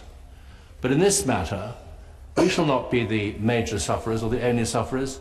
The equal sufferers or substantial sufferers, certainly equal, maybe greater sufferers, will be the people of the island of Ireland. So I think we should have particular concern that we get things right. And I have to remind the House, some people, including probably the noble Lord Trimble, won't like what I'm about to say, but I have to remind the House that the history of our relations in this country and Great Britain and Ireland over the last 800 years have been just about as hideous as relations between neighbours could ever get. Right from the beginning, right from the 12th century, we imposed, the Anglo-Norman invaders imposed on the Irish exploitation, a form of apartheid-type discrimination against them. Then the Reformation that was followed by persecutions of different kind. We had the massacres under Queen Elizabeth. We had the massacres under Oliver Cromwell, the massacres of every man, woman and child in the cities of Drogheda and Wexford. Yes, I knew some people on the other side wouldn't like this, but they're going to hear it. We had the heartless expropriations of Catholic property by Oliver Cromwell and again in the 18th century, contrary to the Treaty of Limerick. We had the broken promises, a series of them, 4 major historic broken promises. The Treaty of Limerick itself, the promise made to Grattan's Parliament in 1782, the promise made by Pitt in 1800 to introduce Catholic emancipation, the promise made by Asquith to bring in and to live up to and to carry out the 3rd Home Rule Bill. All those promises were broken. Even at that point, the British government didn't get it. We didn't get the Ulster Rebellion. We tried to impose conscription on Ireland, even when Sinn Féin won every vote, every seat in the November 1918 elections, except I think for 2 in the 26 counties. We still didn't get it, and within 2 months we had the Anglo-Irish War, and we know what happened to that. And then after the treaty, we so neglected Irish matters in this House. We allowed Stormont to get away with an absolutely scandalous programme of deliberate job discrimination, housing discrimination, job discrimination even explicitly encouraged by a Unionist Prime Minister, by the way, and other breaches of civil rights. And of course we didn't get it, we didn't intervene, and after the attack on the civil rights march by Paisley's thugs at Blunthollet Bridge, we had the appalling violence and the terrorism from the IRA. And then just in the last 20 years, we've had a brightest moment in Anglo-Irish history that we've had in 800 years, starting with the Belfast Agreement. Maybe prepared before the Belfast Agreement in the great cooperation that took place between our two countries after we both joined the European Union. I remember Garrett Fitzgerald, a very, very great Taoiseach, saying to me once over lunch that that had transformed the position of the Irish and the British after 800 years in which we had been the patronising imperialists and the Irish had been the petitioners. We were equals, involved in the same programme, the same agenda in the European Union, the European Community as it originally was, and needing each other's support and votes to get our business done. And that was the basis on which a new relationship was created. And that's been a great asset and a great achievement of the last generation. And it is now at risk, if we go and gratuitously decide to impose upon Ireland, the beautiful country of Ireland, the proud people of Ireland, a border. It doesn't matter whether the border is a mechanical border, a human border, an electronic border, an analog border, a digital border. It's a border, a frontier. That is the important psychological fact, and we can't get away from it. And there's no way you can get away from it. It's completely and utterly out of the question. And the government quite good at saying, we had discussion on the last set of amendments about the government dismissing the idea of our remaining in the single market through being a member of the EEA. Why don't the governments, they should dismiss the idea altogether of being a party at the end of freedom of movement in the island of Ireland, let alone, of course, within the United Kingdom itself. Here, here. Sir John Major, we should remember Albert Reynolds, and we should remember that my noble friend Lord Trimble, together with John Hume, shared the Nobel Prize for what they did to create the foundation for a peaceful settlement. And there is no one in this country, in this chamber, who needs a lecture from my friend, the noble Lord Davis of Stamford, and a rehearsal of Irish history. And a very poor rehearsal, as my noble friend Lord Trimble interjects. My lords, we've had some very notable speeches in this debate, and I pay particular tribute to my noble friend Lord MP and the noble Lord Allardyce, who gave... Oh, not more. He's very welcome to correct me, and if I made a historical error, I apologise to the House, but will he tell the House what the historical error was? Henry VIII. Well, he certainly left out Henry VIII, and there were many other things he left out. But my lords, Lord Allardyce put the thing beautifully in context, and he gave a very remarkable speech. And we are grateful, we should all be grateful to, again, my friend, the noble Lord Hayne, for introducing the amendment in the way that he did. But I would say to him, with great respect, and he knows that I mean that, because I had many dealings with him when he was Secretary of State, and I had the honour to be the chairman of the All-Round Affairs Committee in another place, and had members of 7 parties on my committee, and we remained unanimous throughout, even though we looked at issues like organised crime and prisons and many others. And he knows how closely we worked together as a committee. I would say to him that we owe him a debt of gratitude for the manner in which he introduced his amendment, but I hope he will not push that amendment to a vote, because what we need today, and I hope we will get it, is an assurance from my noble friend the Minister that the government truly does recognise the importance of the points that have been raised, recognises that Northern Ireland is not only in many ways the most beautiful part of the United Kingdom, but is also the most vulnerable. But we are not going to strengthen this procedural bill by hanging this particular amendment on it. There may well be a time in the future when we return in the context of the negotiations that will follow. But and there may well be amendments later in this bill which I will feel I need to support, to ask colleagues in the other place to think again. But this is not one of them, and I very, very much hope that my friend the noble Lord Hayne will indeed withdraw his amendment at the end of the debate. May I just say, as one who actually lives in Northern Ireland and who has lived there for the past nearly 50 years and who has experienced the Troubles personally, having lost a child in a bomb explosion and having nearly lost a son to a sectarian attack, I want to say to you that Article 50 is about taking the United Kingdom out of the European Union. It is not about the Good Friday Agreement, and it is not about the security of Northern Ireland. And to attempt to introduce it in this haphazard and hasty way, with great respect to noble lords, I think does not serve the interests of the country. I think the interests of the security of the United Kingdom and the economy of the United Kingdom and the security and the economy of the Irish Republic will be best served if these things are dealt with in the course of negotiations with complete flexibility, and that we should not in any way attempt to fetter that discretion of the Prime Minister. So I would say to noble lords that I think this is not an amendment which would benefit the United Kingdom or any part of it. My Lords, on behalf of these benches, I would like to speak very briefly in favour of Amendment 2. As has been said by other noble lords, the people of Northern Ireland voted to remain in the European Union, and there has been a commitment by all of no return to a hard border. The years of hard-earned peace have become an example to the rest of the world, and we should acknowledge that this process has in no small part been aided by UK and Irish membership of the European Union and the equality of status that this has granted at European Council and Council of Ministers meetings. And yet, when the government announced its intention to remove the UK from the customs union, the result is that the Northern Irish border with Ireland de facto becomes the EU's external border.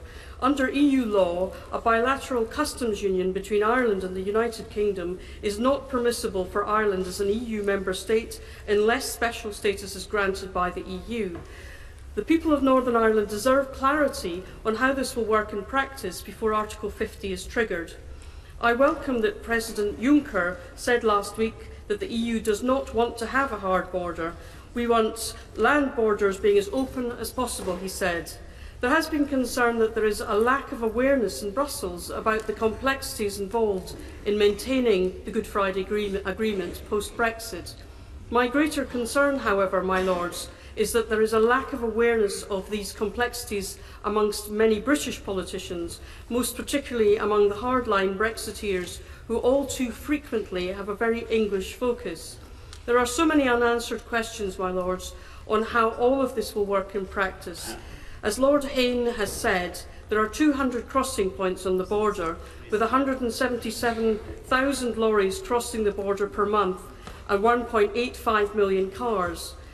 Since the Good Friday Agreement, there are increased shared public services, with school and hospital provision frequently being based on the nearest available services, irrespective of the borders.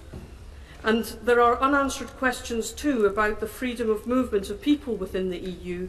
How will the promised frictionless Northern Irish border work with the promised curb on the freedom of movement of EU nationals announced in the Daily Telegraph today?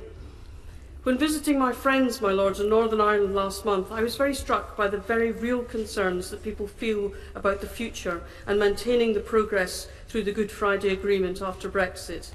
At the very least, the government needs to give much greater clarity on exactly how they propose to maintain a genuinely open border before they trigger Article 50.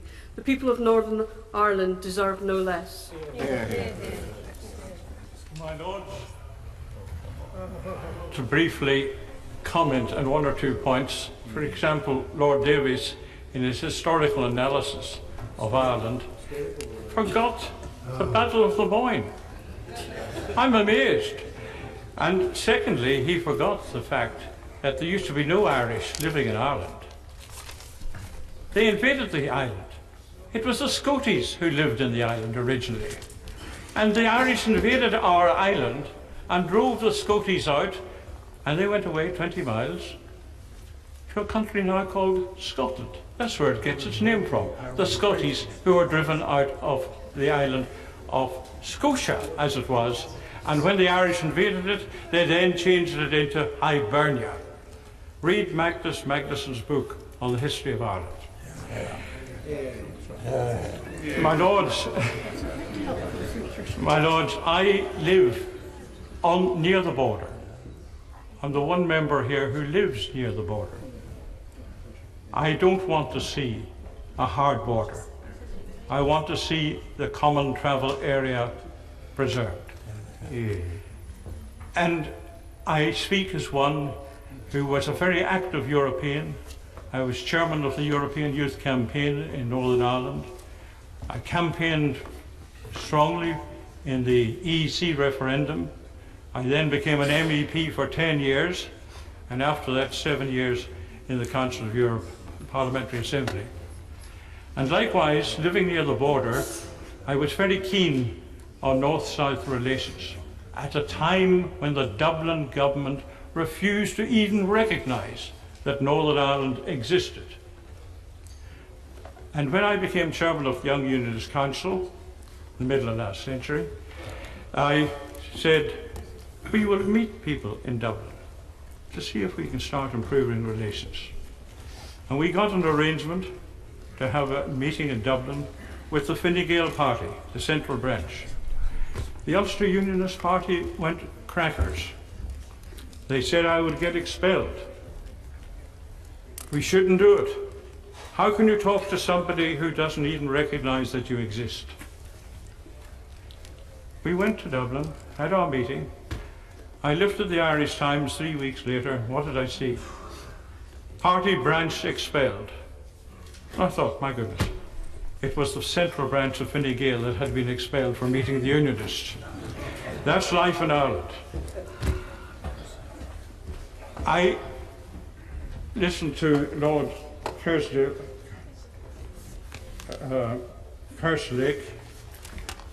and he was quite right in what he said, that the Southern Irish are petrified at the impact of Brexit. Petrified. And I see it every day where I live. Thousands and thousands are now coming every day from the Republic into Northern Ireland. For the obvious reason. The depreciation of pound sterling means that they're all coming up to do their weekly shopping. The ladies are coming up to our border towns. Our border towns are now not exploding, that's the wrong word to use, but they're absolutely thriving. And people along the border who are thinking of economics are saying, what a great thing Brexit is. But worse still for the Republic of Ireland, it depends, the largest section of its tourists come from England. And because of the 15% depreciation, tourism is now going into decline. Secondly, meat cannot be exported from the Republic to Britain because, once again, meat prices are down 15%. Farmers are now demonstrating outside supermarkets in the Republic because of the collapse of beef prices. Mushroom plants are closing down. Hundreds have already lost their jobs in the mushroom plants because of the same reason they can't export mushrooms. Of course, special status is required for someone, but it's not for Northern Ireland. It's offensive to suggest there should be special status for Northern Ireland. It's special status for the Republic. We must keep the common travel area there, and we must get Brussels to recognise, as the Prime Minister of the Republic of Ireland has already stated, that the Republic is more seriously damaged than any other nation in the European Union. It is going to suffer badly. Suffering already, but what will it be like in 2.5 years' time when the United Kingdom leaves the European Union? The Republic of Ireland needs special status, and we should be supporting them to get that in Brussels. As one living on the border, I say, keep the common travel area. And by the way, since I was involved in the negotiations of the Belfast Agreement, I have an original copy here for Lord Hill. And you will know the 5 articles in the back. There is not one mention in any one of the 4 articles of the European Union.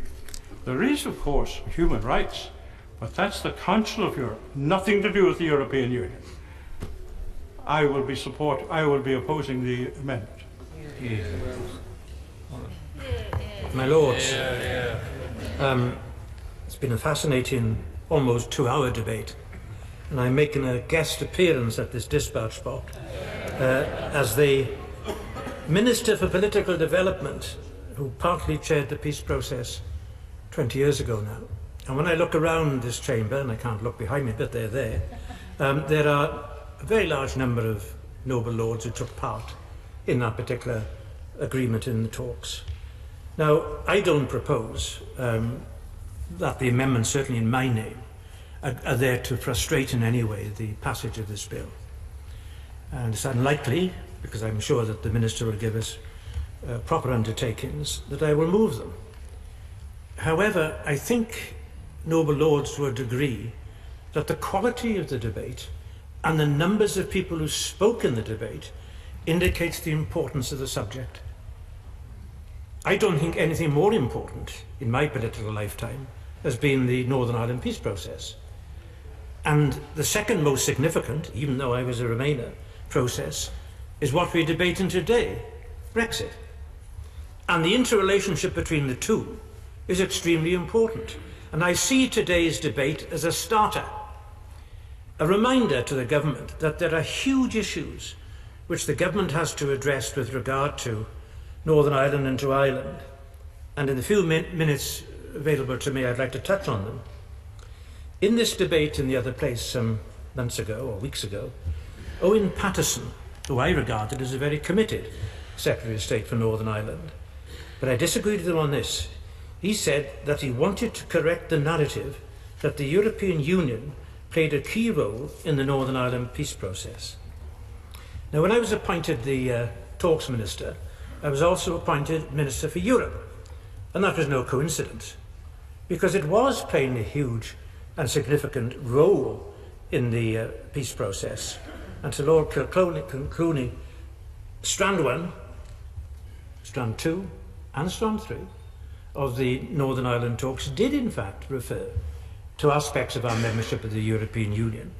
But I'd like to comment on my noble friend Lord MP, who said, quite rightly, that it isn't about the legalities of this issue that matters, it's about what produced the agreement. And it was the politics and the international treaty between the two countries that produced it. It was the will of two countries, and above all else, of course, the commitment of all the political parties in Northern Ireland to come to the arrangement which we call the Good Friday Agreement. It was our joint membership of the European Union, as opposed to any legalities or technicalities, which meant that ministers from both countries were able to meet, the Taoiseach and the Prime Minister, ministers at Council of Europe meetings, members of Parliament through the British-Irish Parliamentary Assembly, or its equivalent in those days. And I remember taking the entire Northern Ireland Assembly to Brussels at the invitation of the European Union, so that they could see how important Europe was to the future of Northern Ireland. And the excellent report which has been produced by the House's European Union Committee on British-Irish relations post-Brexit says that joint membership has been a vital ingredient in British-Irish relations. Of course it is. Money was important too. Northern Ireland had Objective 1 status.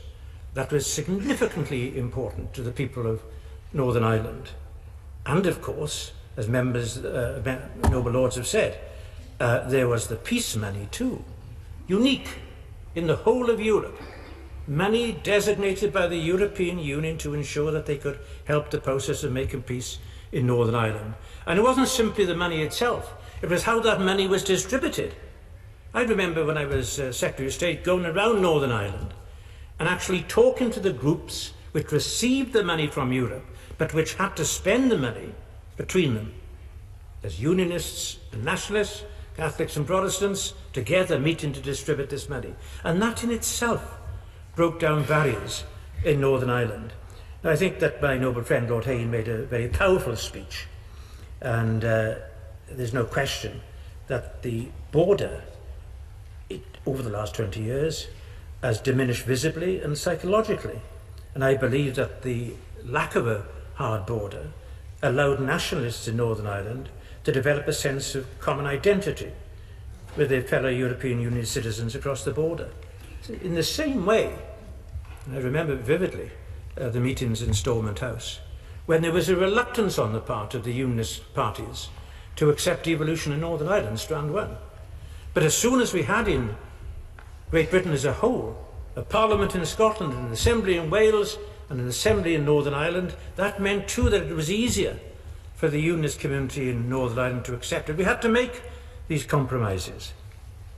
I'm reminded too by my noble friend Lord Rooker about the milk travelling back and forth Northern Ireland to the Bailey's plant. I remember vividly because I opened the plant many years ago, and I never appreciate the international nature of the milk. But of course, if you think about it, it's not just the milk, but it's the sheep and it's the cows and the whole of the agriculture industry, which comes back and forth a border which has no match anywhere in the rest of the European Union. And so I think that the issue of the border is hugely significant, and I know that the government takes it seriously too. It's an issue that can't be allowed to drift. It has to be top of the agenda. The brightest minds in the Foreign Ministry in Dublin and in the Northern Ireland office in Whitehall, not to mention the officials in Brussels, should be engaged on how to deal with this very tricky issue. Now, I've got an amendment number 30, I have no intention of moving it, with regard to what happens if there's a united Ireland. And incidentally, I'm not in any way advocating a united Ireland. I am not advocating a united Ireland either. That's my neutrality in all this. But what if they did? Because the principle of consent is actually so important into the Good Friday Agreement. What if they did in years to come? The Irish government undoubtedly will raise this issue. And so we need to be prepared as a British government how to react to it. What happens if there is a vote for a united Ireland, Northern Ireland goes into Ireland, and what happens to their membership of the European Union? It's not a huge issue, and it certainly isn't going to happen for a very long time if it happens at all. But it's an issue. Noble Lords will, of course, also understand that Northern Ireland citizens can, if they so wish, post-Brexit, become citizens of the European Union by becoming citizens of the Irish Republic. That's an issue which is to be raised. And all this, my Lords, against the backcloth of an election on Thursday to deal with the establishment of a new executive, at least 3 weeks of negotiations, and I am convinced that the issues that have been touched upon in this House will be dealt with there. And to remind ourselves that the people of Northern Ireland actually voted to stay in the European Union. The people of Northern Ireland voted to accept the Good Friday Agreement. The people of the Republic voted for that too. But the people of the United Kingdom voted to come out of the European Union. It's a tough task, and I wish the government well in it. My Lords, can I first welcome the Noble Lord, Lord Murphy, to the front bench. He played a hugely important role in negotiating the Belfast Agreement, and I think he brings huge authority to this debate. And I would also like to thank all those who have taken part in the debate on this group of very important amendments relating to Northern Ireland. All the contributions have been thoughtful, sincere and passionate. And I would also like to pay tribute to the work of the EU Committee, and in particular its report on Northern Ireland, as has been mentioned by a number of noble lords. My Lords, the whole House is very conscious of the political situation in Northern Ireland and the need to provide support to the parties there, with Assembly elections this Thursday and the aim of re-establishing strong and stable devolved government. And I'm sure we're all united in this place in our sense of duty to the people of Northern Ireland, who support the devolved institutions and want to see the forward momentum of the peace process maintained. Because the people of Northern Ireland have seen the benefits that flow from it. A reduction in violence, although still far too prevalent, economic and social progress, and the gradual normalisation of everyday life.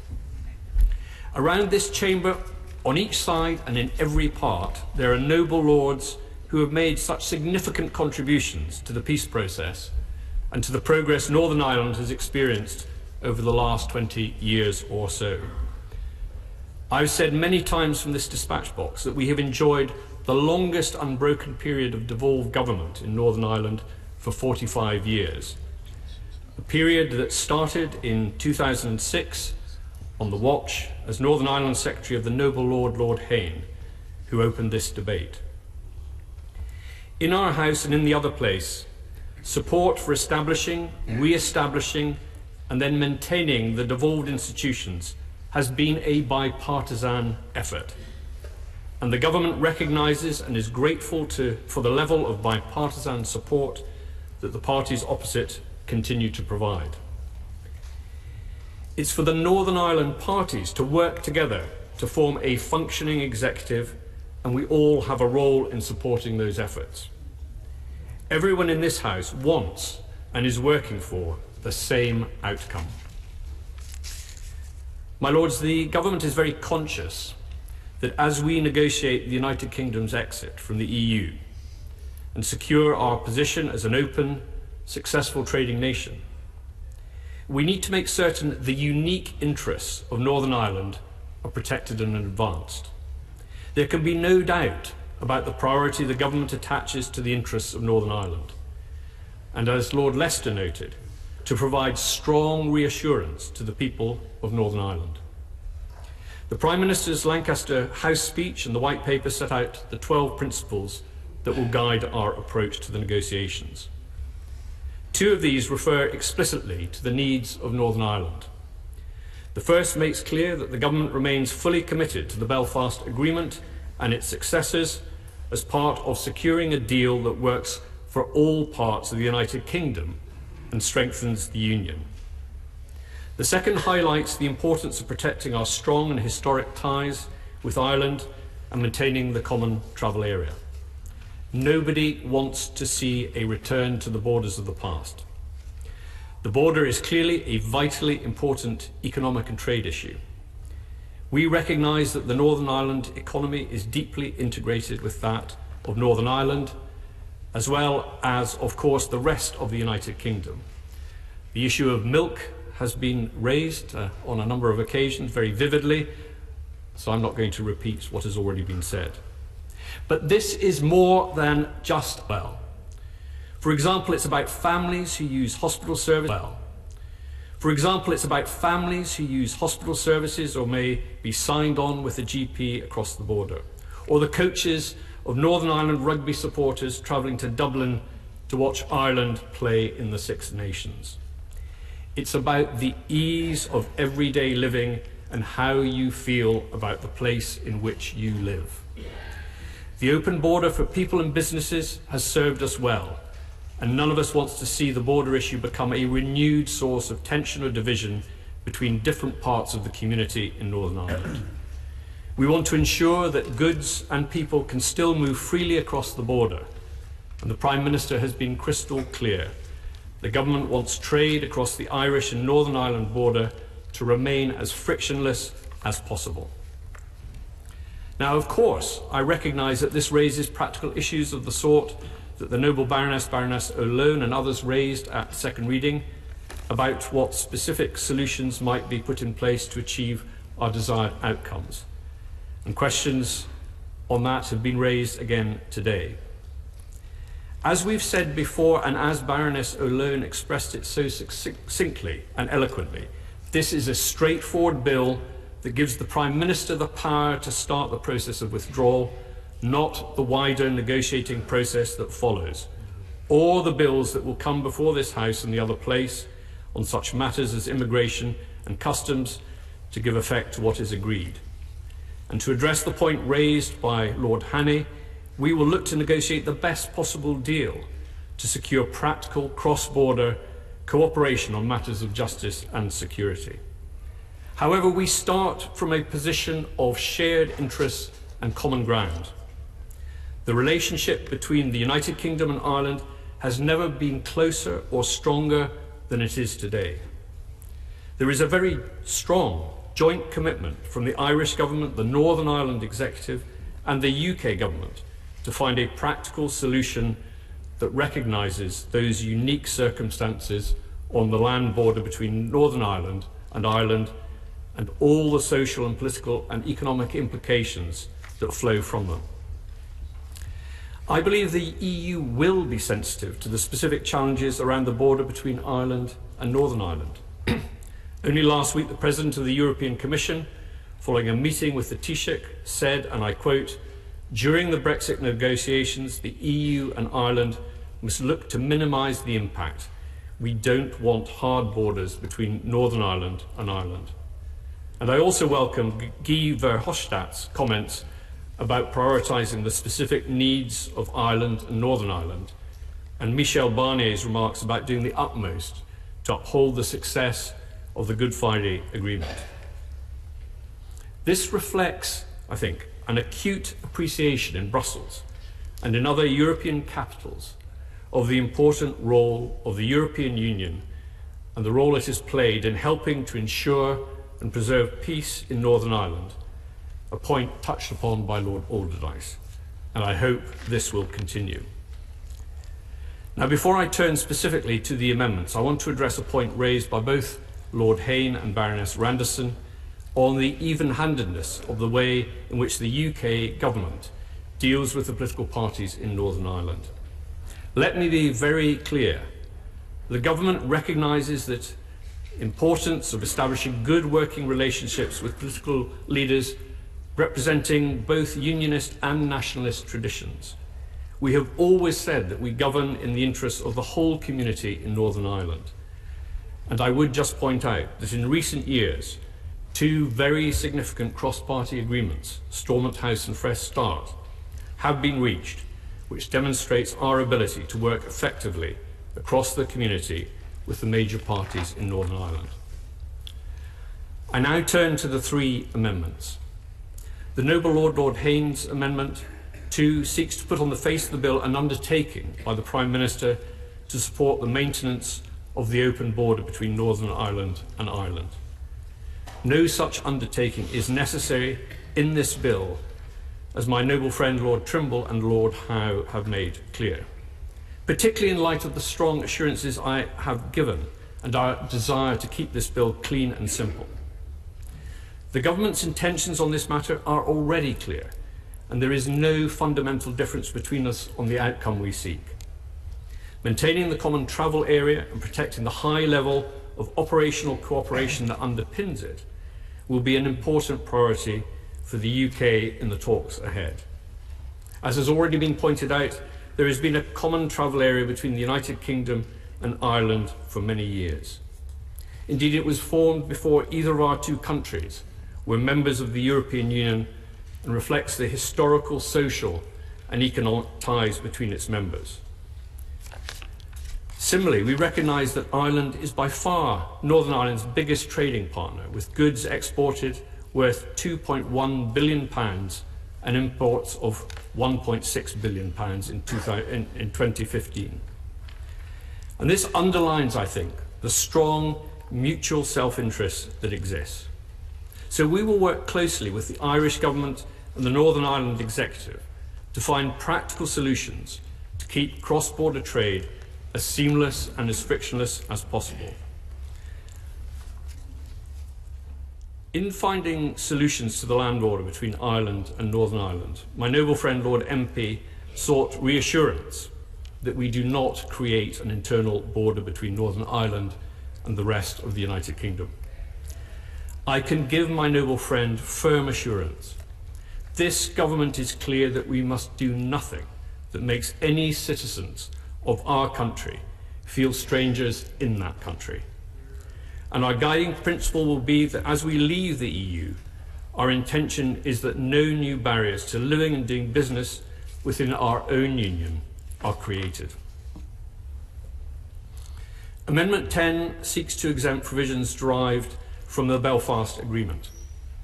The government's commitment to the Belfast Agreement and the three-stranded approach, which makes clear that the government of Northern Ireland will be determined by consent, is rock solid, including to the principles that recognise the birthright of all people of Northern Ireland to identify themselves and be accepted as Irish or British, or both as they may so choose. The United Kingdom's departure from the EU will not change this. The institutions, including the North-South Ministerial Council and the 6 implementation bodies, remain intact. So whilst the government does not disagree with the core sentiment lying behind this amendment, namely unwavering support for the Belfast Agreement, there is no need to legislate for it.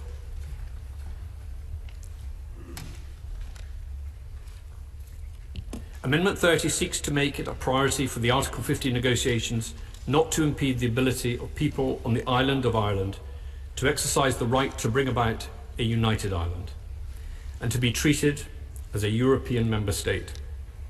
The Belfast Agreement makes clear that the constitutional position of Northern Ireland will be determined by consent. And while this government fully supports the Union and Northern Ireland's place within it, Northern Ireland's constitutional future will always be for the people of Northern Ireland to decide. We will always back the democratic wishes of the people. The majority of people in Northern Ireland continue to support the current political settlement, so the requirements in the Belfast Agreement for a border poll are therefore not met. If a majority of people of Northern Ireland vote at some point in the future to become part of a united Ireland, the UK government will honour its commitment in the Belfast Agreement to enable that to happen. This amendment is therefore unnecessary and also not appropriate for a short and simple bill that is designed to initiate the process of withdrawal, not the wider negotiating process that follows. My Lords, in conclusion, we must now work closely together to ensure that as the United Kingdom leaves the EU, we find shared solutions to the challenges and maximise the opportunities for the United Kingdom and Ireland. We want to build on all the progress that has been made on the island of Ireland, not set it back. The outcome of the referendum will do nothing to undermine the absolute commitment of the United Kingdom government to the settlement in the Belfast Agreement. As this debate has shown, there are clearly a number of crucial matters for the upcoming negotiation which are recognised in the government's white paper. But I ask that noble Lords accept the will of the people and the decision in the other place and pass this bill unamended so the government can make a start on these important negotiations.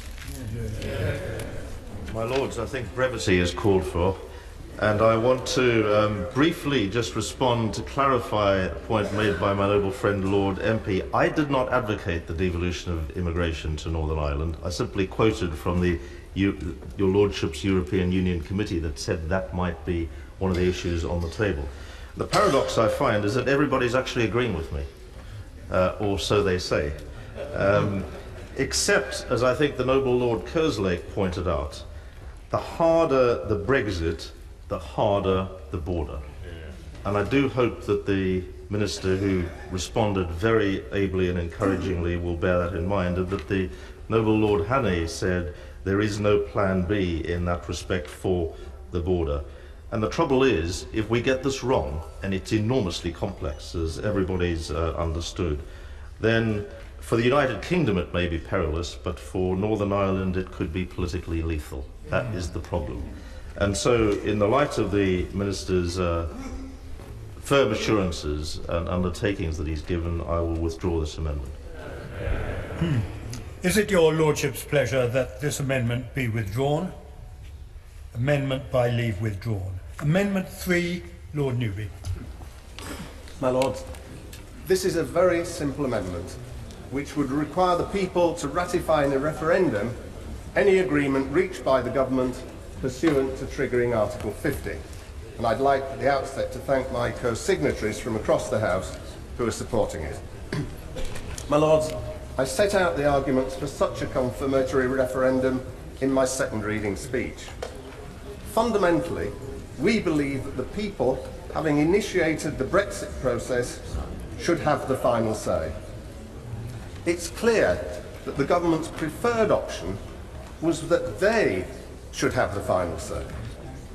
Under pressure, and no doubt as a result of votes we shall have in your Lordship's House, they'll be dragged slowly but inexorably towards giving Parliament a final say on all the options.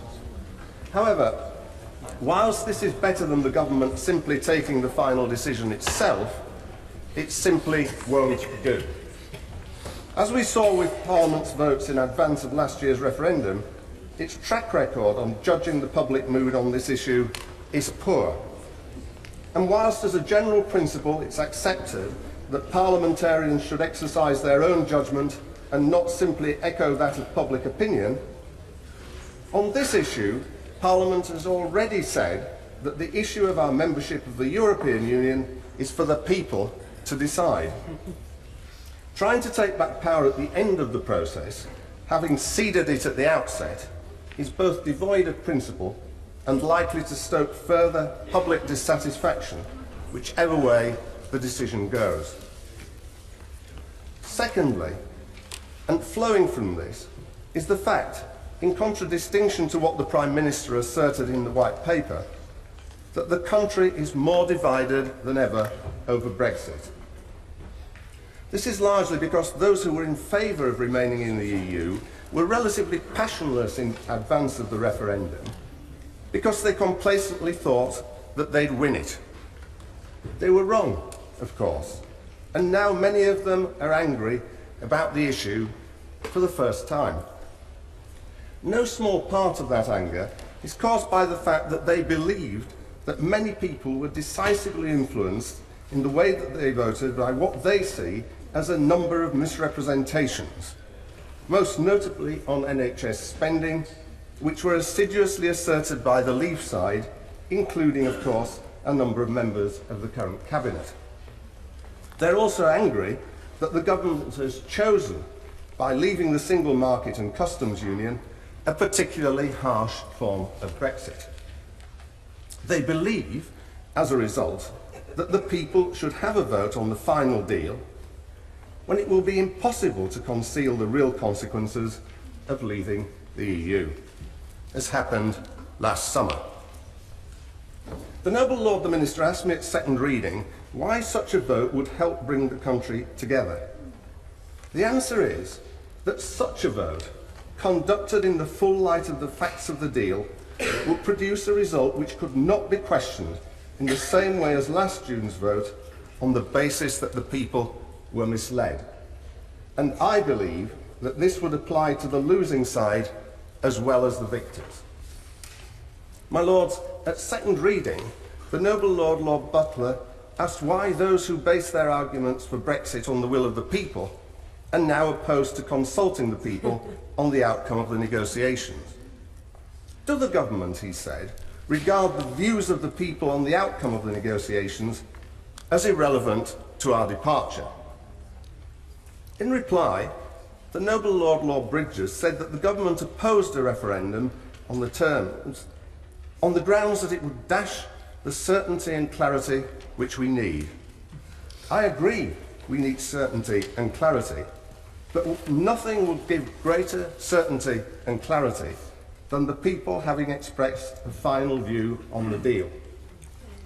The government's attitude is that if the views of the people were to change significantly against Brexit over the next 18 months, the government would still ask Parliament to ratify any deal they reached or simply crash out of the EU.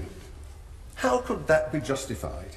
They're basically saying that the people are not allowed to change their mind, an approach which is the antithesis of democracy, which is that the people are regularly asked to express their preferences and do indeed regularly change them.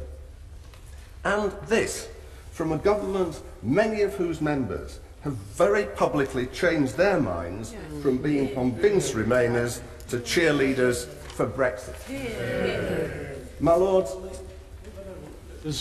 maybe he's coming to this in a moment in his speech, but the first requirement of his amendment is that any agreement must be laid before and approved by both Houses of Parliament. In his amendment, that's the first requirement.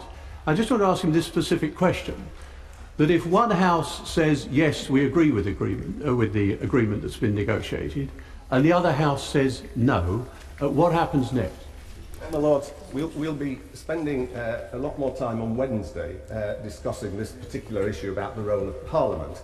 The point I was making in my amendment was that Parliament will want to express a view before the vote goes to the people again. We will be talking in great detail on Wednesday about how it might do it, and that part of the amendment is not the central part of the amendment. My Lords, some have argued that,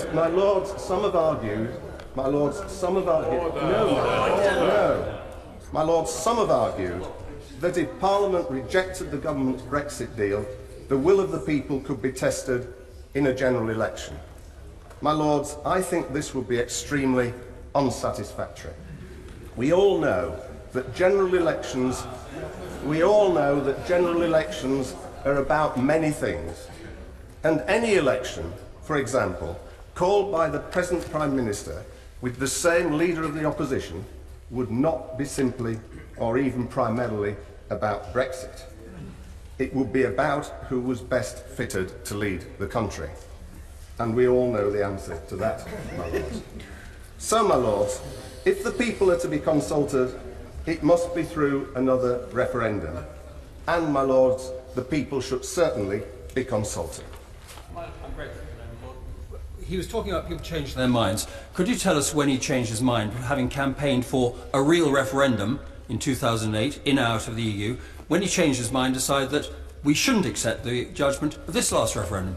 My Lords, I'm arguing in favour of the principle that when events change, people change their minds. I don't consider that to be a dishonourable practice, or else when I look at the government front bench in either this House or another place, where I see person after person who apparently had a miraculous change of mind, either just before or just after the referendum, I accept that that's sometimes what people do.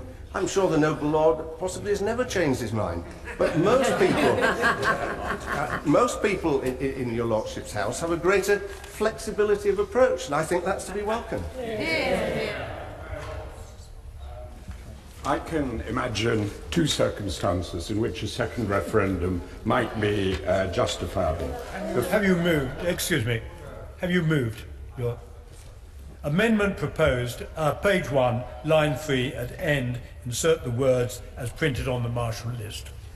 My Lords, although I oppose this amendment, I can think of two circumstances in which a second referendum might be justifiable. The first would be after we'd actually completed the negotiations, left the EU, and then people decided they wanted to have another referendum. That would seem perfectly justifiable. The second might be if the original referendum question had been framed in such a way as to say, do you wish the government to enter into negotiations about leaving the EU, and then to put the result of that referendum to a second referendum later on? That would be a situation in which a second referendum would be well justified. But that was not the question on the ballot paper. The question on the ballot paper, as we've heard endlessly, was remain or leave. It was quite unambiguous. My Lords, what it seems to me we're doing is slipping into the habits that the EU itself has with referenda. Mr. Juncker famously on one occasion said, if the people vote the wrong way, we must go on voting until we get the right answer. And that, I suspect, is the real motivation behind the amendment being put forward. We saw this in the EU with the referendum on Maastricht. After the Danes said no, they had to vote again. We saw it with the Treaty of Nice, when Ireland said no, we had to have another vote, and then that reversed it. And we saw it most blatantly of all with the European Constitution as proposed, which was rejected in recommendations by both France and Holland. And then, in order to avoid a referendum, that was then translated by a device into the Treaty of Lisbon. But it seems to me that we absolutely should not go down that road. My noble friend wanted to intervene. Well, I'm most grateful for my noble friend, but we had a second referendum, and the question was, do you want to stay out or go back? How could that be asked realistically unless we knew they wanted us back? Well, I think the question of whether they want us back is a very real one, and I wanted actually to come on to that very point. But I did want to say in passing that at the second reading, I quoted the noble Lord Ashdown as having said that he was firmly opposed to a second referendum. Well, he's shaking his head. If he wants to correct me, I will gladly be corrected, although I have 3 other press reports of where he said a second referendum was neither desirable and shouldn't take place. One in the Times of 20th of September, report from Asia House of his speech there on the 6th of September, and another one of his speech at Asia House as well, and then also Somerset Live the 24th of June. I've got quite a lot of... The noble lord may have been misreported, but if he's been misreported once, I apologise to him, but he seems to have been misreported several times. I'm very content. No, I misquoted by the noble lord. I'm very content to be able to intervene, not least because my words have been used in the past. I shall make an intervention later on in which I shall clarify this position during this debate. Well, we will look forward to that clarification. I may say that also, if we wanted to quote, there are many other Liberals, but not least Mr. Vince Cable, who I'm sorry is not in this House. He said very clearly that he thought there should be no second referendum. The public have voted. I think he said it's seriously disrespectful and politically utterly counterproductive to say, sorry guys, you've got it wrong and we're going to try again. I don't think we can do that. My Lords, as my noble friend Lord Cormac made the point, there is also just the assumption that the EU definitely wants us to remain in. There is also the assumption behind the amendment that Article 50 is reversible. Now, as I understand the position, this is legally quite an open question. The Supreme Court, as I understand, did not actually opine on this because the 2 parties to the case, Mrs. Miller and the government, agreed that they would not argue about that issue in front of the court. So the Supreme Court did not take a view about that. And as I understand it, lawyers are divided about this, but it is by no means clear that Article 50, once it has been invoked, is reversible. And regardless of what the legal argument is, politically, it does seem to me very difficult to believe that Article 50 would be reversible. Will the EU really want to negotiate with a country that is saying, well, we'll get some terms from you, then we'll put them back to the people, and then we may come back and ask for a better set of terms if they're not satisfactory? Also, it seems to me, if on the other hand, the noble Lord Cormac, and I am wrong about this, and the EU definitely 100% wants us to remain in, they'll give us the worst possible bargain, knowing that it has to be endorsed both by Parliament and by a referendum. So, my Lords, it seems to me that this is a very opportunistic amendment that has been proposed, and it is one that doesn't really have any logic at all. Lords, the will of the people is a phrase much bandied around in the wake of the referendum. It's taken on a totemic significance. Anyone suggesting that the country should not now blindly leap off the cliff into the unknown that is hard Brexit risks being accused of trying to defy the will of the people. When the Supreme Court judges examined the government's plans to ride roughshod over the principle of the sovereignty of Parliament, they met with a disgraceful headline labelling them enemies of the people. Their determination to stand up for the rule of law rather than the rule of the mob was seen as defying the will of the people. Well, my lords, I don't wish to defy the will of the people.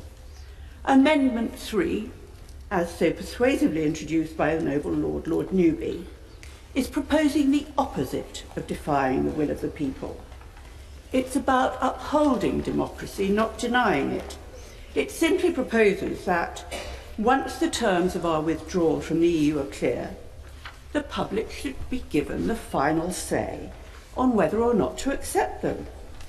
And as I said at second reading, I can't understand why even the most devoted Brexiteer wouldn't wish to give the public the final say on the terms on such a momentous decision unless they feared that the terms might not be acceptable.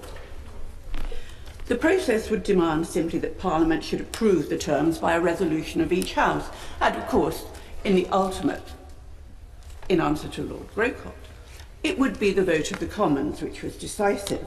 We know our place in this chamber.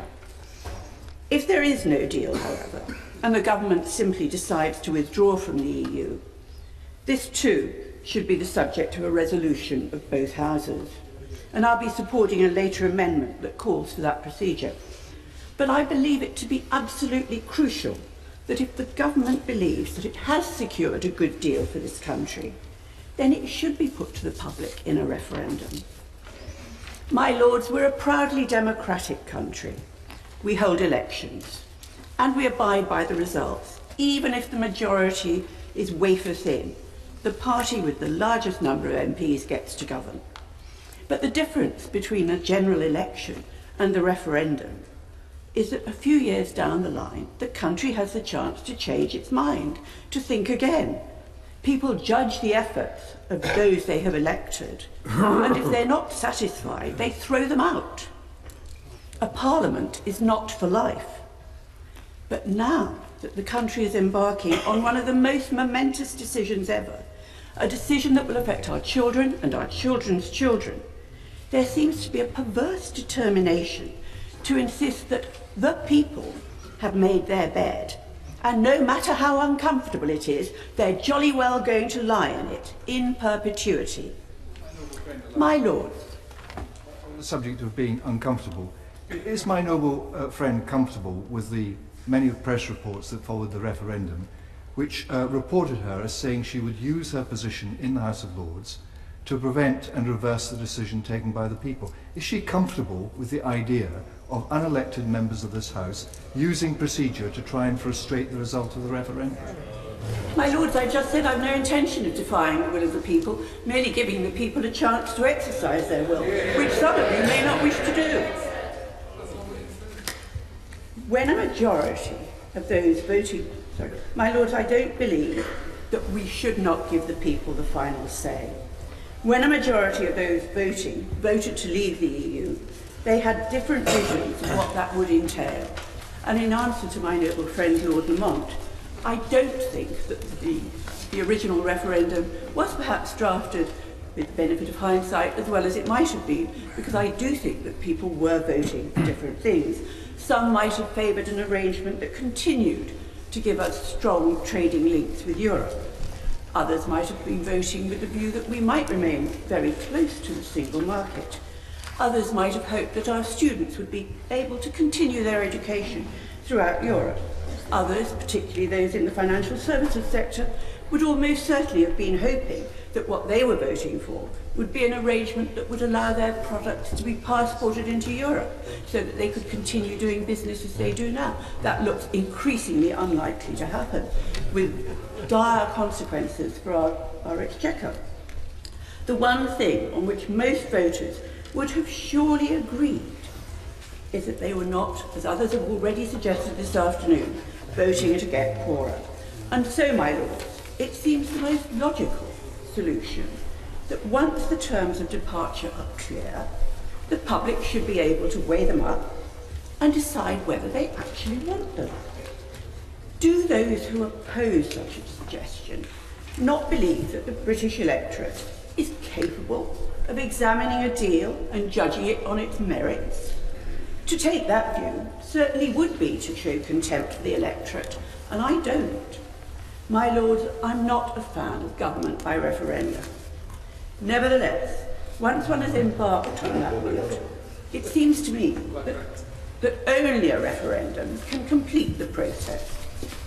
This is about listening to the will of the people, not defying it.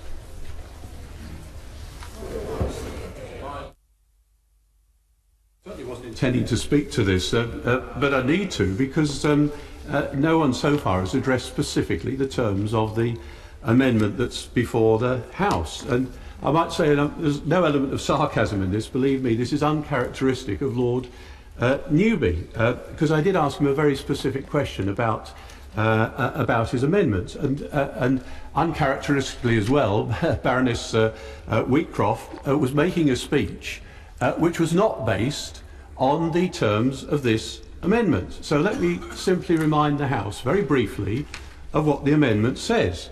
And there are 3 conditions laid out in the amendment. It says no agreement with the European Union may be ratified unless 1. It has been laid before and approved by a resolution of each House of Parliament. Now, I don't know what meaning that has, other than it has to be approved by a resolution of each House of Parliament, which, let me just deal with it, which Baroness Wheatcroft said, this isn't a problem because we always defer to the lower house. Now, if that's the case, it needs to be in the amendment. The Noble Lord for getting away on this point. But if he would be good enough, subsequently anyway, to look at New Clause 32, which is in my name, and is going to be debated on Wednesday, he will see that this point has been addressed by using the phrase both houses. I take the point that the Noble Lord is making with regard to each house, but would he agree that if the phrase both houses was substituted, the point is met? Well, I'm a long way from reaching clause 32, I'm afraid, amendment 32, but I shall certainly look to see to it in good time. So the first requirement, before we get to any question of consulting the people, which has been the thrust of Baroness Wheatcroft's comments and also Lord Newby's comments, it has to clear that first hurdle of being passed by both houses, approved I should say, by both houses of Parliament. And we do need the answer to the question, what happens if one house says yes and the other house says no? Because it does occur to me that there's a considerable possibility that the House of Commons, with a Conservative majority, being recommended by the Prime Minister, might well agree to approve of the Prime Minister's recommendation. There's also, of course, a considerable possibility that in this House, not being so bound by recommendations of Prime Ministers of whichever party, will decide no, it doesn't agree with the recommendation that the Prime Minister and the government has made. So that's the question. What happens if one says yes and the other says no? So that's the first hurdle that has to be cleared before there can be a referendum. But there's another. B says the Prime Minister has obtained authority to put it to a national referendum. Now that requires a bill and an Act of Parliament. So that's the second hurdle that has to be carried by the House of Commons and the House of Lords before we can reach the third stage, which is the referendum itself. And the third stage has been approved by such a referendum. So I simply say to those who've spoken so far that unless there are rather better answers to the question, particularly about the two houses, but subsequently to the answer to the question... Just my noble friend, on the issue of the two houses, I mean, I actually agree with the amendment, although I'll vote against it. And my... No, the central issue, and I say to my noble friend, that the flaw of this amendment is, in this bill today, are we seriously going to send, or attempt to send, an amendment to the other place, which requires the accession of, say, 15 to 20 Conservative members of Parliament to vote with the rest of the opposition to keep it in the bill? That's the only audience we've got today. It's not ourselves or the people, it's the 20 Tories in the other place who would be prepared to vote for what we send. So they're not going to vote for this, are they? So why are we going to try and send it there? After the best part of 40 years, my noble friend and I being in this House, we don't disagree on much, and I'm delighted to see that we clearly don't disagree on this amendment either. And with the absence of any satisfactory answers to the questions I've put, I hope that the House, should it be put to a vote, will decide against it. In opposition to this amendment. I do so because, in fact, referring to the new clause down the track, which I hope will be discussed on Wednesday, I have moved a new clause which enables Parliament to direct a referendum. But the amendment that we are currently discussing requires Parliament to hold an referendum. And that seems to me to be fundamentally different in kind. If 2 years down the track, after the negotiations, public mood has changed, then I, for one, do believe that the public's opinion should be tested in a referendum, and that Parliament will then decide. Alternatively, if down the track in 2 years' time, Parliament decides not to approve agreed terms, then I fancy Parliament would at that stage decide that its decision had to be underwritten by a referendum. But that is different in kind to what we are now discussing, which is the amendment made by the noble lord, because that requires Parliament to direct a referendum whether or not there is a change in opinion. And that does seem to me to be fundamentally undesirable, because we do know, my lords, that referenda are profoundly divisive mechanisms. They are, in fact, the policy of last resort.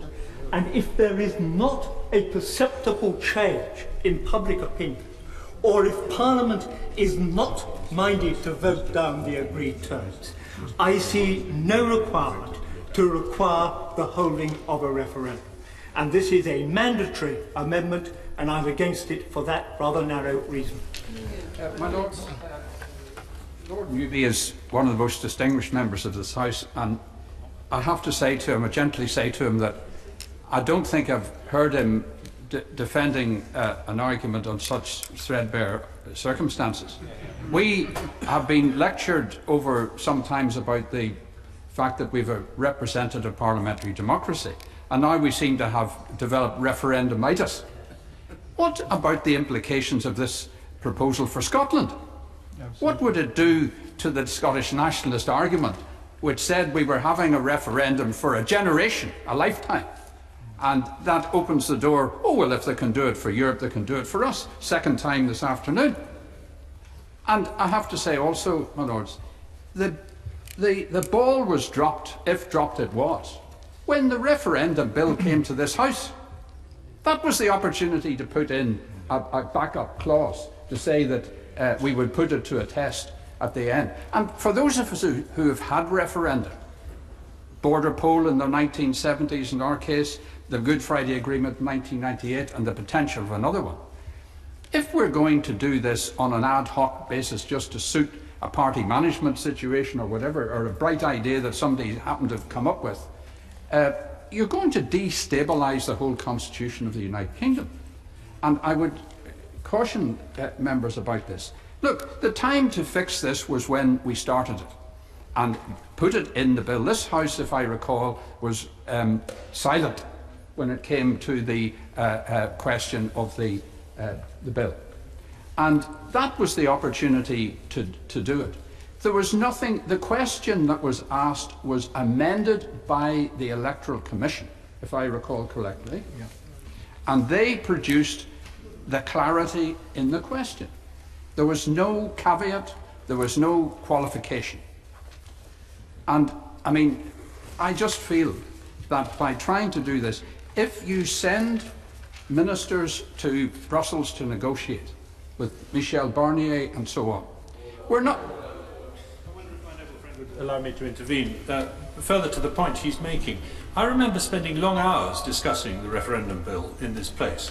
And one of the things that we particularly discussed was the need to make sure that this was a decisive result that was accepted by the losing side as well as the winning side.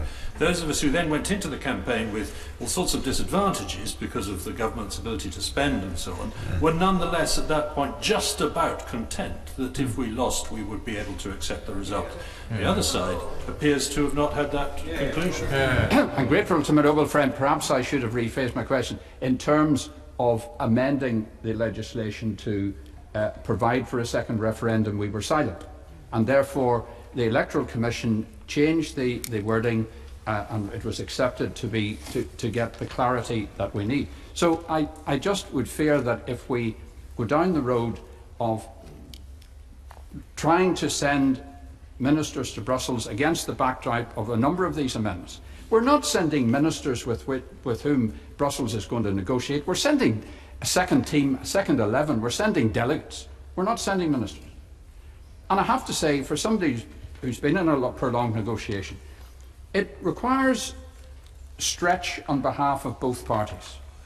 Now, if you're sitting in Brussels, and if you were minded to try and reach an agreement with our ministers, why would you risk or stretch yourself outside of the four freedoms, or to take a big leap, if you thought that A, you were not dealing with people who could actually make agreements with you, and B, you would be shut down because there'd be people in this Parliament or in this country who could undermine you having made the effort to reach agreement? I think, noble lords, we need to think very carefully about, there's a number of amendments along these lines, and I do think we need to think very carefully of the mechanics and the atmosphere around the negotiating table.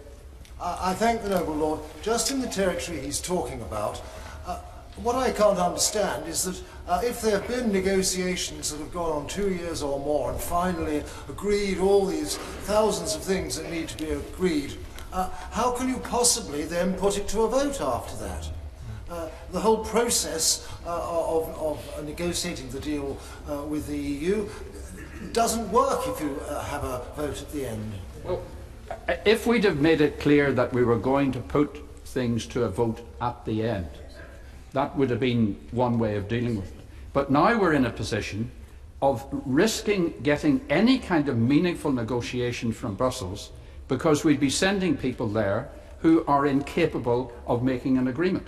Now, we understand that it has to be approved by Parliament, and the European Parliament has to approve it, let's not forget. And that's not going to be a pleasant experience if anybody's had experience over there. So I would just caution the noble lord that I understand what he's trying to say, but I'm most grateful, but isn't that the point of the amendment, is to undermine the negotiations and in fact reverse the decision?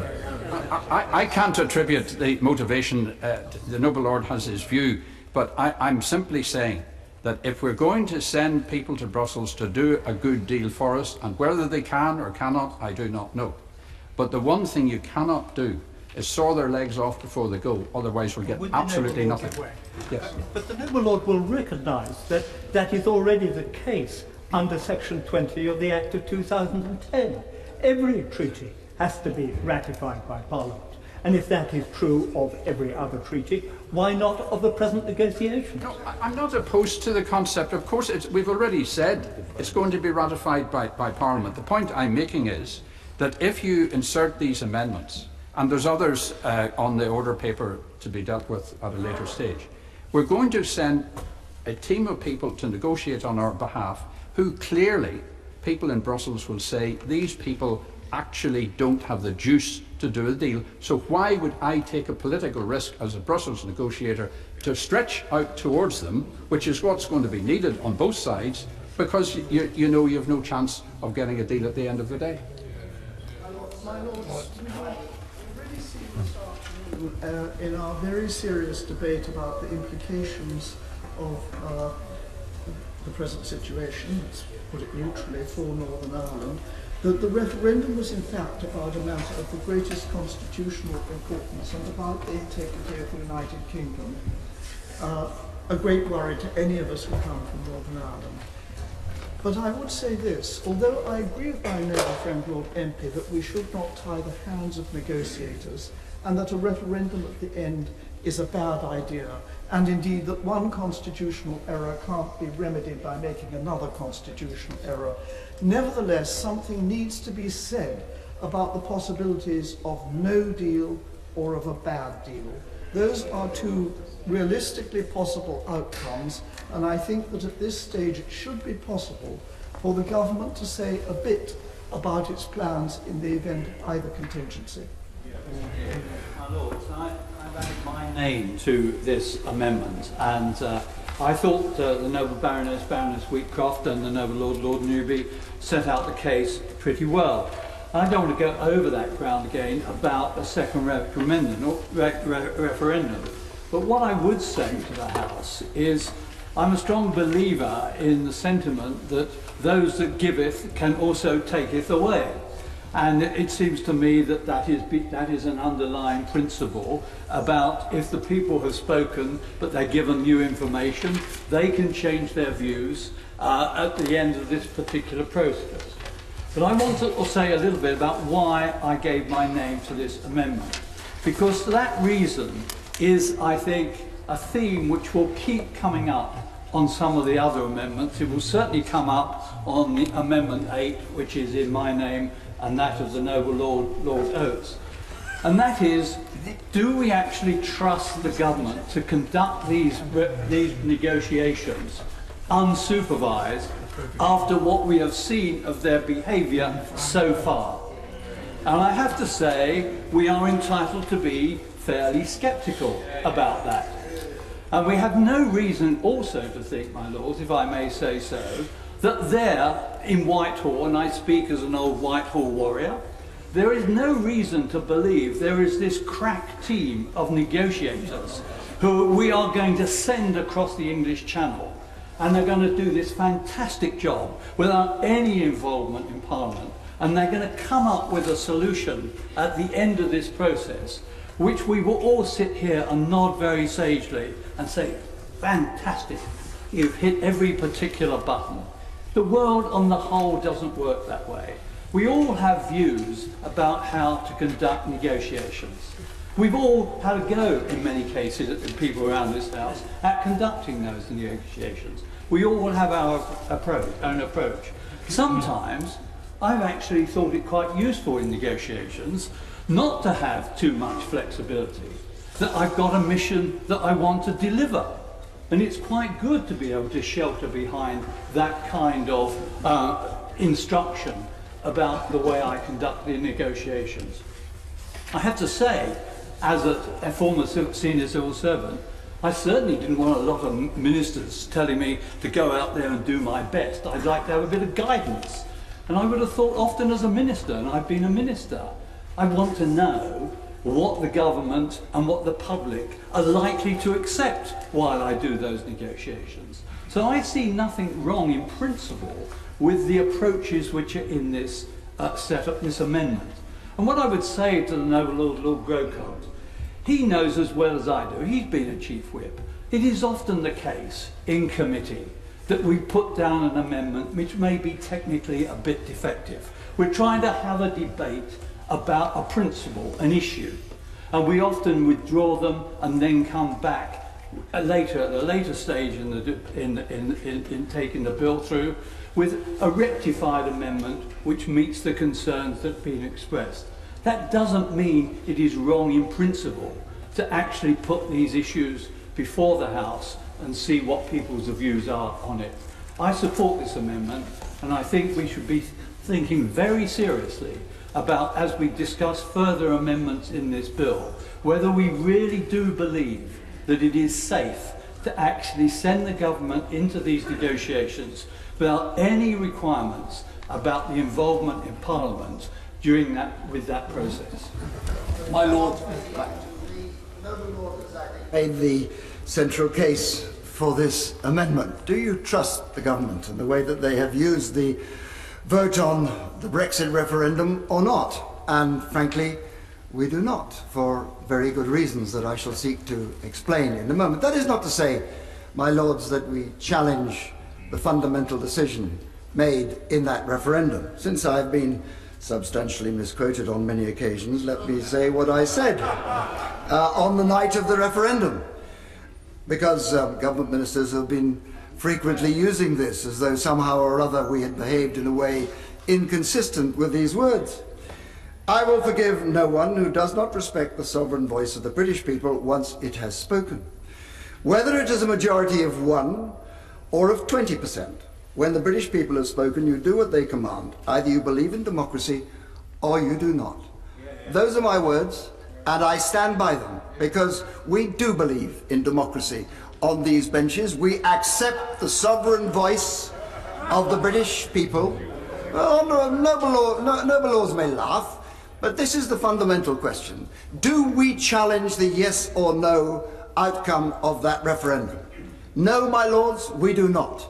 And this amendment does not in any way. We accept the decision that has been taken, and the decision is that we should leave. We are naturally bitter about that and sad about it, but whatever our personal feelings, the judgment of the British people have spoken. But to say we leave is not the same as the British people providing a mandate unto what solution this government will choose in order to leave. And what the government has actually done, it has taken what it claims to be a mandate to leave, which we concede you have, the government has, of course, but it has turned that into a mandate for the most brutal form of leaving that is possible. Now, I ask noble lords to look back to the conduct of that referendum in which many of us took place. I had a number of interesting debates with the noble Lord Forsyth, and very good they were too. Every single occasion during that referendum, we asked those who would propose Brexit to say what kind of Brexit. Did it mean leaving the single market? Did it mean a complete ban on immigration? Never, never were we given an answer. I have Mr. Hannam, a well-known lion on the Brexit debate, on the record many times. There's nothing about this that says you must leave the single market. If I recall in the meeting that I had with the noble Lord Forsyth, I don't think I'm wrong, at the meeting we both attended, he too said that it wasn't necessary to leave the single market. So we accept, well, by all means, yes. What I said, as the noble lord will recall, was that there was a difference between being a member of the single market and having access to the single market, and that those who were arguing for Remain were deliberately deceiving the people. The conclusion I reached and the audience reached, but we probably can't go over this now, was that you were believed that it was not necessary not to continue with access to the single market. But that is what the government has now done. In other words, we accept the government has a mandate to leave the European Union. But what mandate do they have to leave the single market, or indeed to leave the customs union? None. The Conservative Party manifesto at the last election committed the Conservative Party as a manifesto promise to continue to stay in the single market. And they have taken the British people's votes. I will. Would the noble lord please correct what he said about the Conservative manifesto saying we'd stay in the single market? That was said in the context of the negotiation that the Prime Minister was promising to undertake, and was on the assumption that he wanted people to say yes and remain in the single market. If the referendum went the other way, it was made perfectly clear that the single market would no longer encompass Britain.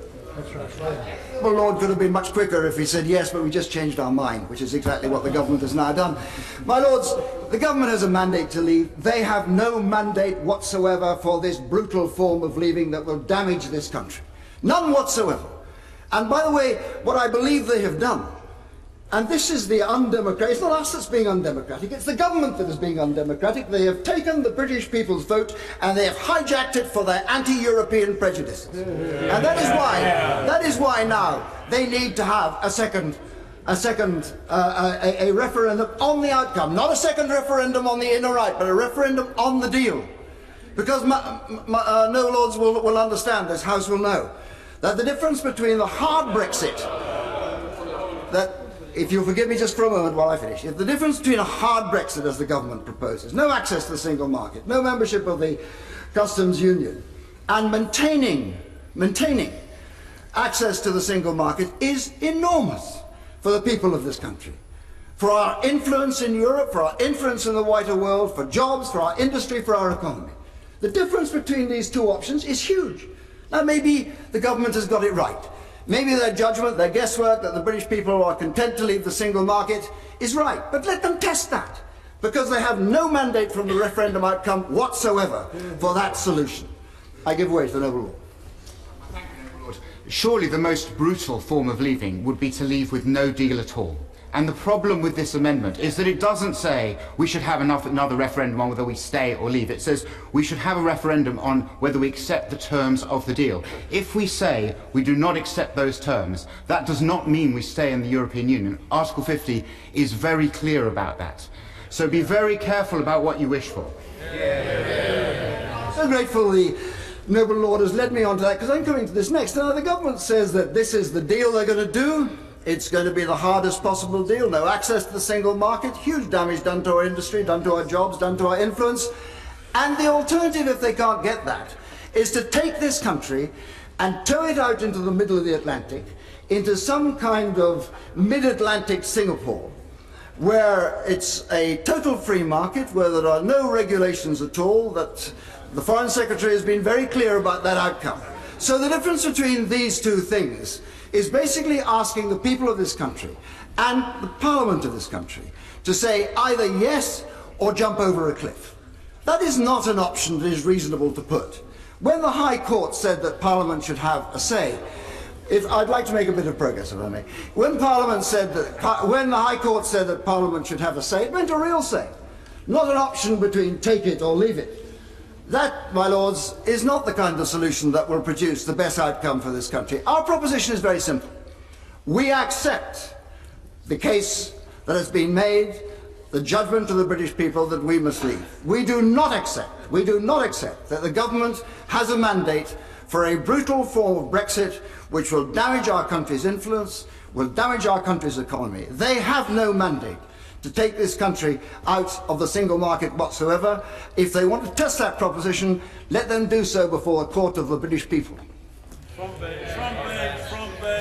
My Lords, if we get back to the amendment, I thought we'd segued into the next debate for a moment then.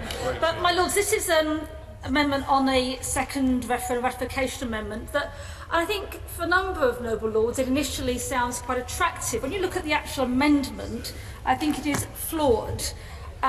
Firstly, the point made by the two parts of the amendment. The first part of the amendment, one part A, as the noble Lord Grocott says, fails to recognise the primacy of the other place. That it has to be laid before and approved by resolution of each House of Parliament, which is not how we've handled this bill or other issues. And on that point, I think our later amendments on a meaningful vote are a better way to judge parliamentary opinion and for Parliament to deal with this issue. But my Lords, demands for a second referendum started even before the polls closed on the first one. Online parliamentary petition called for a second referendum that should the first have less than a 60% vote for either remain or leave on a 75% turnout threshold. Now that was setting a high bar and it received around 4 million signatures. Now we don't, my Lords, require that level of support for governments, and the last time we had a turnout of higher than 75% was back in 1992, nearly 25 years ago. Now this amendment doesn't seek such conditions, and I agree it would be strange to set new and different conditions for a second referendum than for a first, but I think the point has been made previously in debates for such a major constitutional issue to be decided by a simple majority is something that has caused concern. My Lord, national referendums are rare in the UK. As we know, there have just been 3 UK-wide ones. In 1975, Harold Wilson called a referendum on remaining in the European community or leaving. Then in 2011, during the coalition government, we had a referendum on whether to change first past the post to the AV voting system, and then we had the EU referendum in 2016. Now, I have to confess, I am naturally cautious about politicians demanding a national referendum on issue. And if I was a cynic, and of course I'm not, I'd suggest it is rarely on a point of principle. It's more often because I think it would endorse a position that we take and give us the result we want. I have to say, though, I do feel differently when there is a public demand for a referendum. And I accept it's not always easy to judge that. Certain petitions and polls are not satisfactory, but it does become clear over time. And the polls of referendum we had is evidenced by the turnout. Public support we've had for those referendums, if you look at that, in the EU referendum in 1975, 64% voted in 75. That was probably depressed by most people thinking it was clear that UK would remain. And it was 72% in the referendum in 2016. Yet when we had the referendum on the voting system, for which there was no real public demand, it was politician-led, it motivated fewer than half of our fellow citizens with a turnout of just 42%. And my fear now is that with no significant public demand for a second referendum at this time, it's being seen as a campaign to challenge the result of the first referendum. And that in itself creates a mood of opposition and hostility from the public. And the Noble Lord Newby reinforced that view, and he did it in his speech. But in the House magazine, he said, "It's implausible not to grant a second referendum if public opinion shifts in favour of the EU." Well, what if it shifts away and more people are opposed to the EU? Is that still grounds for a second referendum? Not according to his article. Indeed, throughout the Noble Lord Newby's speech, and indeed the Noble Lady Baroness Wheatcroft, they spoke of having a second referendum so people could express a change of mind. And that is not solely the reason to have one. In the coming months of negotiations, as the previous debate illustrated, I thought very clearly, it's going to be complicated and it's going to be complex. We are pressing the government to ensure that Parliament is kept fully engaged, that it's kept fully informed throughout the whole process, and that Parliament has the opportunity for the final say, a real final say, a meaningful final say on the exits, arrangements or deals. And I think Noble Lord Newby did make a good point on this when he said the government didn't want to engage Parliament with a vote. They had to be persuaded to do so by a court judgment. But Parliament is going to have to make that judgment on that, and MPs who make that judgment will be accountable to their constituents. And that's what parliamentary sovereignty means. It means taking responsibility. And I have to say to the Noble Lord Newby, I think the logic is flawed. Because he and others from his party, though the Noble Lord Ashdown just refuted this, but I find that hard to accept, that there was no need to expect the result of the referendum, and I don't, as the Noble Lady Wheatcroft said, to call it the will of the people. I'm not sure referendums do express the will of the people, but it's a clear result of that referendum. Their party said there's no need to respect the result of that referendum and have voted against it in the House of Commons. And they're now calling for a second referendum. Is that to be the same, to be seen as advisory, or do we just accept what a second referendum says? And I do find it hard to see in the circumstances in which a second referendum can deal with all the detail that will be required on the terms of an exit deal and not just be a rerun on the principle of continuing the process to leave or staying in. And that is in effect rerunning the first one. The final judgment on the deal, on the exit, has to be a very measured one. It's going to be dealing with forensic detail, and it can't just be an appeal to the motions without hard, accurate facts. The first referendum was one on which we saw different sides campaigning, and they lobbied around the principle of staying in or leaving. I'm on record, my lords, as saying I was deeply unimpressed with both campaigns for staying in and for remain and leave. But I've not yet been convinced that the approach of a referendum works well when dealing with the detail of negotiations over the past 2 years. And I think we have to have some faith in our members of Parliament and in your Lordship's House to make a serious factual judgment on the benefits or otherwise of a final deal.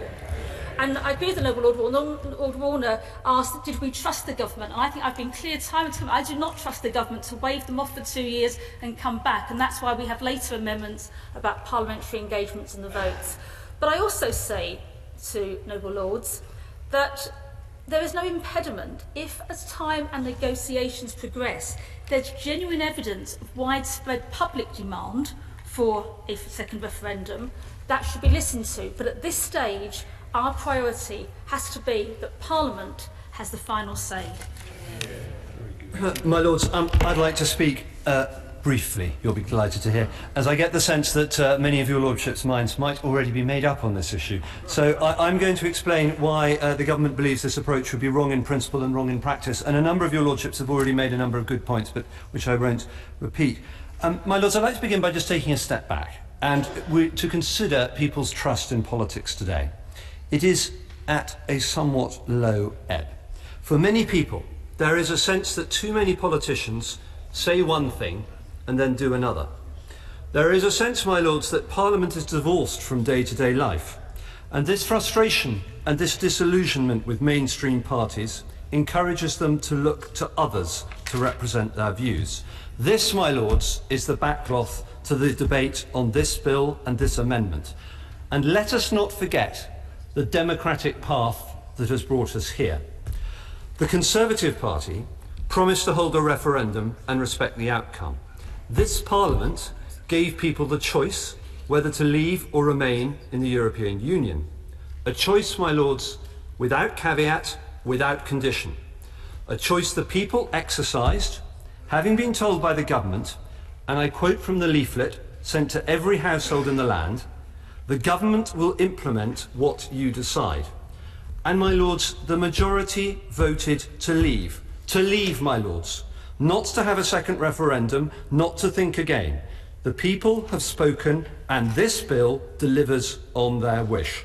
So, my lords, my first question to you is, would it help build trust in politics if we, the unelected chamber, were to tell the people, we didn't like your first answer, please try harder? I think not. Quite the reverse. And, my lords, when Parliament, forgive me, I'm going to make some progress. When Scotland voted against independence, what was the response from many politicians, my lords? Let me quote one. You have to abide by the outcome. I don't think reopening old wounds would be good for Scotland. Those, my lords, are the words of Mr. Nick Clegg. And whatever the cynical machinations of the Scottish nationalists today, I believe that what Mr. Clegg said was true then, and as regards Scotland, and is true today as regards Europe. My lords, we promised a referendum, not a never-endum. The government leaflet said the referendum was a once-in-a-generation decision, not a twice-in-5 years decision. We cannot, my lords, keep asking the question until we get the answer some want.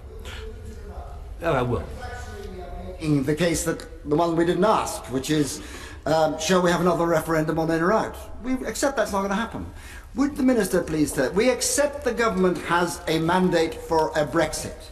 Can he tell us what mandate they now have for leaving the single market? My lords, I'm sorry to say, but the noble lord is just making my point for me. We had a referendum in which people were asked very explicitly, did they want to leave or remain in the EU? The leaflet I have here said it very, very clearly, and many, many people in this House and outside it, on both sides of the argument, made the case a vote to leave was a vote to leave the single market. That was the choice. People were aware of it, and that was the decision they made. And we are going to come on to this, my lords, to debate it, I'm sure, in the next hour or so. Furthermore, my lords, people on both sides of the argument, leave and remain, many of them are now coming together to make a success of our exit from the EU and to forge a new place for our nation in the world. Why, my lords, would we want to open up all those old divisions again by holding a second referendum, as this very debate has just shown, my lords? Well before last June, a number of politicians argued... Giving way at this stage. When he says about the advisory referendum which was giving an opinion, that was a result which we had to respect at the time. Of course, there are comparisons with other European countries, and in the process of the European Constitution and then the subsequent Lisbon Treaty, it was very interesting that in France, Denmark and the Republic of Ireland, there was always, under the compulsory written constitutions, a no vote in that first referendum.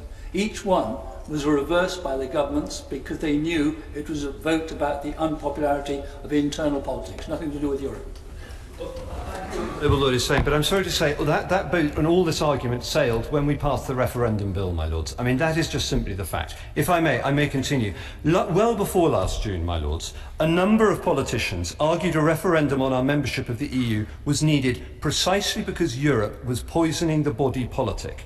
And one politician said, some years ago, it was time we pulled out the thorn and healed the wound. Time for a debate politicians have been too cowardly to hold for 30 years. Let's trust the people with the real question, in or out.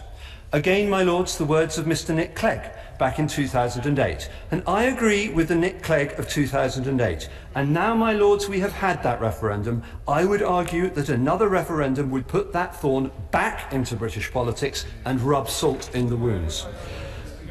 I will indeed. The Minister for giving way.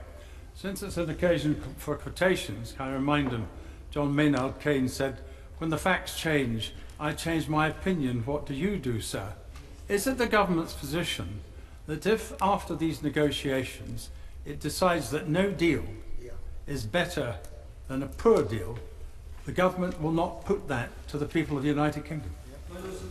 It's very clear. We are absolutely going to stand by the instruction that was given to us by the British people to leave the European Union. That is the decision, and that is the government's policy, and that is what it will remain. And I will briefly. The real reason that people putting forward for a second referendum is that one side lost and they don't like it. Then might it not be the case that somebody would lose another referendum? We'd have to have a third referendum. And indeed we might even have to have a fourth referendum to decide which referendum had been the real thing. I agree with my noble friend, and this is why we have the prospect of a never-endum. And this brings me straight to the concept, can I make some progress, my lords? With time is powering on. Think that the British people had any idea at all what it would mean if there was no deal and they ended up in the arms of the WTO and all that that means. Sorry to say, I dispute what the noble Baroness is saying. The British people voted to leave. The British people there was a very, very loud and passionate discussion with lots of people issuing lots of papers about what it would mean to leave. And the British people made a decision. Now, my noble friend raised the issue of a never-endum, and this brings me, my lords, to the issue of certainty. My lords, I think one thing we all agree on is the need for certainty. So, my lords, let us think of European families here, of British families in Europe, of the thousands of businesses right across this country who are listening to our debate. For them, the prospect of another referendum at some unknown date, years ahead, with a bill, as the noble Lord Grocott said, and a question we still don't even know what the referendum would be, my lords, this would simply create more uncertainty. And let me say here a word about business in particular, given my noble friend Baroness Wheatcroft, I think, edited the Wall Street Journal. I would like to draw the House's attention to a report just issued by the Institute of Directors. And it recommends that, and I quote, "A measure to boost political confidence and certainty for business would be for all parties to rule out a second referendum over the next Parliament, either a repeat on EU membership or the final terms of the deal." My lords, the IOD is a body that represents 35,000 businesses which employ hundreds of thousands of people. They are saying they want certainty. So, my lords, let me then finally come to the point on... My lord. Clarification. That the Minister says that people want certainty. Is he saying that if that certainty is to a business, yes, indeed, you must move your headquarters? If that certainty is to a business, yes, indeed, you must take jobs out of this country? If the certainty is that you will have higher prices to face, lower opportunity, less opportunity for your children, if that is the certainty, is he saying it is this government's decision that that is what it will choose to make the British people live with and to have no voice to challenge? Just one.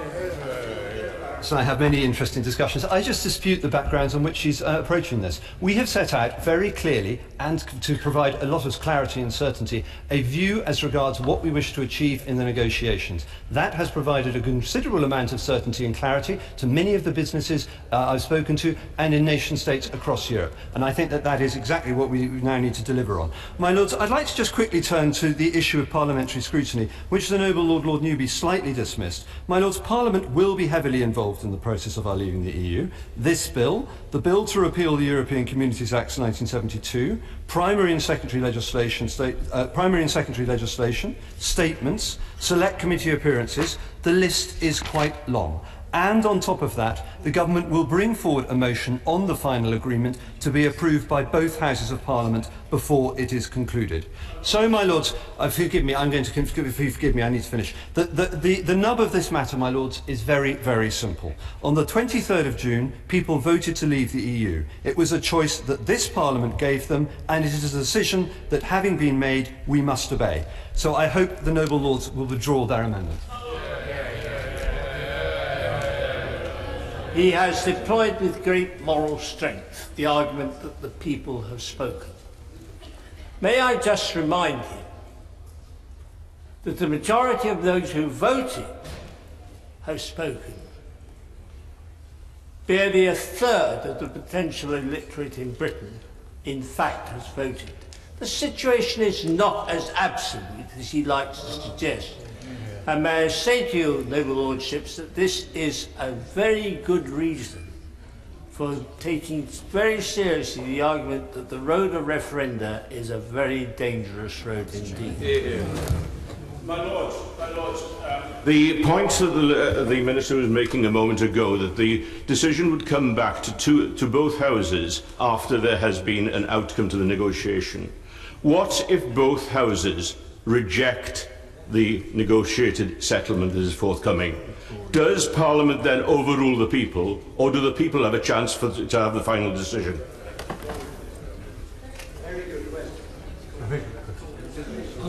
My Lord, my Lord, it's clear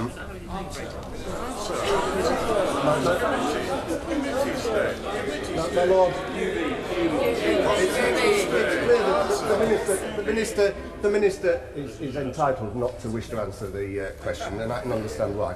I'd just like to make three points. The first was, I'm sorry to the noble Lord Grocott that I was so hard on him earlier on, because I should, and indeed do now, welcome his intervention, because he's given me some very helpful drafting advice, which I reflect in the amendment that I'll be bringing before your Lordship's House at report stage. Secondly, I just, as far as the noble Lord Rook is concerned, I have never heard him so defeatist. If this House took the view that the House of Commons might not accept an amendment which we passed, we'd hardly ever pass any amendment. We'd certainly not have passed the amendment on tax credit.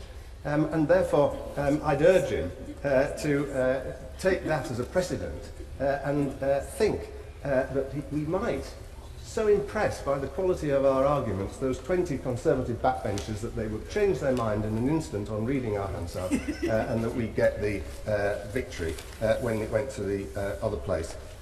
And as for the noble Lord MP, and this was a point there's a number of noble lords raised about the parallels or differences with Scotland. This is a completely different situation to that which obtains in Scotland. The SNP want a second bite at the same cherry. We want a vote of people on a firm proposition, rather than a vote which did take place on 57 varieties of proposition, which were assiduously and separately propounded by different people on the Leave side. So it's completely inapt parallel, and really I can't accept it. My Lords, we are putting forward a very... When he says the Scottish situation is completely different, what the Scottish Nationalists are arguing are that people didn't know what they were voting for because of Project Fear. Surely it's precisely the same argument as being used by the noble Lord. I've the greatest respect for the noble Lord, but I'm afraid that argument simply doesn't hold water. My Lords, the principle that we are putting forward in this amendment is very, very straightforward. Who decides at the end of a process initiated by the people? Our view is that the people should decide, and nothing that any noble lord has said this afternoon makes me question that principle in any particular regard. Oh, but my Lord, for today, I will withdraw it. It's withdrawn. Is it your Lordship's pleasure that this amendment be withdrawn? Amendment by Leave withdrawn. Amendment 4, Lord Hay? No? May I just say, because there has been quite a bit of running around, and this would be normally the time when the House would be looking to do the dinner hour business. I have spoken to the noble Lord, my noble friend Lord Hodgson, who has a regret motion for debate in the dinner hour. He has agreed that we should adjourn that debate to a future day on which we can discuss it, so that we can carry on with this bill, because obviously there's lot to talk about. The noble lords who have expressed an interest. I've spoken in usual channels, and we all agree that that's the right course of action. I hope the House agrees. Yeah. Amendment 4, Lord Hay. My Lords, I wish to move my Amendment 4, and also sponsored by my noble friend Lord Monks and the noble Lords Oates and Wigley. And since I hope to divide the House later on, I'll be briefer than I thought I would before proceedings went on. The hard Brexit the government seeks will be the worst possible outcome for the United Kingdom, and for which the referendum gave them absolutely no mandate whatsoever. Cutting us off from our largest market and seeking new trade partners elsewhere will cause huge job losses and many business closures over the next 10 years or so that it will take to adjust to the shock of exiting the single market we must expect a pound of pain for every ounce of gain. When the country voted by a narrow margin to leave the European Union, the single market was not on the ballot paper. Voters were never asked about it. In fact, the Conservative Party manifesto in the run-up to the general election of May 2015 promised, and I quote, to safeguard British interests in the single market. We say yes to the single market, the manifesto said. We want to expand the single market, breaking down the remaining barriers to trade and ensuring that new sectors are opened up to British firms, the Conservatives promised. Absolutely nobody is talking about leaving the single market, said leading Leave campaigner Daniel Hannan MEP. Only a madman would actually leave the market, said ardent Brexiteer and ex-Tory Cabinet Minister Owen Paterson MP.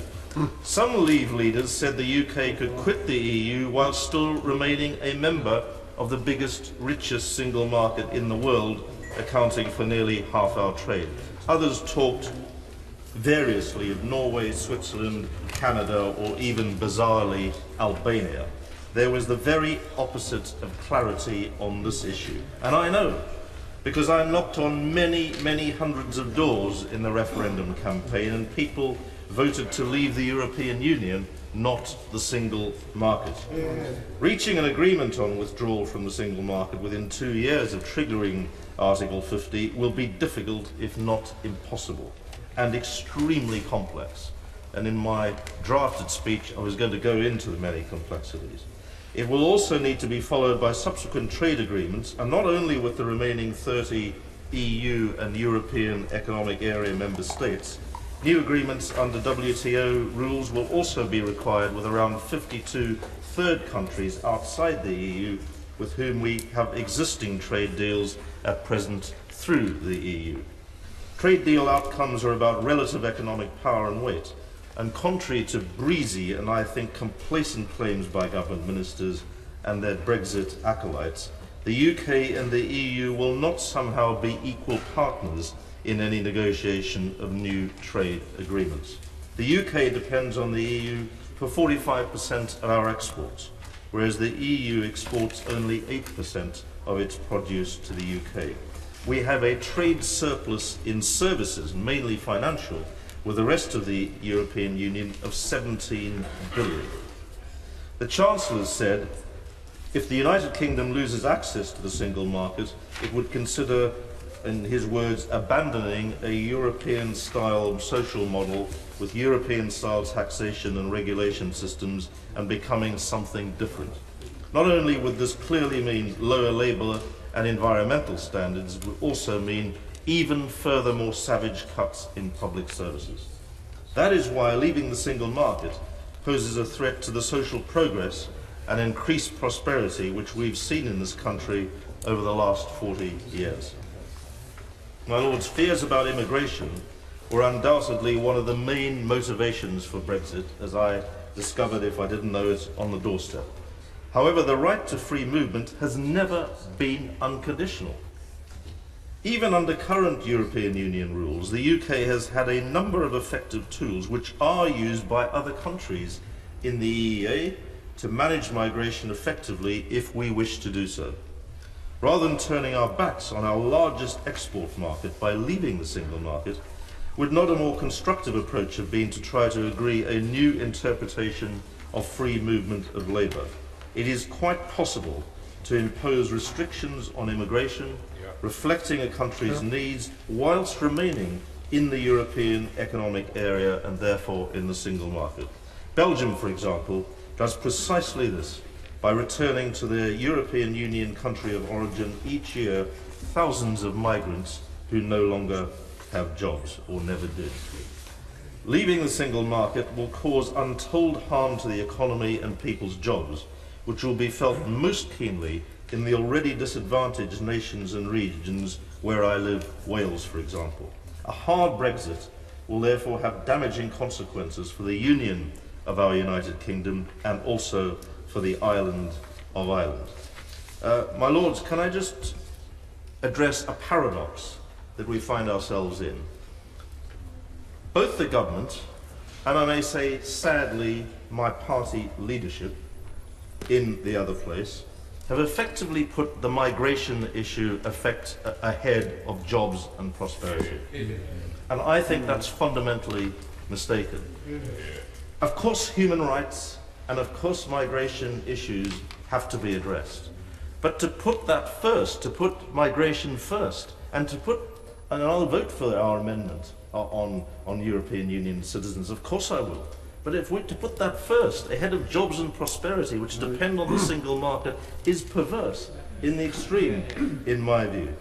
And then it is said, if we remain in the single market, we will effectively have no representation. Well, that is true. That's why it's not as good an option, in my view, as remaining in the European Union. But we are where we are.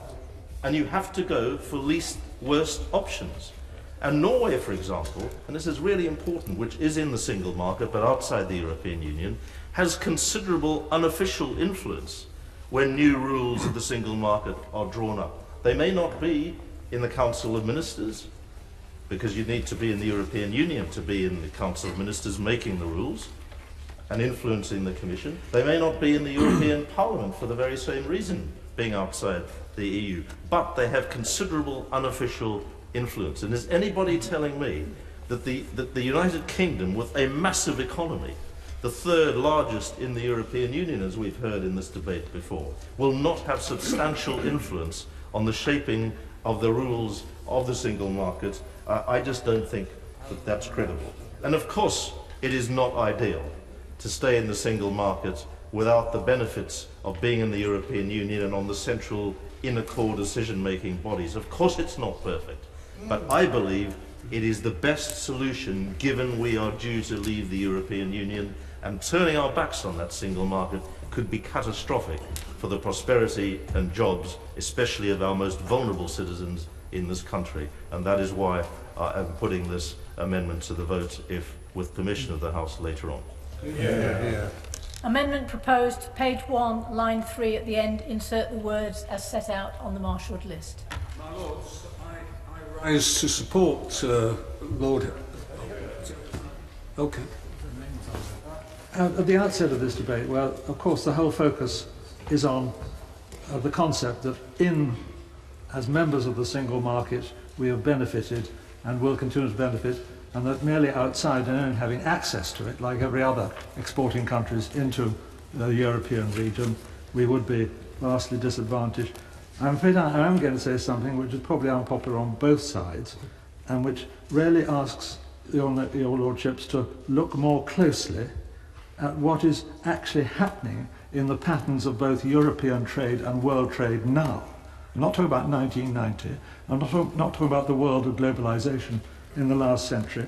I am talking about the fantastic revolutionary disruption and transformation of the pattern of trade that's gone on in the last 5 or 10 years. And unless we understand that and the impact that is having on trade throughout the region and the relevance and nature of the single market, which has changed beyond recognition from the single market of a decade or so ago, I don't think we're going to reach very sensible conclusions. I think Lord Keynes was being quoted earlier, and he said many things, but one of the interesting things he said was that his real quarrel was not with those who disputed his economic theories or arguments, but with those who persistently failed to see what was actually going on.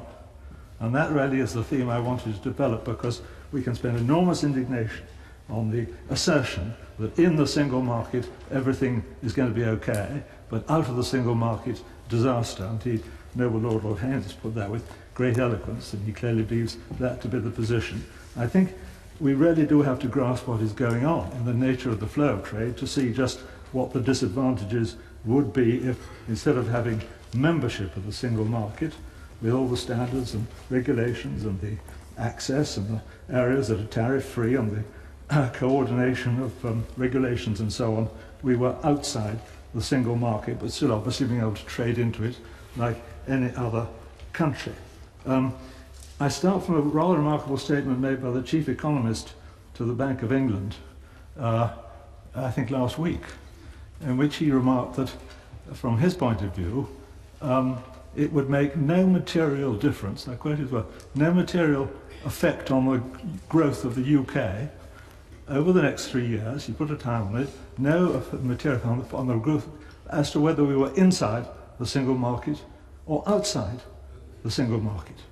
A rather remarkable statement from a very high authority, not someone known to be biased one way or the other, but speaking totally objectively. And I had to ask myself, how could he come up to that conclusion? Haven't we been told that outside the single market it's all going to be disaster, and we must somehow stay in as full members? And this raises all the other issues which we've so vigorously debated, and raises the questions of problems in the island of Ireland, and raises many other issues as well. And the answer, if one begins to look at the detail, is a very interesting one. I suspect what he has seen, and possibly what your lordships might turn their eye to, is that the whole nature of international trade is shifting at record speed in two directions. One, to a vast growth in services, digital information, data transmission, and information exchange. So much so that McKinsey's are telling us that more than half the wealth generated worldwide by data transmission information comes from data and information transmission, and not from goods trade at all. So the old world of trade being dominated by containers or great ships sailing out of Felixstowe or whatever it was is rapidly disappearing. Services are the huge growth area in every aspect of international trade, including into the European Union. Lord Hayne's quite right that services sales into the European Union have been large. They're about a third of our total export of service earnings throughout the world, and frankly they're not doing very well. In as far as they've got into the single market, services have got in, not of course through tariffs, because you can't put tariffs on those services. They've got in through a bit of a struggle, through all sorts of local and national regulations and controls, and they've been pretty flat over the recent years because, frankly, there never was a glorious single market in services. We've struggled for 40 years to improve one, got nowhere at all, and the chances are that countries which are outside the European Union did rather better with their service imports into the European Union than we have. And it may be that in the future, outside the single market, this may be in Mr. Haldane's mind, we can do rather better with services in Europe. And anyway, if we can't do better in Europe, because it's very, very difficult, because of all these local restrictions on how things are set up, then we should look to the areas where service developments are really growing at a very fast pace. And this, of course, is right across certainly the part of the world that deals in the English language, common legal, political and social and ethical practices and cultural practices, which tends to be the Commonwealth network and the English-speaking nations, including the United States of America, which of course is much our biggest export market of all. For where we have no single market with America, we have no free trade agreement with America. They are far our largest single market of any country. So that is the first point, that the services are growing at a phenomenal exponential rate and now dominate world trade and are beginning to dominate our own earnings overseas. Secondly, services do have no boundary, they know no tariff barrier. So the services we sell into Europe, and this again may be in Mr. Haldane's mind, are not actually going to be very much affected by whether we're in the single market or not in the single market. It's a tough area anyway. We sell about export gross about 89 billion pounds worth of services of every kind, including financial services, into the European market, and that's about a third of a much bigger degree of service exports all around the rest of the world. So it's not a question of tariff barriers. Well, the tariff barriers anyway are extremely low, except for one or two things like car components where they are at 10%. We'd have to think about that. But generally we're moving into a zero tariff world, quite different to 1990, when developing countries and southern countries and eastern countries were taught that they had to have high tariffs. That they all had to have high tariffs and heavy investment protection. Just let me finish the sentence. The culture of pre-1990 was high tariffs and protection against foreign investment, which was deemed as colonial. The culture of the last 30 years has been the opposite: low tariffs all around the world and direct investment agreements to encourage more investment. I give way. Well, the noble lord giving way, I'm listening to him with great attention, as I always do. He's making the case that for certain aspects of the digital services market, it doesn't so much matter whether we're part of the single market or not. But does he not agree that in the case of manufacturing, which is about 10% of our GDP, the imposition of tariffs would be extremely serious? And does he also not agree that in the case of financial services, which I've already mentioned in different contexts, accounts for about 10% of our GDP as well, that the loss of the passports would enable us to trade in the single market would equally well be catastrophic? That although manufacturing is very important, it's a smaller, a diminishing proportion of our export earnings. As I think the government white paper puts out, there are embedded in the value of any manufacture or product at least 33, I think that they have figures 37% of services. So when you think about manufacturing, you've got to think about something that is really not quite a manufacture or a service. It's a product of the service and high technology. A good example for the noble lord is the Japanese product Uniqlo, which is a garment. A garment produced not out of Japanese manufacturing, but out of Japanese technology and services. And of course, all around the world, this is developing in this pattern. So what I'm trying to bring before your lordships is the realization, yes. Sorry. The noble lord, is he aware that section 9 of the white paper shows the growth in goods and services exported from this country? The highest one is Liechtenstein at 40%, and within the first 20 of the only 21 countries that it shows in the white paper, the United States doesn't even get a mention. The power or logic of that particular point, but it's certainly true that of the 20 fastest growing countries in the last 10 years in terms of exports, only 3 of them, I'm afraid, are members of the European Union, and we're not one of them either.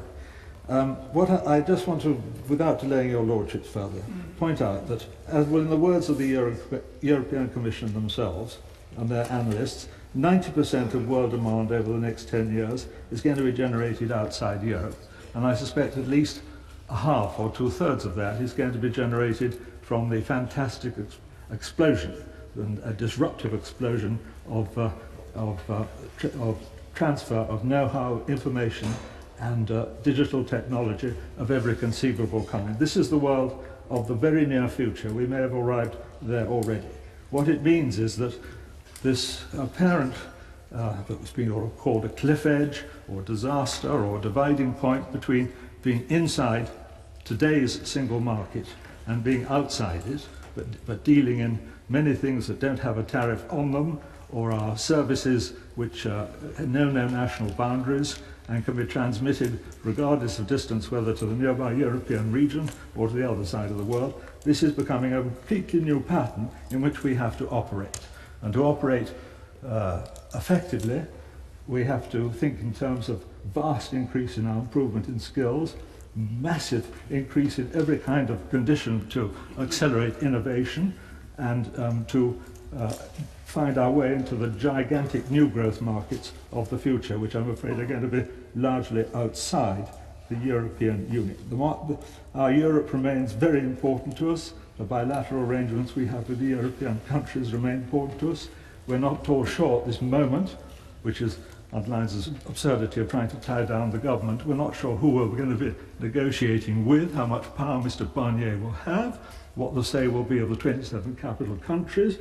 I notice the Visegrad Group 4 at the moment are coming together and say they want a separate treaty. They don't agree with the approach of the European Commission in Brussels. They're thinking about separate arrangements because they're not satisfied with the general approach.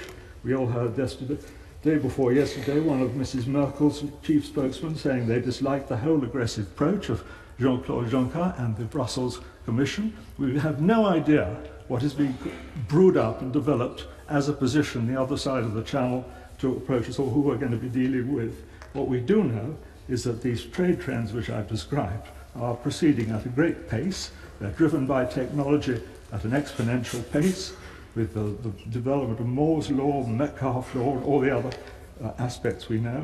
And this is what we should take account of. So all I plead to your lordships is, before using too much indignation on whether we're inside the single market or outside the single market, one might just reflect that in fact, as we proceed in this entirely new pattern of international trade, we can do pretty well in dealing with all the aspects, and that will be complex, of all the industries and all the services which are going to ensure our survival and prosperity in an extremely competitive world. This side, please, this side. Can I, my lords, just address the question of the single market, which the noble Lord Howell has just been talking about, and rather discounting its importance both currently and in the future. I don't know whether he and other noble lords have actually noticed there's rather a tide of protectionism running through the world at the present time, not least in the United States of America. America first. And that's been said a lot of times, and just remember that. That's the context in which we're operating in. And the figures, I'm not going to bandy too many statistics about, but if 42% of our exports are going to the EU, that's compared to 15% to the United States of America. Now, still a lot on both counts, but you don't throw 42% into some lottery for the future. You hang on to what you've got and you seek to improve elsewhere. I agree with the noble lord about the need to improve our game, raise our skill level, our innovation level. Business investment, which by the way is going down because of the uncertainty which is around in the future of the British economy at the present time, is a major worry. We're not innovating to the extent that we should be, and we're not innovating to the extent that certain other Northern European countries are doing as well. So chucking away rather lightly in the hope that we will catch a surfer wave of innovation and become the new Silicon whatever it is island seems to me to be a rather fanciful a notion.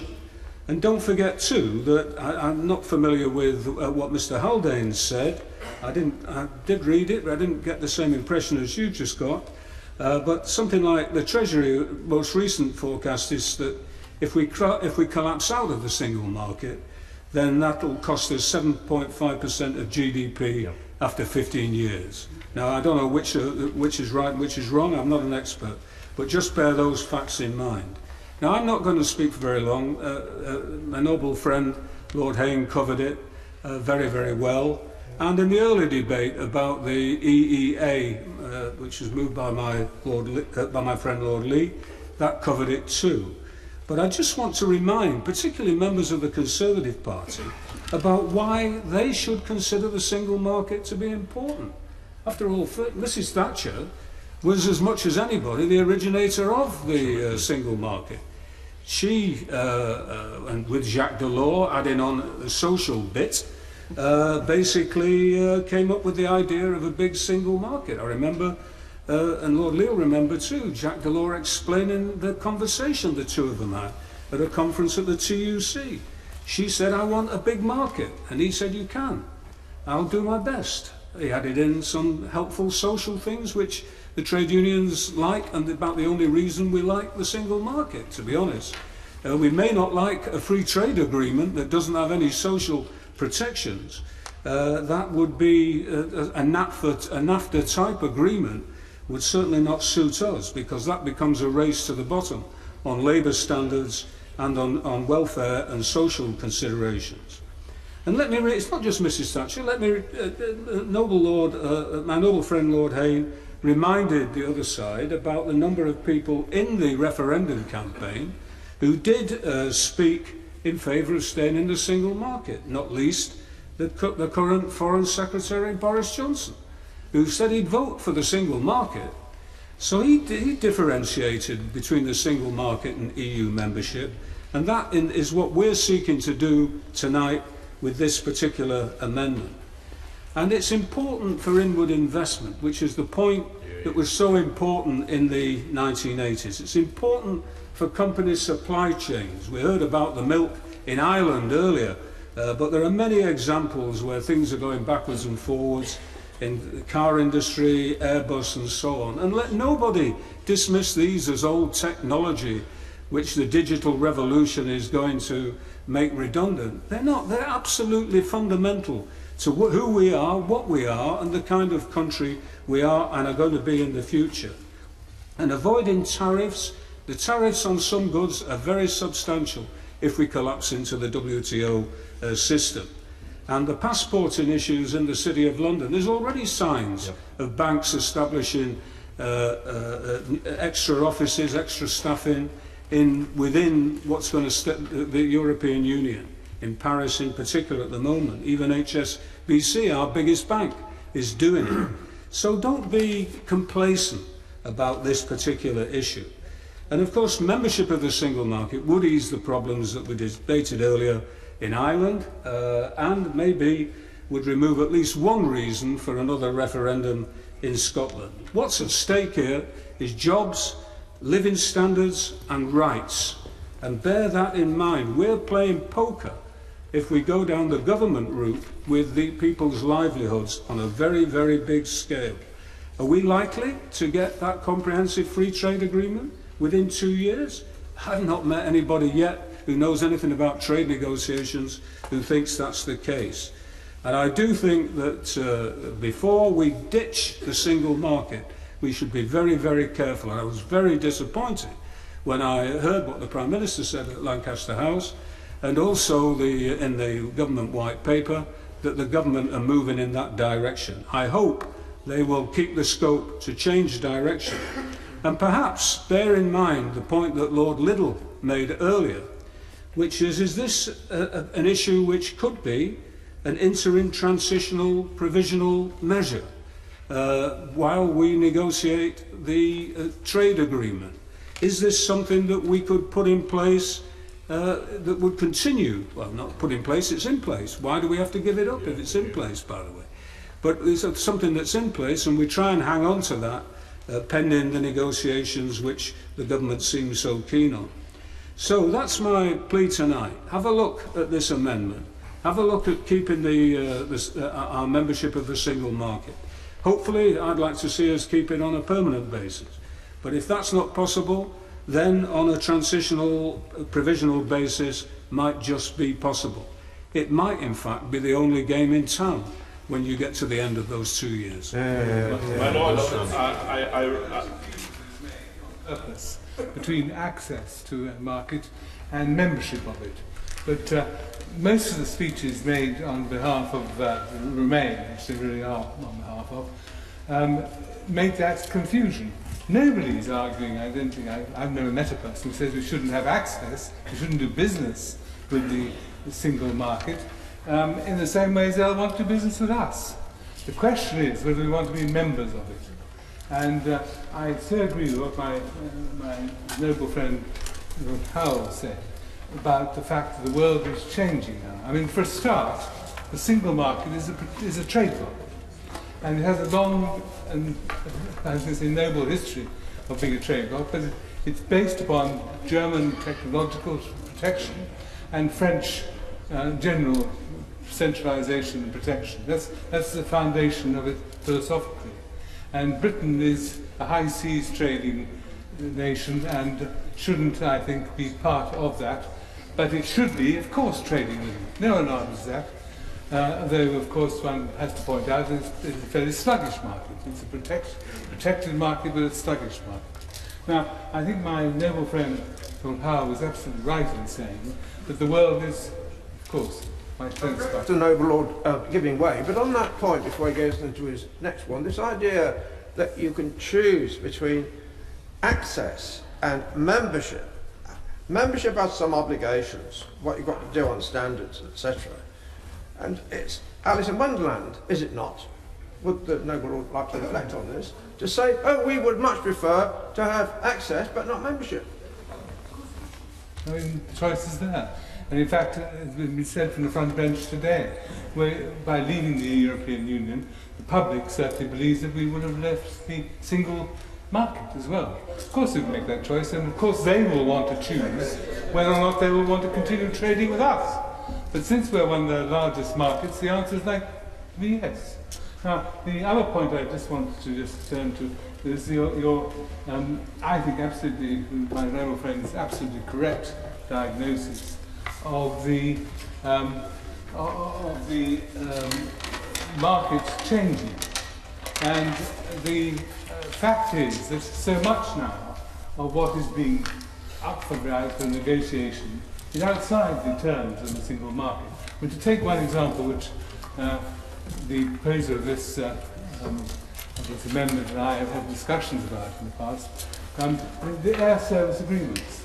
Now, people talk about the open skies, which I was the Minister of Aviation who started to negotiate those open skies. But I did so on a bilateral basis, and the ACAs are outside the terms of the single market. It's just an example of what my honourable friend, noble friend was saying, in terms of other aspects of trade, the services industry and so on. So, really one has to look at this thing, I quite agree with what my noble friend said, in detail and in this contemporary context. And in those contexts, I think it becomes far less important, in fact, unimportant to be members of it. And of course we must have the biggest trading relationships as we can with it. And so much confusion around the noble Lord Ashton made the same confusion in my view about access and membership, and I really think we've got to get that sorted out. My Lord, I have Amendment 4, which was so effectively moved by the noble Lord Hayne, and to which I also have grouped Amendment 5, standing in my name, which covers some of the matters already discussed in Amendment 1 debate. The issue here is absolutely vital to so much manufacturing industry in the United Kingdom. I'm very grateful to the noble Lord who spoke a moment ago for emphasising this. The EU market is absolutely critical for manufacturing, and while this is generally true throughout the UK, it's particularly true in Wales, where manufacturing represents a significant part of the economy, and the service sector is somewhat smaller than it would be in other parts of these islands. So while I note the points made by the noble Lord Howells, and I respect the points he makes, those arguments don't carry so much weight in Wales, given where we are at this point in time. And that, my lords, is why the Welsh Government, led by Labour First Minister Carwyn Jones, and indeed jointly with the official Plaid Cymru opposition led by Leanne Wood, have taken the unusual step of publishing a joint white paper securing Wales's future, and this has been endorsed by the National Assembly for Wales as a body. The Assembly white paper calls for us to have, and I quote, a new relationship with Europe, and as such it obviously accepts that as a result of the referendum we are leaving the EU as it's presently composed, something that I greatly regret, but that seems to be the reality. The central theme in the white paper is encapsulated in the following summary paragraph, and I quote, "We believe that full and unfettered access to the single market for goods, services and capital, including our key agricultural and food products, is vital for the forward interests of Wales and the UK as a whole, and we urge the UK Government to adopt this as a top priority for negotiating with the EU." The reason for putting so much emphasis on this dimension is simple.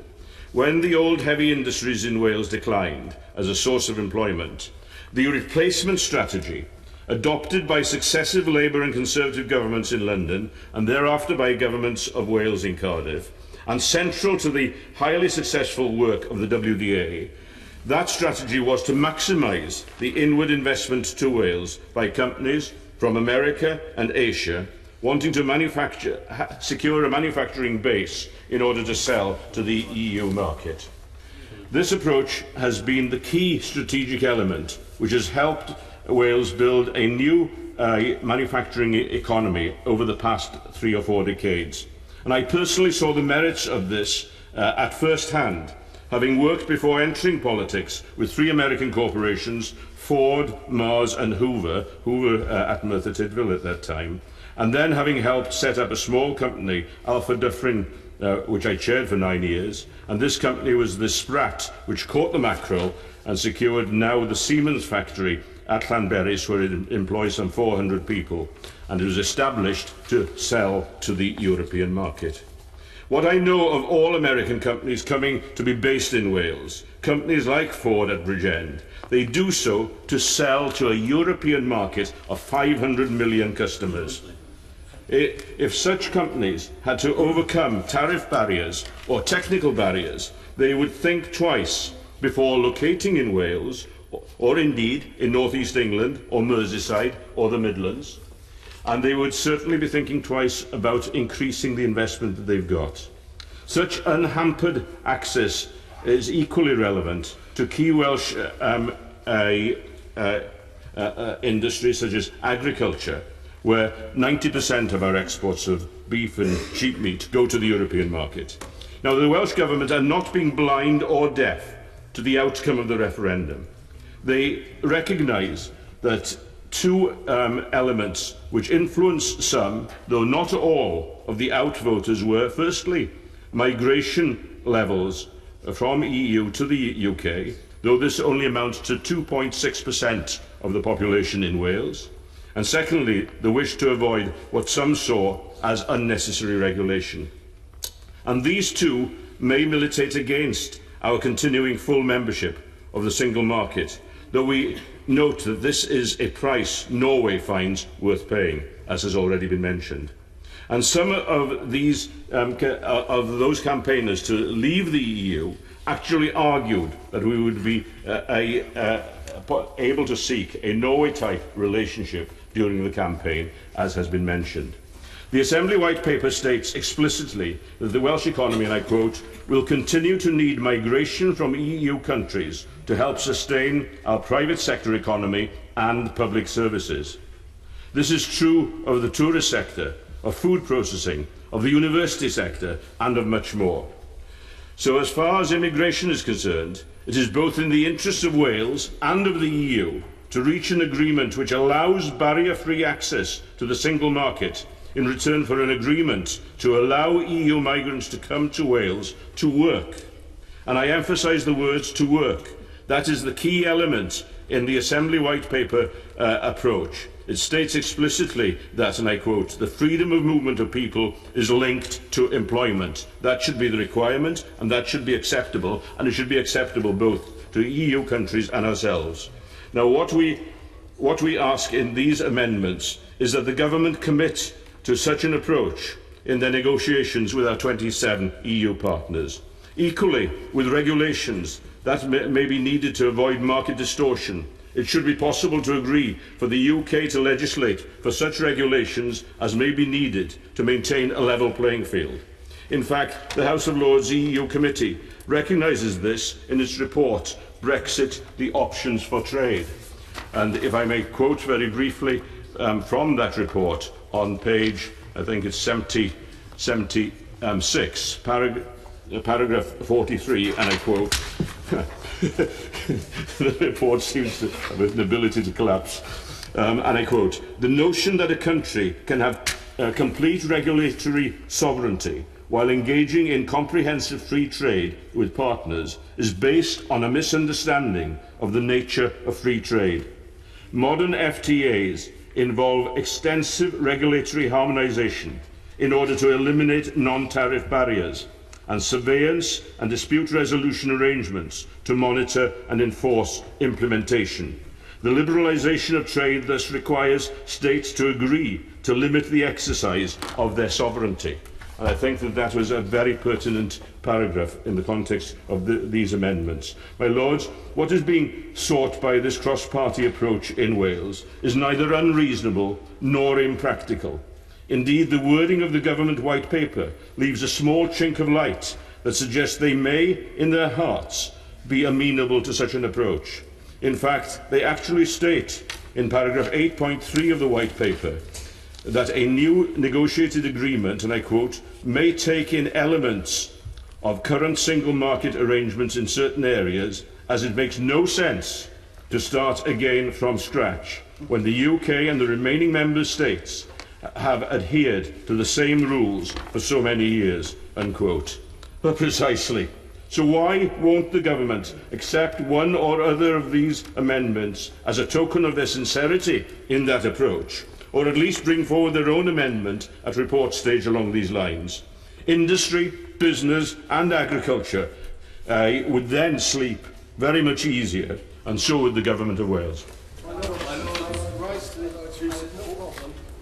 Thank you, Lord Wigley, that a good trade deal or a fair trade deal is important for Wales and indeed for all parts of the United Kingdom. My problem with these amendments is that it would fly directly in the face of what the people voted for. Since the referendum, many Remainers have been peddling the myth that the people voted to leave the EU, but not to leave the single market. The single market was not on the ballot paper, they say, and so the people could not have voted for it. They just wanted to leave the EU, but stay in the single market. And we heard that point put very passionately by the noble Lord, Lord Ashdown, a few moments ago. And they've accused my right honourable friend, the Prime Minister, of opting for a hard Brexit. My lords, I submit that is nonsense. The Prime Minister has not opted for a hard Brexit or a soft Brexit or any sort of squishy Brexit. She's merely attempting to carry out the wishes of the people to leave the EU. And that automatically means leaving the single market, because if we stay in the single market, we're still in the EU to all intents and purposes. Would the noble Lord respond to the notion that the people decided they wanted access but not membership? So this is what the 52%, now let's get this right, the 52% wanted membership of the single market and the 48% wanted access. Is that like, was that on the ballot by any chance? Lords, I think it would be difficult to respond to that without tying myself in circles, because I think the noble Lord has got it slightly wrong. But I will come on to that point about that people said you could access the single market. I will come on to that in a moment. So, my lords, indeed, I'll come to it right now. At one point during the campaign, and it may have been my right honourable friend Boris Johnson, who said, oh, you know, we could leave the EU and we could still access the single market. And what happened, my lords?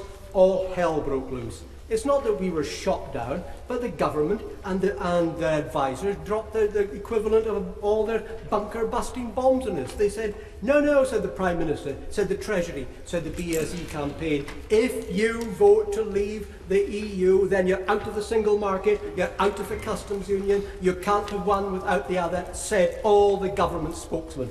You can't have your cake and eat it, they said. On that occasion, that's what the government said. So opposition members have quoted various Leave spokesmen and said, "Oh yes, we want to be in the single market and leave the EU, or we want to access the single market and be in the EU." But the response from the official BSE campaign, the Prime Minister and the government was, "No, you can't. Leaving the EU means leaving the single market too."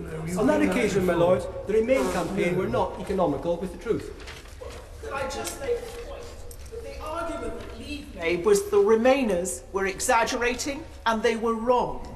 And to their credit, people believed them and voted on that basis. So if you were a Leave voter and you'd listen to Daniel Hannan, if you were a Leave voter and you'd listen to Boris Johnson, if you were a Leave voter and you were in any one of the many hustings that I went to, you would have heard the Leave campaign saying absolutely clearly that you would have identical access, indeed you would be in the single market, even if you voted Leave. And that happened over and over again, and there are witnesses throughout this House.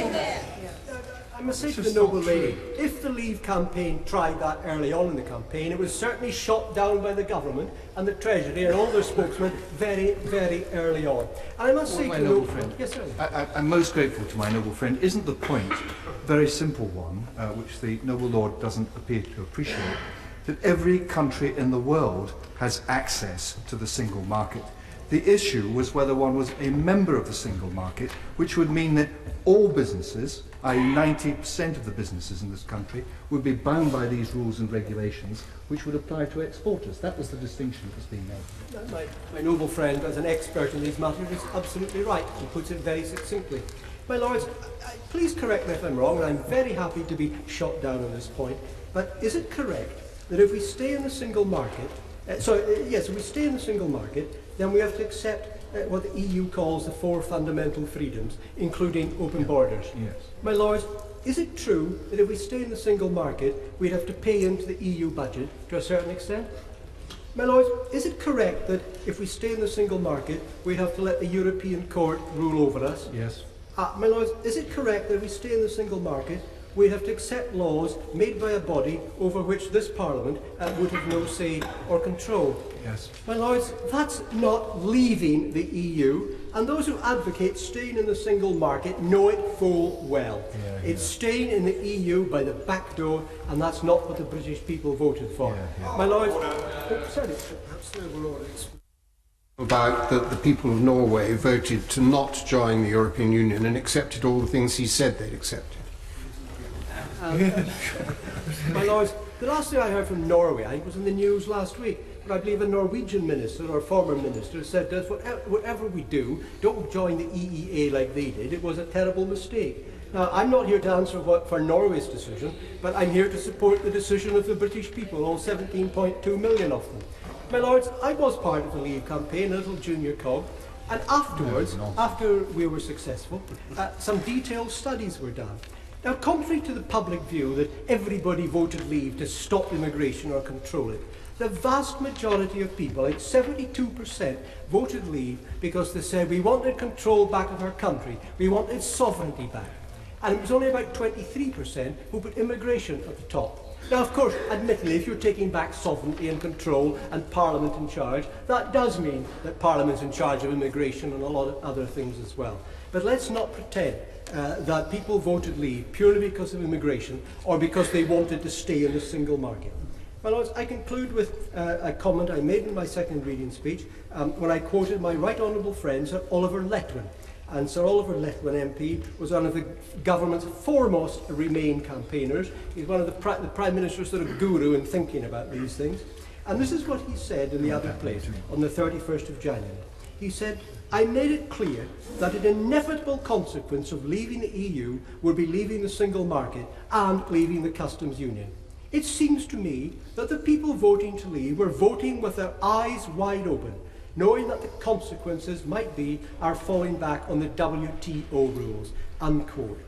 My Lords, the government made it clear at the time that leaving the EU meant leaving the single market, and there's no excuse now to try and build in this amendment to thwart the decision of the British people.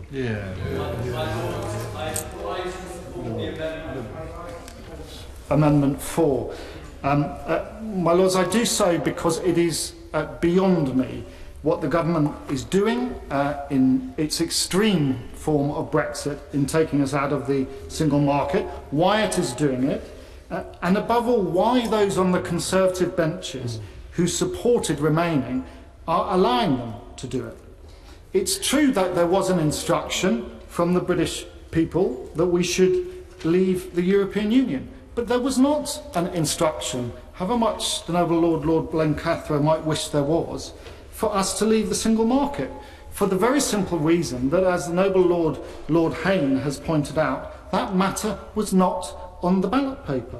And the noble Lord Blencathra and other noble lords on the Leave side of this argument can speculate as much as they want about the reasons people wanted to vote, and I can speculate as well.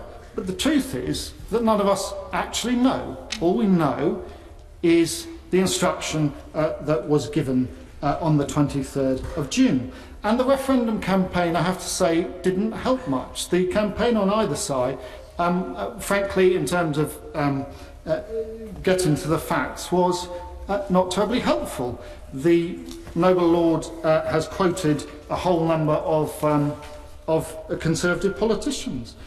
And this is part of the problem. The referendum campaign was effectively a factional fight between two wings of the Conservative Party, which did very little to illuminate the facts, although tragically a very great deal to divide and damage the country.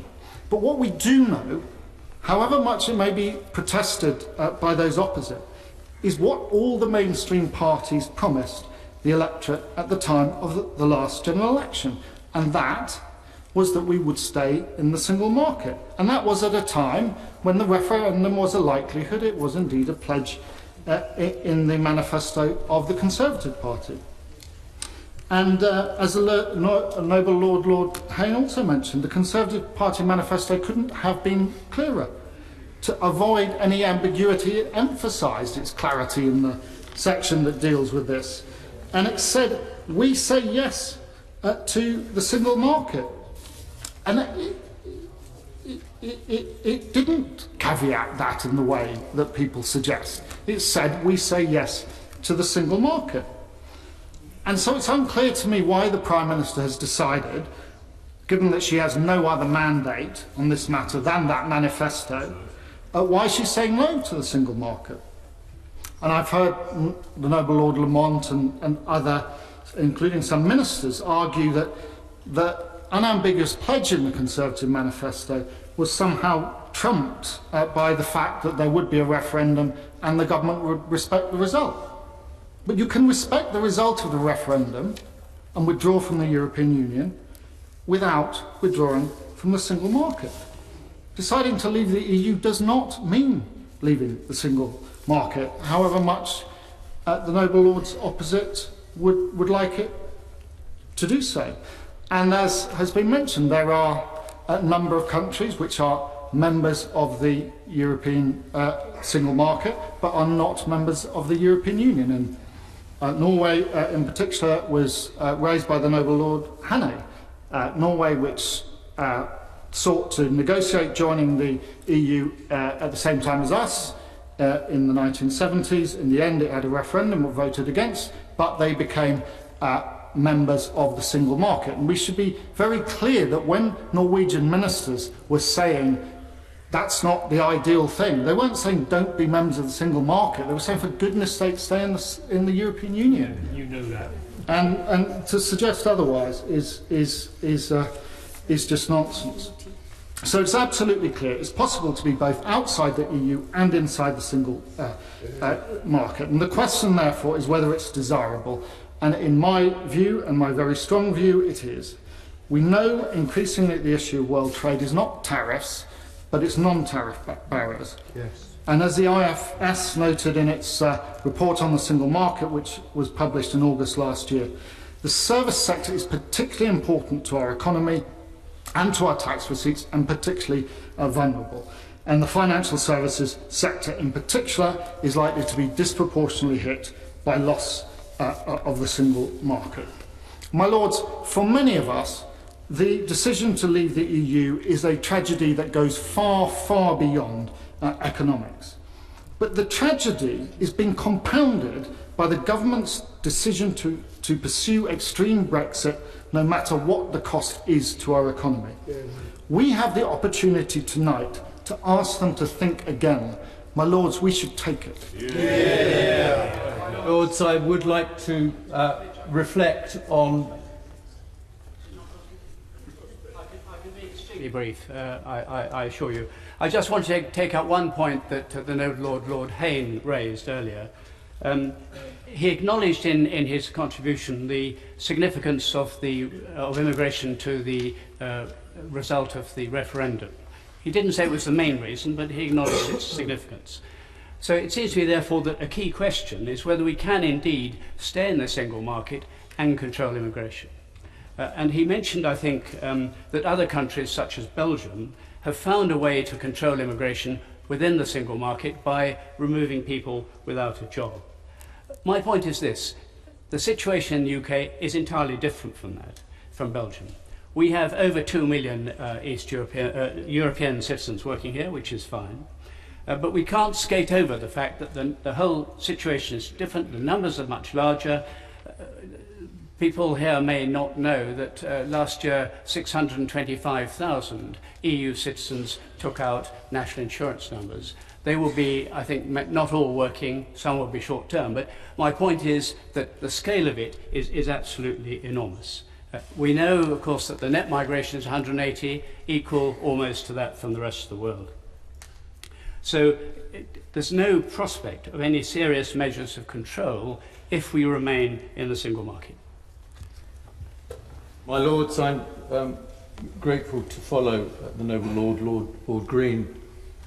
And can I say I'm going to be brief, and I hope very brief. For far too long during the campaign and since, we've had the fear of the stranger. The fear of someone who comes from another country and nonetheless comes to this country and wants to play by the same rules. I have no fear of such strangers. Can I say I'm not interested really on what was said during the campaign. It's not suggesting that I either have such fear or are trying to create it. I'm certainly not.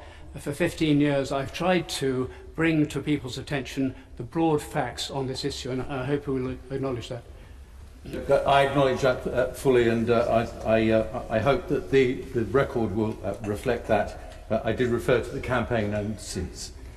I'm not interested, my Lords, really in what was said during the campaign, who said what, where they said it. What matters is now, how we build on this. It was wonderful to listen to the noble Lord Howell, and he always listens with such generosity to others. But I'm going to take a slightly different approach. I want also to revisit something that was said by the noble Lord the Minister about people's trust in politics. And he's absolutely right. It was at an all-time low, and it's our duty to pull it back up. But at the root of that, my Lords, is a real fear. And I sense that fear is growing. People wondering about what's going to happen to them and their rights when we start to negotiate our way out of the European Union. It's a fear shared by UK nationals living in other countries, such as the over 1.2 million living in Spain. It's the fear of others who have come to this country to work, to live, to study, to contribute. And it's a fear that we must address, my Lords. And that is why I suggest that there is such a large number of amendments to this very simple bill, because it reflects a real deep concern outside, my Lords. There is a fear. I make no apology. My attachment to membership of the single market is because it gives social responsibility to a market. It gives rights to consumers. It gives rights to people who work within it. And as I said in my previous speech, it gives wonderful rights of non-discrimination, not the least in the workplace and in the access to training and vocational training. And it's the very fear, my Lords, that when we remove the freedom of movement that quite rightly comes from membership to the single market, then all of those rights that people enjoy, they don't take them for granted any longer. All of those rights that they enjoy will disappear. And that is why I attach great support to this amendment, as I will do protecting the rights of EU nationals. I'm happy to give way. I'm very grateful to the noble Lord for giving way. In the light of what he has just said, does he share my dismay that the leadership of the official opposition appear to have set their face against supporting this amendment? Because at the heart of this amendment, surely, is an instruction to the government to put membership of the single market at the very heart of their negotiating strategy. Miss Brevity, I do share the noble Lord's dismay. I share that dismay for a very simple reason, which is when I negotiate and when I have a vision, it's not for the short term. It's not to pander to public opinion, but it's for the long term of where I want this country to be generations down the line. So, my Lords, let me finish. My deep concern is that when we no longer have access to the single market, that the rights that are currently enjoyed will not be replicated in their entirety elsewhere. It has been suggested that no deal would give us the opportunity to do whatever we want. That is not the reality, my lords. No deal will bring great costs. One of those costs or benefits, as has been suggested, is that we will become a tax haven. My lords, my deep and bigger fear is that we will become an offshore, unregulated sweatshop of Europe, and I'm happy to support this amendment. Lords, I rise to... My Lords, I have listened carefully to all the contributions on all the various amendments so far, and I do feel I must intervene at this moment in time. I have been deeply troubled to try to understand why the government is so set on the idea that no deal is better than a bad deal, and that leaving the single market in the customs union is something that we can contemplate with some kind of equanimity. And indeed, it was the intervention of my noble friend, Lord Howell, that suddenly brought it home to me in his mention of a failure to see what is actually going on. And what that brought to mind was his eloquent description of how he sees the future of global trade and of global business, which is not manufacturing, which is in services.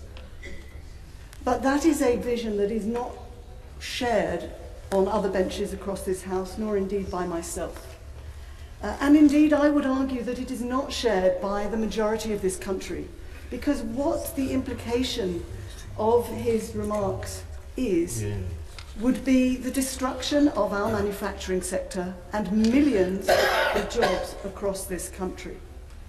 And I do not believe that is what the British people voted for. The implication is not that at all. The implication is that the patterns of production are now being internationalized, and the patterns and processes within a product are being internationalized on a scale we've never seen before, so that even different stages in the processes of production are spread through fantastic new value chains that spread right across many nations. Of course, production will go on, but it is now very much an international affair rather than a national affair. That is actually happening now. I do not disagree with my noble friend that that is what is going on.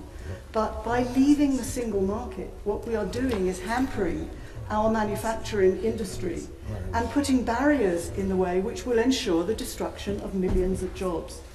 Unless we get some kind of access to the single market, we are sacrificing the integrated supply chains which so many of our smaller businesses depend upon. And it seems to me that if we believe no deal is better than a bad deal, what we are really doing is gambling millions of manufacturing jobs, 10% of our GDP, and peaceful developments in Northern Ireland, and I think our debate on Northern Ireland was particularly important this evening, in exchange for the hope that we will achieve the white paper wish list. And my noble friend the Minister did indeed set out what we wish to achieve, but we still have no idea what might happen if we do not manage to achieve that. We are giving up the integrated supply chains, Euratom membership, leaving the customs union, the EEA, EFTA, and the single market in the hope that we can benefit from the growth of services and technology. My lords, we need to recognise leaving the single market was never put to the British people. And I do believe that it will be hugely damaging to our economy. And if somebody buys a house or decides to buy a house, and then on the basis of estate agent details makes an offer that is accepted, and decides that's where they will move, if they then have a survey or discover, their lawyer discovers some very unexpected legal small print, they do want the chance to change their mind. They don't want to be bound by that original decision if what they actually end up with is not what they imagined. And therefore, I believe it is the duty of this House to ask the other place to think again on some of these really, really vital issues that are bound up in what is, I agree, a very short and potentially uncomplicated bill. My Lords, I'm very pleased to follow the think that with her sharpness and her clarity, she has brought this debate back to earth with a bump. Whether or not we stay in the single market, yes, goes to the heart of the Brexit debate. But much, much more importantly than that, it goes to the heart of our future prosperity as a country, the lives, the livelihoods, the jobs, the standards of living of all our fellow citizens, and therefore we should dwell on it. My Lords, in the coming negotiations, I think that Britain should have three primary objectives. To secure, as far as possible, the continuity of our existing trade in the European Union. Secondly, to be in the best position to attract future supply chain investment in Britain by international companies.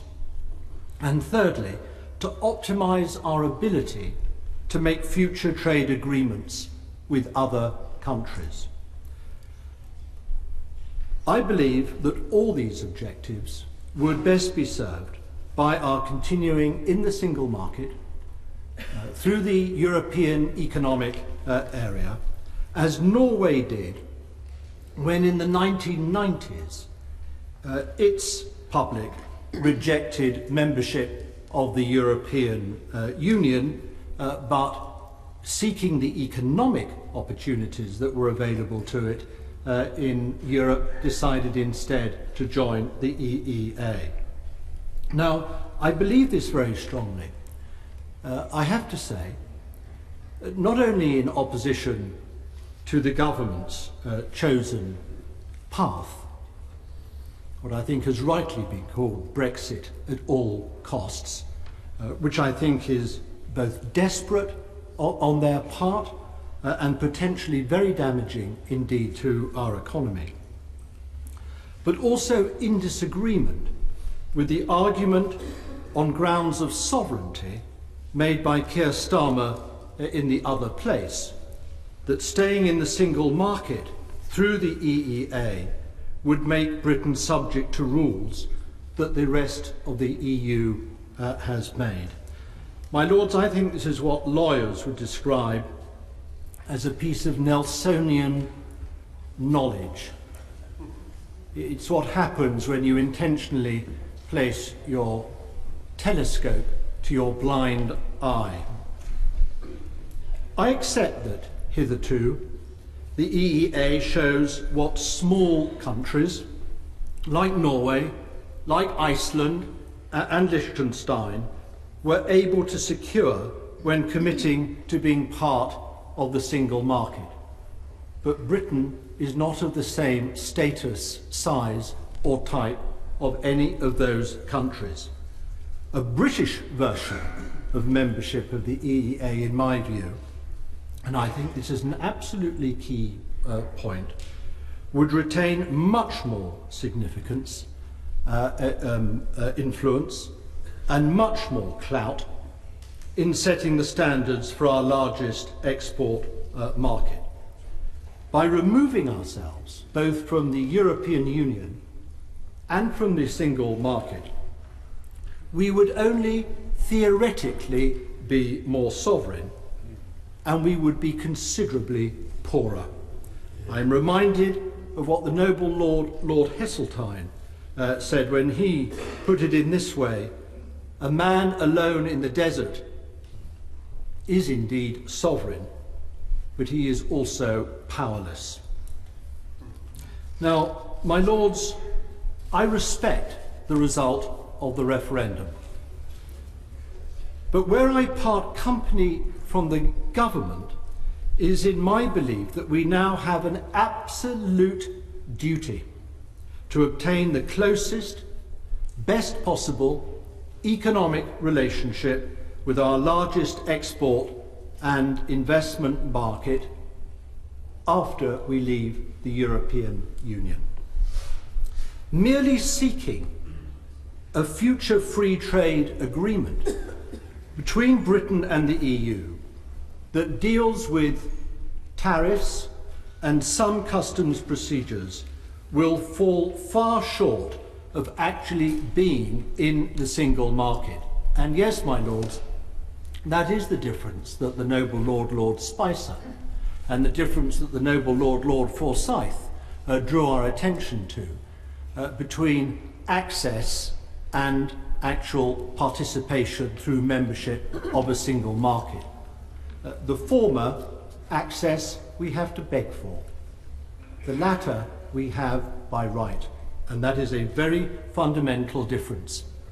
And if we simply do as the government is proposing, to try to seek a free trade agreement, I can tell you, I can assure you, as a former trade commissioner and the trade secretary in this country, that it will give us less trade, significantly less trade than we have at the moment, no automatic market rights in Europe, and a paltry means of enforcing those rights that we have. Believe me, my lords, I have negotiated these things on Europe's behalf with countries trying to access the European single market. I know how ponderous the European Commission can be when it comes to such negotiations.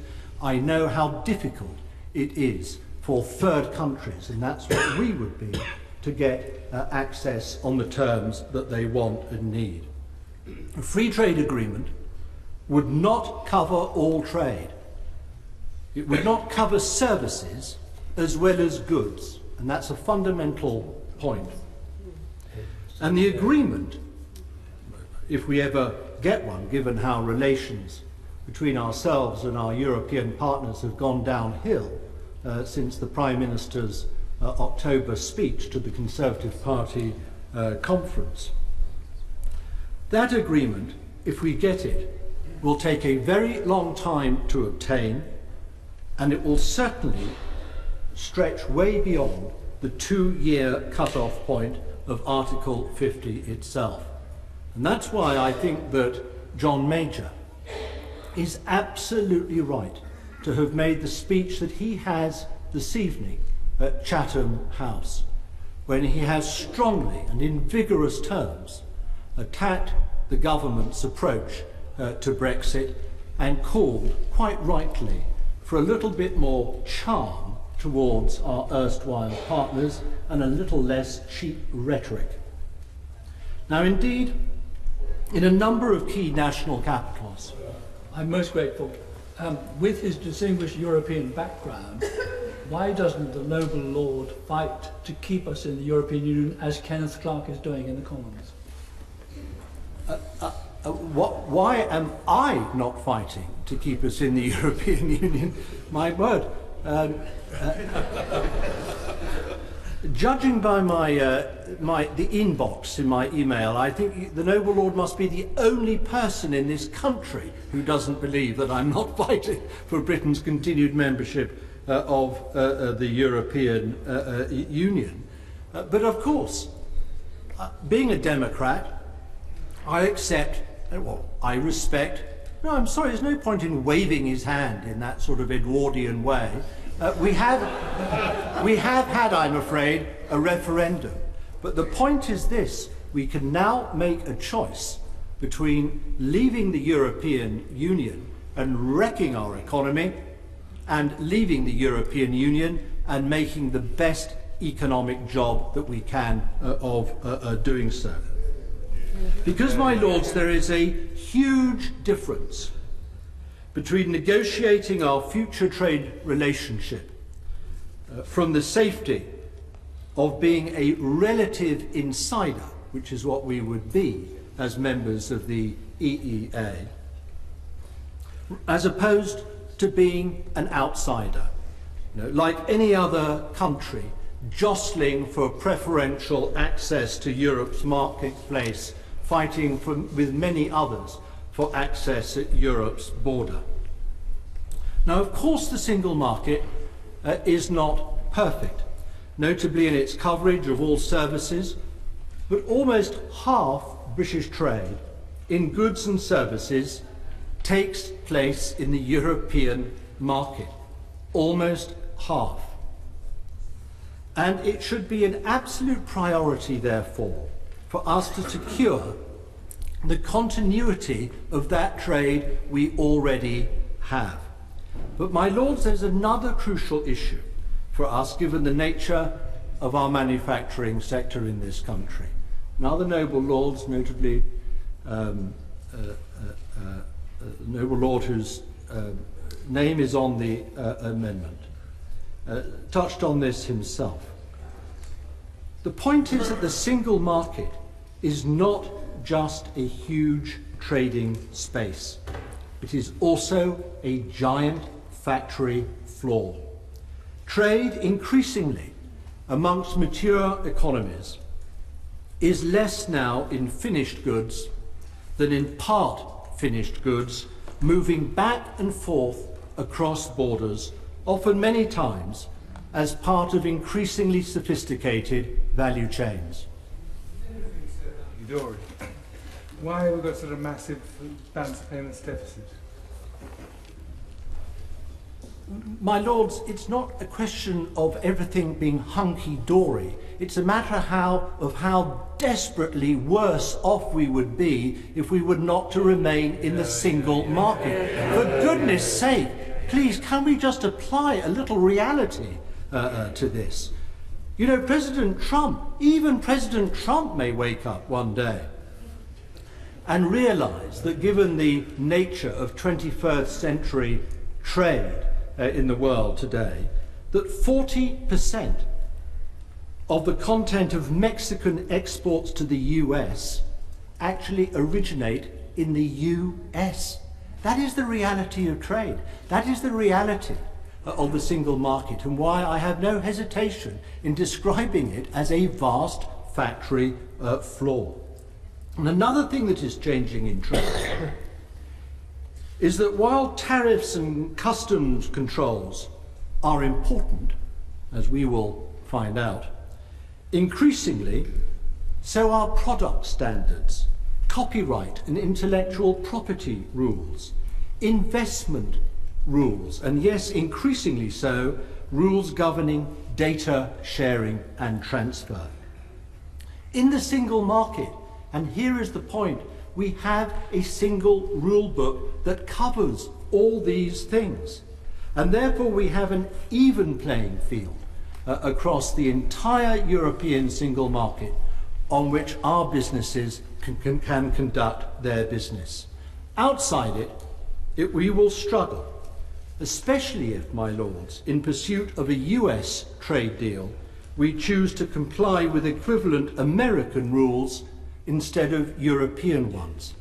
The more we diverge from European rules, the more difficult we will find it to trade in our own vast home European market. And that brings me to my last point, my lords, the government's version of global Britain. We are right, and they are right, to seek greater access to global markets for Britain's goods and Britain's services. I spent 4 years painstakingly doing this as Trade Commissioner. But let's be clear, we are not pushing against an open door in the international trading system.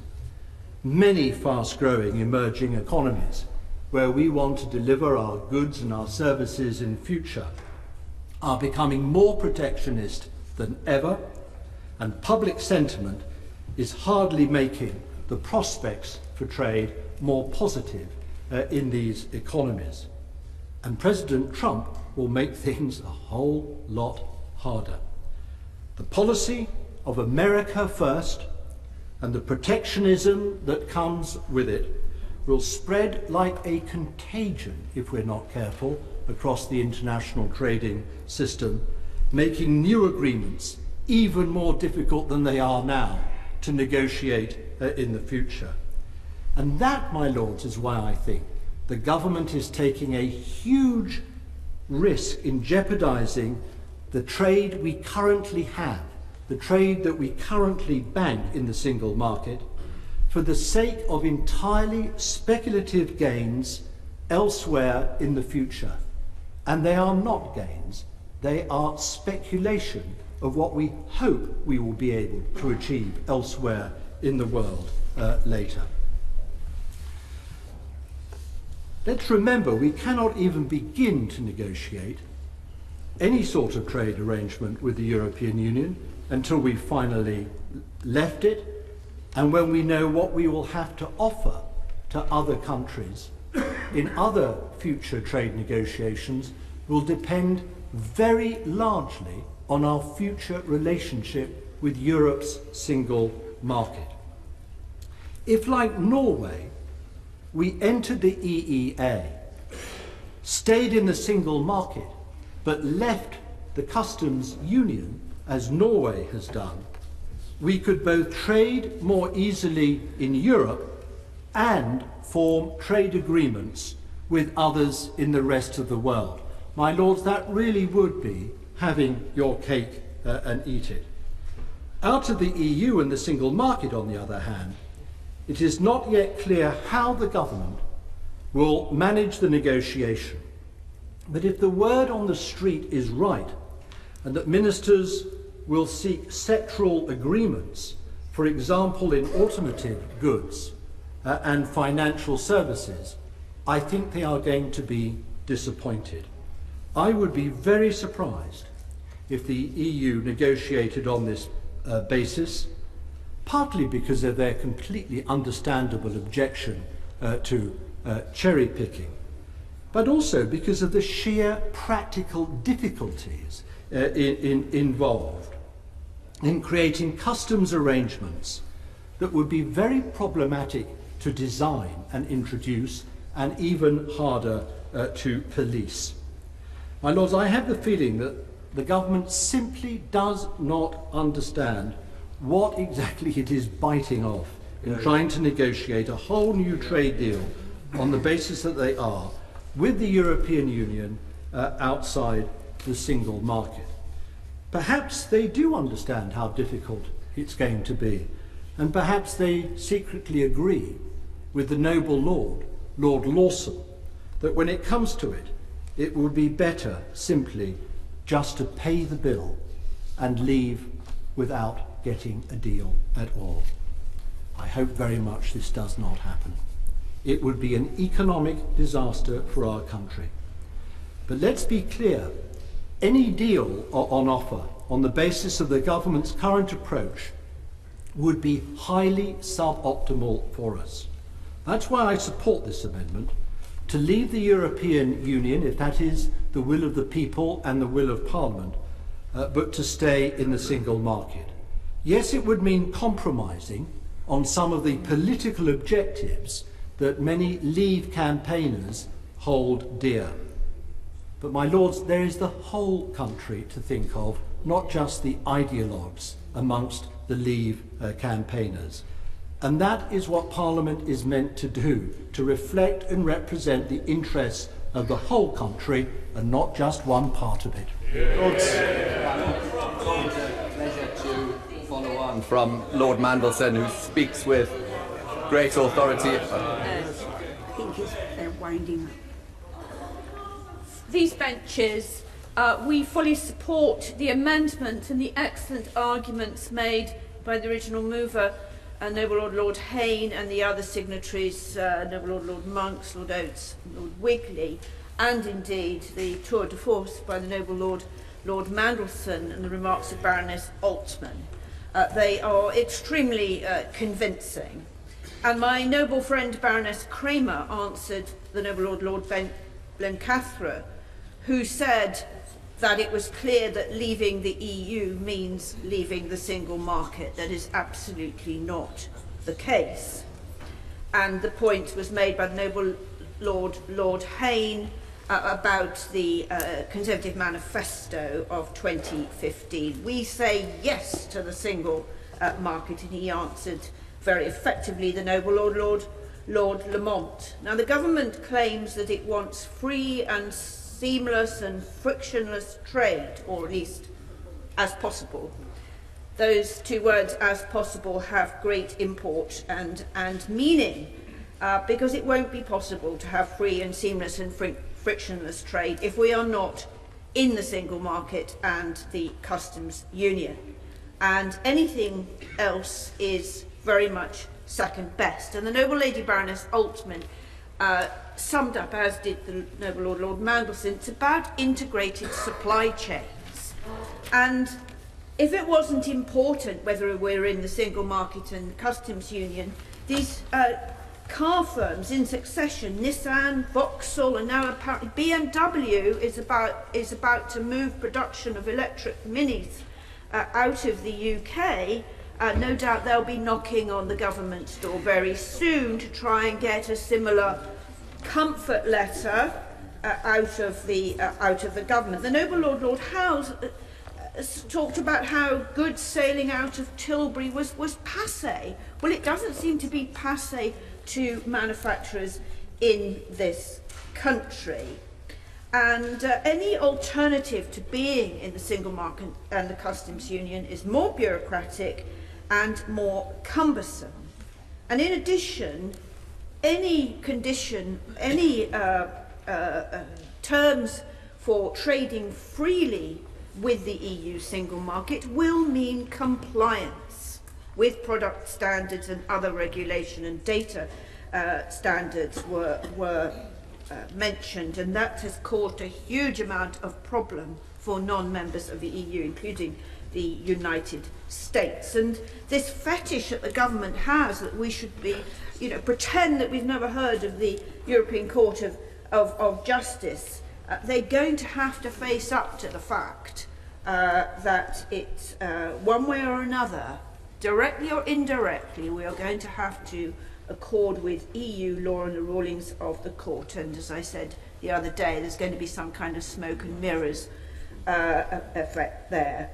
The noble Lord Wigley stressed how important the single market was to Wales, and I just want to pick that up because my noble friend Baroness Humphreys stressed that at second reading, and indeed I think she mentioned the Airbus factory in Wales, which must have the same integrated supply chain issues as was being mentioned. And the noble Lord Howe was dismissive of the EU market, which only takes 42 or 44% of our exports. Well, that's 3 times as many as the US market takes. And the point is that the EU is a battering ram to try and open up US and other markets. I mean, one of the problems is the state-level public procurement in the US, and with the Buy America being reinforced by President Trump, we're going to need all the help that we can get from a European base. We're not going to be able to open up those markets on our own. And the other red line besides the Court of Justice is the fetish of free movement. It's been made a red line by the government and I'm afraid by the Labour opposition. But it became apparent in exchanges we've had in the last few weeks in this House at question time that the UK government doesn't even know whether it's enforcing the existing restrictions on free movement. And it is refusing to explore the flexibility and change that it might be possible to get across the EU or the EEA. Noble Lord Green says there was no prospect of any serious measures of control. But what was interesting about the renegotiation of the former Prime Minister David Cameron was a quite extraordinary principle that was introduced there of the possibility to discriminate on the grounds of nationality, which actually was pretty revolutionary. So the government isn't even trying to explore the flexibility there, as well, of course, as ignoring the two-way street, the opportunities that it gives to British people. Just throwing away free movement is telling particularly our young people, as well as retirees, that they can dish any plans they had to work, study and retire in Europe. So from these benches we fully support the amendment. I hope that the speeches from distinguished noble lords on the Labour benches and even not on the Labour benches in their dialogue will have persuaded the noble lady Baroness Hayter to join these benches in supporting this amendment. My lords. What a nice invitation to have from the noble Baroness. It is almost impossible, my lords, to disagree with my noble friends, Lords Hayne, Monks, Mandelson, and indeed most of the other noble lords who've spoken, certainly on along this side, but elsewhere, about the benefit of the single market to the UK's economy and social prosperity. And although, as many of you have had to hear from me far too many times, no, my commitment to the EU long predates the creation of the internal market. It was perhaps more, for me, the peace project referred to, I think, by the noble Lord Alderdice in an earlier amendment. I nevertheless believe that the internal market has contributed to these wider objectives in addition to the trade and prosperity that it has helped to generate. Indeed, the arguments we have just heard are exactly those that I used day after day during the referendum. But some of them, speeches today, I fear, were about trying to rerun that argument. And Amendment 4 is rather as if the referendum hadn't happened and the result was not for leaving. The bill before us is about authorising the Prime Minister to begin the process. It's not about going over the arguments. And what it demands is a statement from the Prime Minister contrary to her white paper. Now, I think she is getting the approach wrong, but that's different from making her statement from her, that only at that point could we trigger Article 50, because it is that statement that makes it conditional within this amendment. I think asking a Prime Minister to eat her own words before she triggers it is something that this House probably cannot and would not want to do. But anyway, our continued membership of the single market once we're outside the EU, i.e. back in the EFTA which we left in '72, is also difficult, as we would have to accept ECJ jurisdiction as well as free movement. Now, for myself, I can't see the problem with the ECJ. I simply do not understand the government's horror about accepting an international court. We're going to need that some sort of adjudication system anyway in any free trade agreement with the EU. And whether the government's then going to complain about that, I don't know. It's true that during the referendum I heard from a number of Leave supporters that they wanted the UK to make its own rules. But never once did I hear that they didn't like the ECJ. I think the government's just wrong on this, and if that was the only obstacle to EFTA membership, then I certainly believe we could win that argument. But, my lords, with regard to free movement, we cannot simply airbrush this from the referendum decision. For if we turn round to those who voted out and we say, yes, well, we're out, but actually we're still having everything exactly as it was, we're still having free movement unchanged, I think that might evince some surprise. But more than that, this Norway EFTA option does contain a large democratic deficit. What my noble friend Lord Mandelson says is that this is Nelsonian knowledge. I had to ask what it meant, I have to say. But I've understood, and I don't think it is. I think there is a real democratic deficit in what would be on offer. It would mean that instead of being a member of a club that sets the rules, we'd be mere recipient of rules decided elsewhere. Sorry, would my noble friend allow? I don't think she... On this particular one.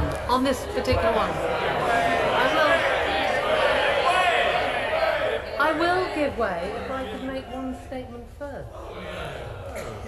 which I think I'm allowed. Carry on. I'm not going to make the whole thing. What I wanted to say was it would make us mere recipients of rules decided elsewhere, as I found when I was working in the European Parliament. Those were the only words I was going to add before giving way. We add very much with great respect. We would not be mere recipients, my lords. We would be large, senior, influential members of the EEA, negotiating our membership of the EEA on terms that would give us significant influence over policy making and rule making in the European Union. Everyone accepts that, and I cannot understand why my own front bench can't see it. I wish that my noble friend Lord Mandelson was right on that. If that was the case, we might be in a different position, but it is at the moment a hope rather than a guarantee.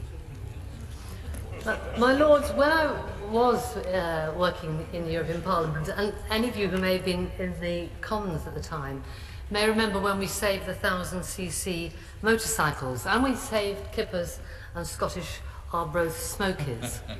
The 1000cc, you may remember, we had those wonderful big bikes going round and round Parliament Square before they headed off to Brussels, because it was, I think, Commissioner Bannerman who tried to ban the 1000cc bikes, because of course it was only in Britain we were making them, other than in the States, and elsewhere they were making smaller ones, and they came up with this argument that these were inherently unsafe. Actually, of course, it turned out that they were safer than small bikes, partly because they're driven by rather safe drivers. But the reason we won, unfortunately, was not because of my great display of the bikes going round the Parliament Square. It was because we had a minister at the Council of Ministers, and we had MEPs. I think it's not here. My noble friend Lord Tomlinson probably at the time was the MEP concerned, and we were able there to change that, and we won that argument. Similar with the smokers, smaller issue, but some bright spark, and the Commission thought that they should only ever stay below a certain temperature, and of course the way they're sent by post. In those days we used to get them early enough for our breakfast, and we managed to save those. But we did it because we had MEPs in the European Parliament, we had a Commissioner, and we had obviously had a council minister at the Council of Ministers. So what worries me, and indeed what worries me about the intervention just made, is that what we would become would be rather like we saw a lot there, lobbyists around the corridors of Brussels, using others to make the arguments for us. What Norway said to us was, we use our Scandinavian friends, they have a very close relation for obvious reasons there, to make our representations for us. The other issue, of course, is that, as we're all beginning to see, these are the regulations that your noble Lord's House is soon going to have to put these into the Great Repeal Bill. Now, these have all been passed, obviously, through the European Parliament and through the Council of Ministers, all of which we are represented on as a member of the EU. But, my lords, once we put those into the Great Repeal Bill, they will continue to be made. In the short term, there will be no problem. And in fact, in the transition period, I think membership of the EEA is extremely attractive, because it will take a long time, if you like, before those are replaced. And certainly if we remain in the customs union, which I very much hope we'll be able to do, we will have to abide by rules, even if we've not made them, on those elements with which we trade, and particularly on which we export. But that is different from being bound by the whole acquis and judged by the ECJ with no British member, on rules we haven't made, in a parliament on which we have no seats, and in a council on which we have no vote. I don't think that's what the referendum said. So, my lords, my heart is with the movers. My heart is with wanting to stay as we were. But I'm also, occasionally, I have time to read books. And I'm a great fan of Lampedusa's The Leopard, with its famous advice: everything needs to change so everything can stay the same. Or in some translations, and the Italian speakers will know better than I, if we want things to stay as they are, things will have to change. My lords, I want things to stay as they are, in that we should continue to trade freely with the EU 27. But to achieve this, we'll have to change, negotiate tariff-free, encumbrance-free access to that single market and it to us.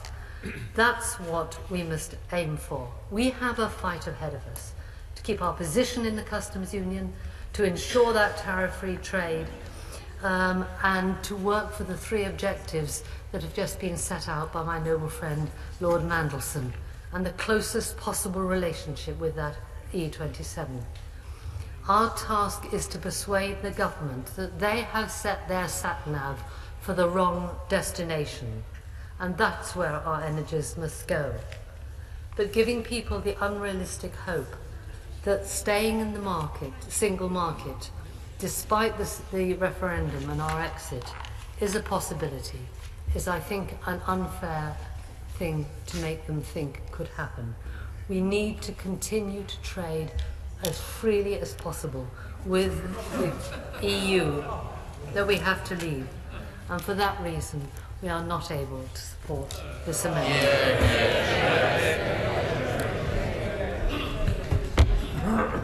I think I would like to say a few words, despite what Lord Mandelson says. I sense there's some division. So let me start by trying to mend some bridges.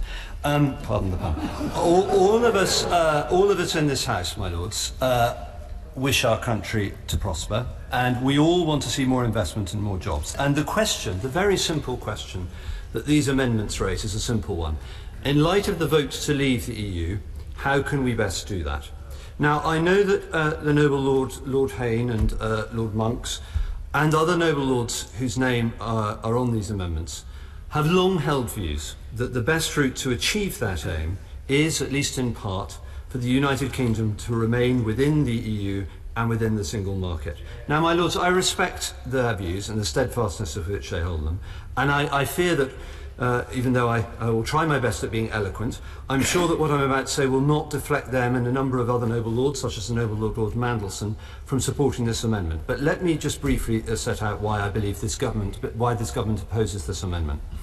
The first reason, my lords, and the most obvious one, is that these amendments have nothing to do with this bill.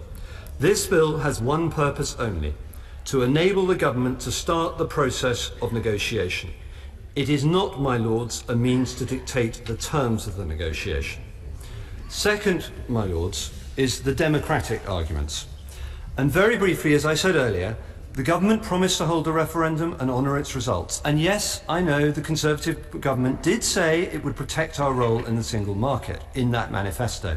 But as my noble friend Lord Brancathra made out, the manifesto also promised to respect the result of the referendum, a promise which Parliament, this Parliament, endorsed by passing the Referendum Act. And as the noble Baroness Hayter said, the debate we've heard tonight has been in some major way a rerun of that campaign. And during that referendum campaign, my lords, as I said earlier, every household was sent a leaflet which spelt out the consequences of leaving as regards our membership of the single market. And a number of people on both sides of the argument argued we could not vote to leave and then try to remain in the single market. Criticising the Leave campaign, one of those arguing to remain said, and I quote, "Those advocating British withdrawal suggest we can, and I stress this, have our cake and eat it by staying within the single market to retain the great bulk of our trade, which is with EU countries." Those are the words of the noble Lord Hayne, and he was quite right. The four freedoms are seen by many across Europe as indivisible, and we should, my lords, respect their views. But much more than this, as other noble lords have said, remaining a member of the single market would mean complying with the EU's rules and regulations that implement the four freedoms without having a vote on what those rules and regulations are.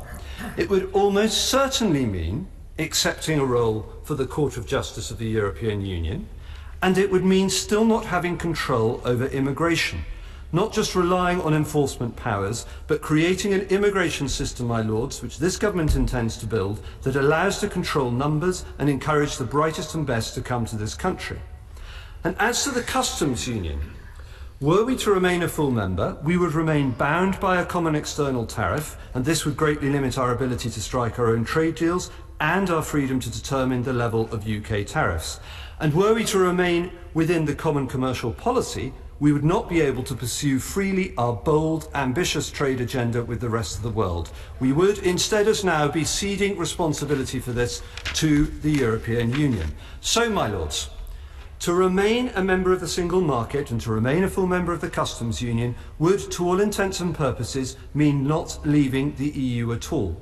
And as to the EEA, I agree with the interpretation that the noble Baroness Hayter said about it suffering from a democratic deficit. And once we leave the EU, as my noble friend said earlier, the EEA agreement will no longer be relevant for the UK. It will have no practical effect.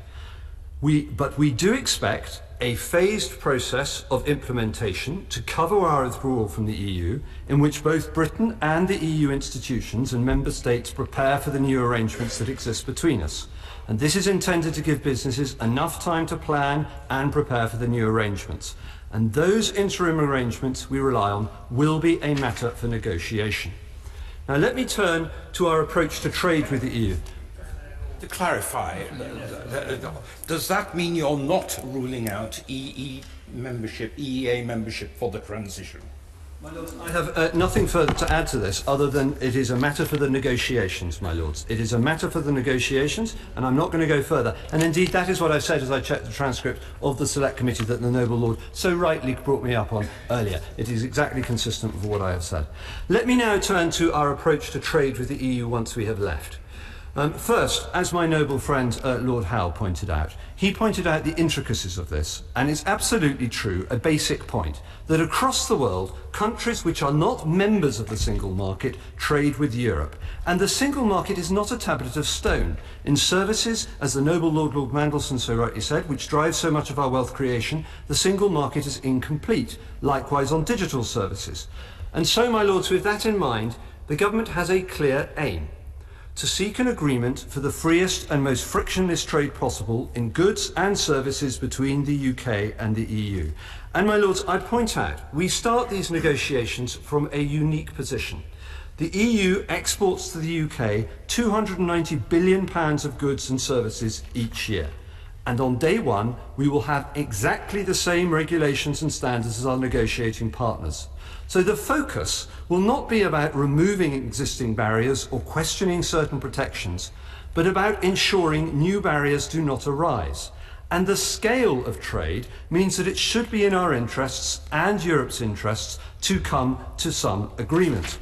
Now, my lords, as to achieving frictionless trade, some have highlighted non-tariff barriers, standards, conformity assessments, so on, that might arise when we have left. And these are indeed very important issues. They are intricate issues. They are complex issues. And I'm not at all going to dismiss what the noble Lord Mandelson said about the challenges that some of them pose. Let me just address one in the interests of time, and that is customs.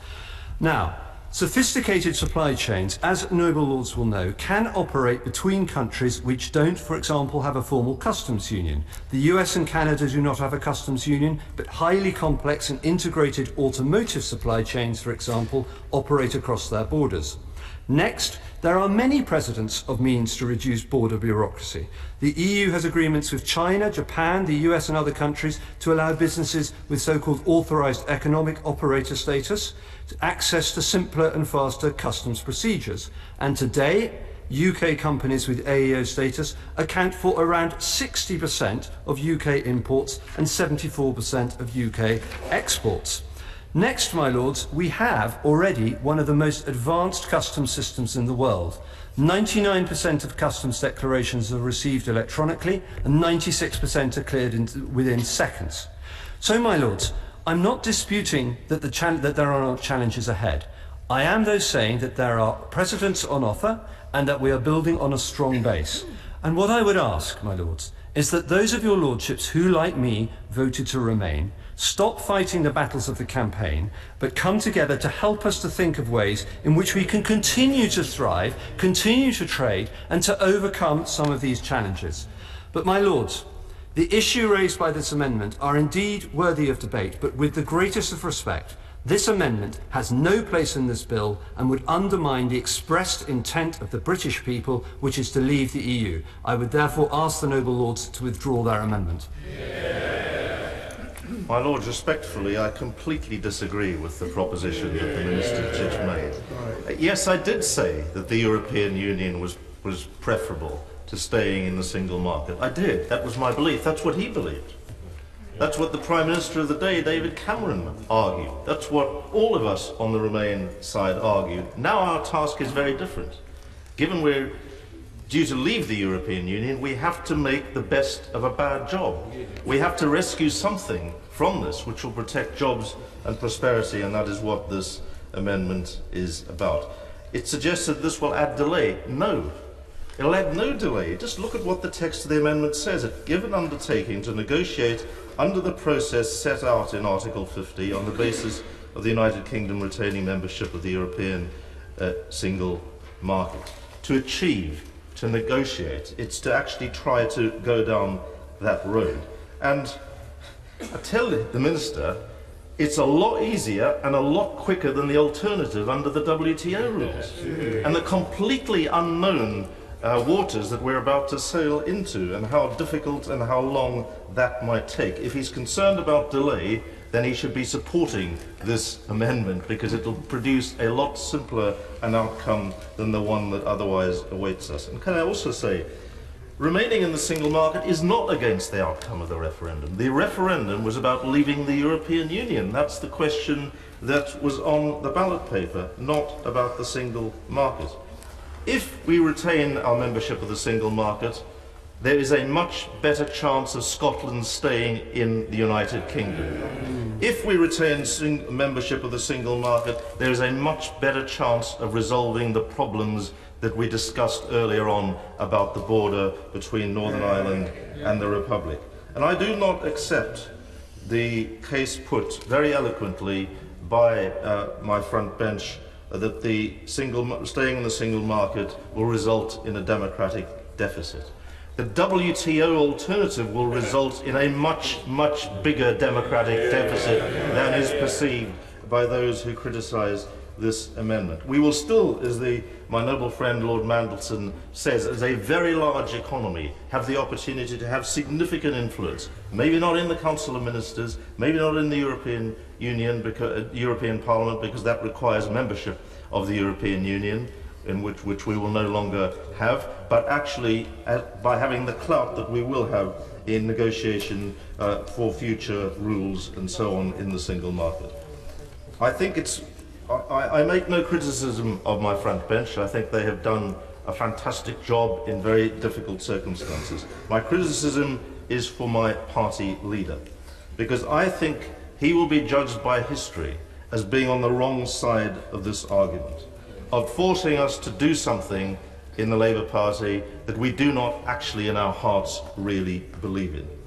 And what we will be doing, in my view, is nodding through a conservative agenda for a right-wing, hard-right Brexit, Trump-like, of deregulation, low tax, small state, shrinking public services, and even more austerity. Yeah, they say. Well, there we have the confirmation. I do not lightly go against my party whip. In my 26 years in Parliament, in the Commons and here, I've only ever done this once or twice. But this for me is a matter of absolutely crucial importance to this country and to the future of people, their jobs and their prosperity. And the truth is, the Minister, with all due respect, is doing a great job on the sticky wicket. But the truth is, he hasn't a clue, and the government hasn't a clue where we're going. They have no idea where they're taking us. I think for the sake of jobs, prosperity, our businesses, it is important to pass this amendment, and I therefore wish to divide the House. My Lords, the question is that this amendment be agreed to. As many as are of that opinion will say content. Content. The contrary not content? Not content. Clear the bar.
My Lords,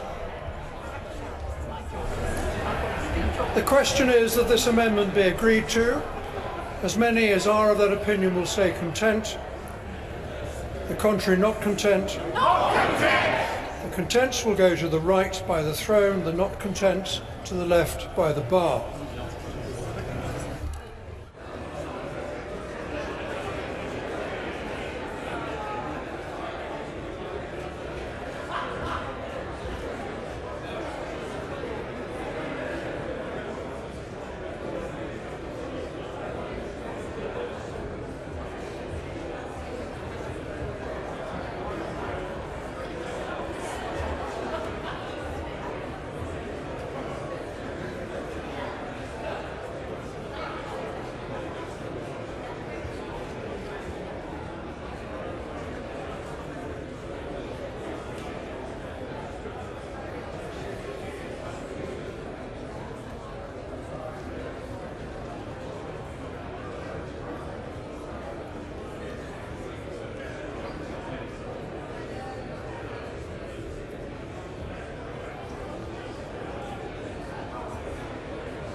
My Lords, the question is that this amendment be agreed to.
My Lords, they have voted content 136, not content 299. The not contents have it. Amendment 5, Lord Wigley, not moved. Amendment 5, not moved. Amendment 5, not moved, not moved. Amendment 6, Baroness Quinn. Thank you, my Lords. I beg to move Amendment 6 in my name and that of the noble Lord Shipley. The amendment calls for the government to lay before Parliament an impact assessment, both of withdrawing from the EU and of its negotiation strategy on the economy of the North East of England. Let me say from the outset that this is a probing amendment and I'm not aiming to divide the House, but through this amendment I do wish to highlight the particular situation of my own part of the country and the region where I live, the North East. I recognise too that in this group of amendments there are a number of other issues raised about taking various parts of the UK into account in the negotiation strategy and taking various issues into account in the negotiation strategy, and I support many of those amendments, although I am obviously speaking to my own amendment in this instance. In tabling the amendment, I was very conscious of the fact that the North East of England has a particularly heavy dependency on trade with the EU. Some 58% of its exports are destined for the European Union, and its largest trading customers by far are in the European Union. I'm proud of the fact that the North East has a positive trade balance. It is very unusual in that respect, as compared with other regions of the UK. But I'm also very concerned that this situation is very much under threat because of the Brexit strategy being adopted by the government. In tabling this amendment, I'm also seeking to ensure that the North East has a voice in the Brexit process and that the government is committed to taking the interests of the region to heart. I recognise that in many of the other amendments, the importance of consulting the devolved authorities is mentioned, and I would certainly not argue with those amendments in any way. Indeed, I also support the amendments before the House which refer to the importance of environmental protection in the Brexit negotiations, and I'm also in support of those which are very concerned that equalities provisions are not endangered in the Brexit negotiations.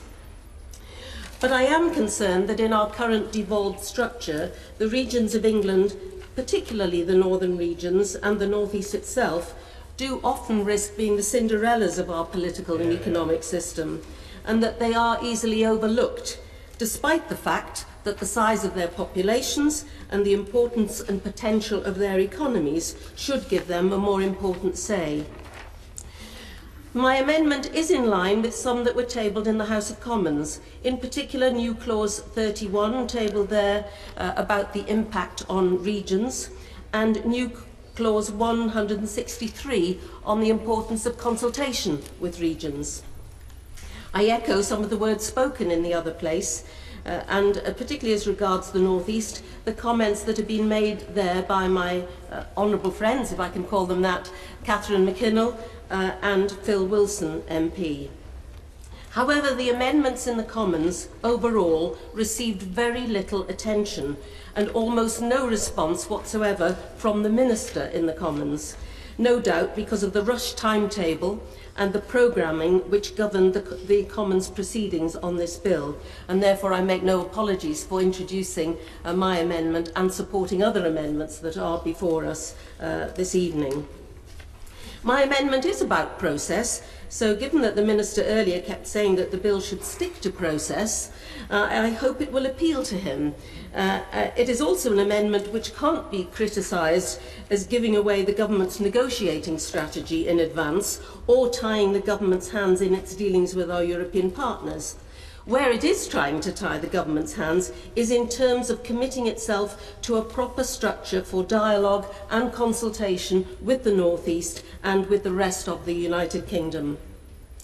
In the referendum, some areas of the North East voted Remain, Newcastle in particular, and some voted Leave. but I believe that all of those parts of the North East would not wish it to become less prosperous as a result of Brexit. And I believe that the government should bear this very much in mind. The government has a responsibility to do what it can to create a balanced economy throughout the United Kingdom and to ensure the future economic well-being of all parts of the United Kingdom, including the North East. Last month, the IPPR report, The State of the North 2016, was debated in this House, thanks to my noble friend, Baroness Massey of Darwin, who is in her place. And that State of the North report expressed great concern about the possible effects of Brexit on the northern regions and called specifically for a North of England Brexit negotiating committee to identify how the North can thrive post-Brexit, given that it is more dependent on trading in advanced goods like pharmaceuticals and automotives than the south of England. I would like to know from the Minister what the government's response to that proposal of the IPPR report is, and will the Minister ensure that if such a body comes into being, that all parts of the North will be represented and not just those who have directly elected mayors? I say this because I believe that the issue of Brexit is too important to be sacrificed on the altar of disagreements between the government and certain areas of the North regarding elected mayors. All regions of the North do need to have their interests taken into account. In conclusion, I can imagine that the Minister in responding will say something like, yes, don't worry, we will consult, we are very much aware of the regional dimension and so on. But I think I would like something more concrete in his reply. I'd like to know how the government is going to consult, when it's going to consult, and how often it will consult. Who will he consult with? And if he can't answer any of those questions, an undertaking that he will come back to us with these details very soon. We certainly need specific answers as well as kind words. We need clear answers and clear reassurances. I beg to move. Yeah. Amendment proposed at page 1, line 3. At the end, insert the words printed on the martial list. My Lords. My noble friend, the Minister. Oh, sorry. Please. My Lords, I rise to support Amendment 6, moved by the Noble Baroness Lady Quinn, but also to speak to Amendment 9, which is in my name and refers to all parts of the United Kingdom, not just the North East of England. And this whole group relates to the impacts of Brexit and the need for there to be assessment before the government goes much further. My Lords, first, in terms of the North East of England, it is estimated that around 160,000 jobs in the North East of England are directly linked to our being part of the single market. And that is because 58% of North East exports go to the European Union, against a national figure of 42%. And after 2019, with a hard Brexit, there will be no automatic access to the single market, which is the largest free trade area in the world.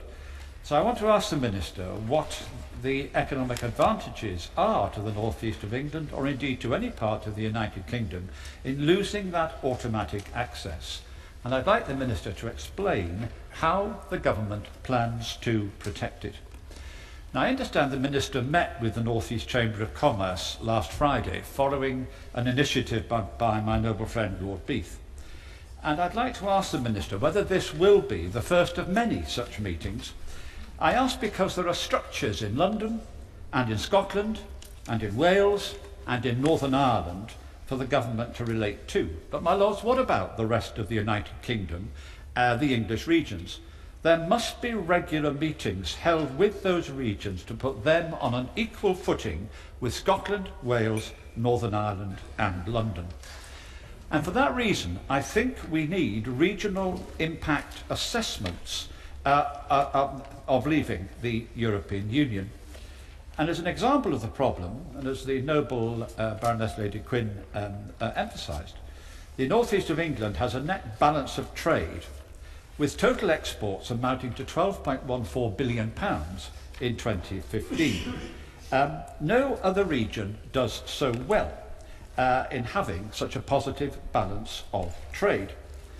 The trade surplus in 2015 was £3.4 billion in the North East, that is, the North East Local Enterprise Area and the Tees Valley Local Enterprise Area added together. Well, my lords, I would submit that it would be a disaster for jobs for this surplus to be lost. Chemicals had a trade surplus of £2 billion, and the machinery and transport sector had a trade surplus of £2.3 billion. And some of the sectors had a trade deficit, which accounts for the overall surplus being £3.4 billion. But, my lord, such a trade surplus is a very impressive figure for a small region in population terms, like the northeast of England. And that is why I have concluded that the government should establish resilience task forces in each part of the United Kingdom to work with the government on the problems that will arise if we leave the single market and the customs union. Now, my lords, the abolition of government offices in England has not helped this situation, and it has resulted in England being treated as a single entity run out of London. But England is not a single entity, and its differences should be reflected in the government's work on Brexit. In terms of EU funding support, we could look at our universities. The North East universities are receiving £155 million in EU funding in the current programme period 2014 to 2020.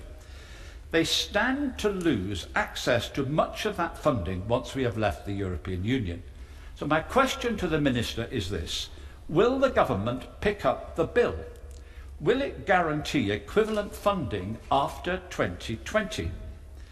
And in terms of structural funding, the North East of England, including Tees Valley and the North East LEP, is receiving £590 million in structural funding from the EU in the 2014 to 2020 period.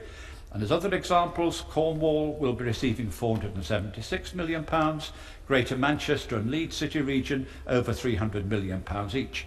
England will be receiving £5.6 billion and the UK as a whole over £8 billion.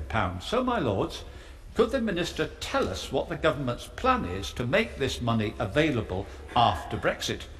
The question matters because it's the poorer parts of the country that voted more strongly for Brexit, but those are the very parts of the country that are in receipt of much higher levels of EU support.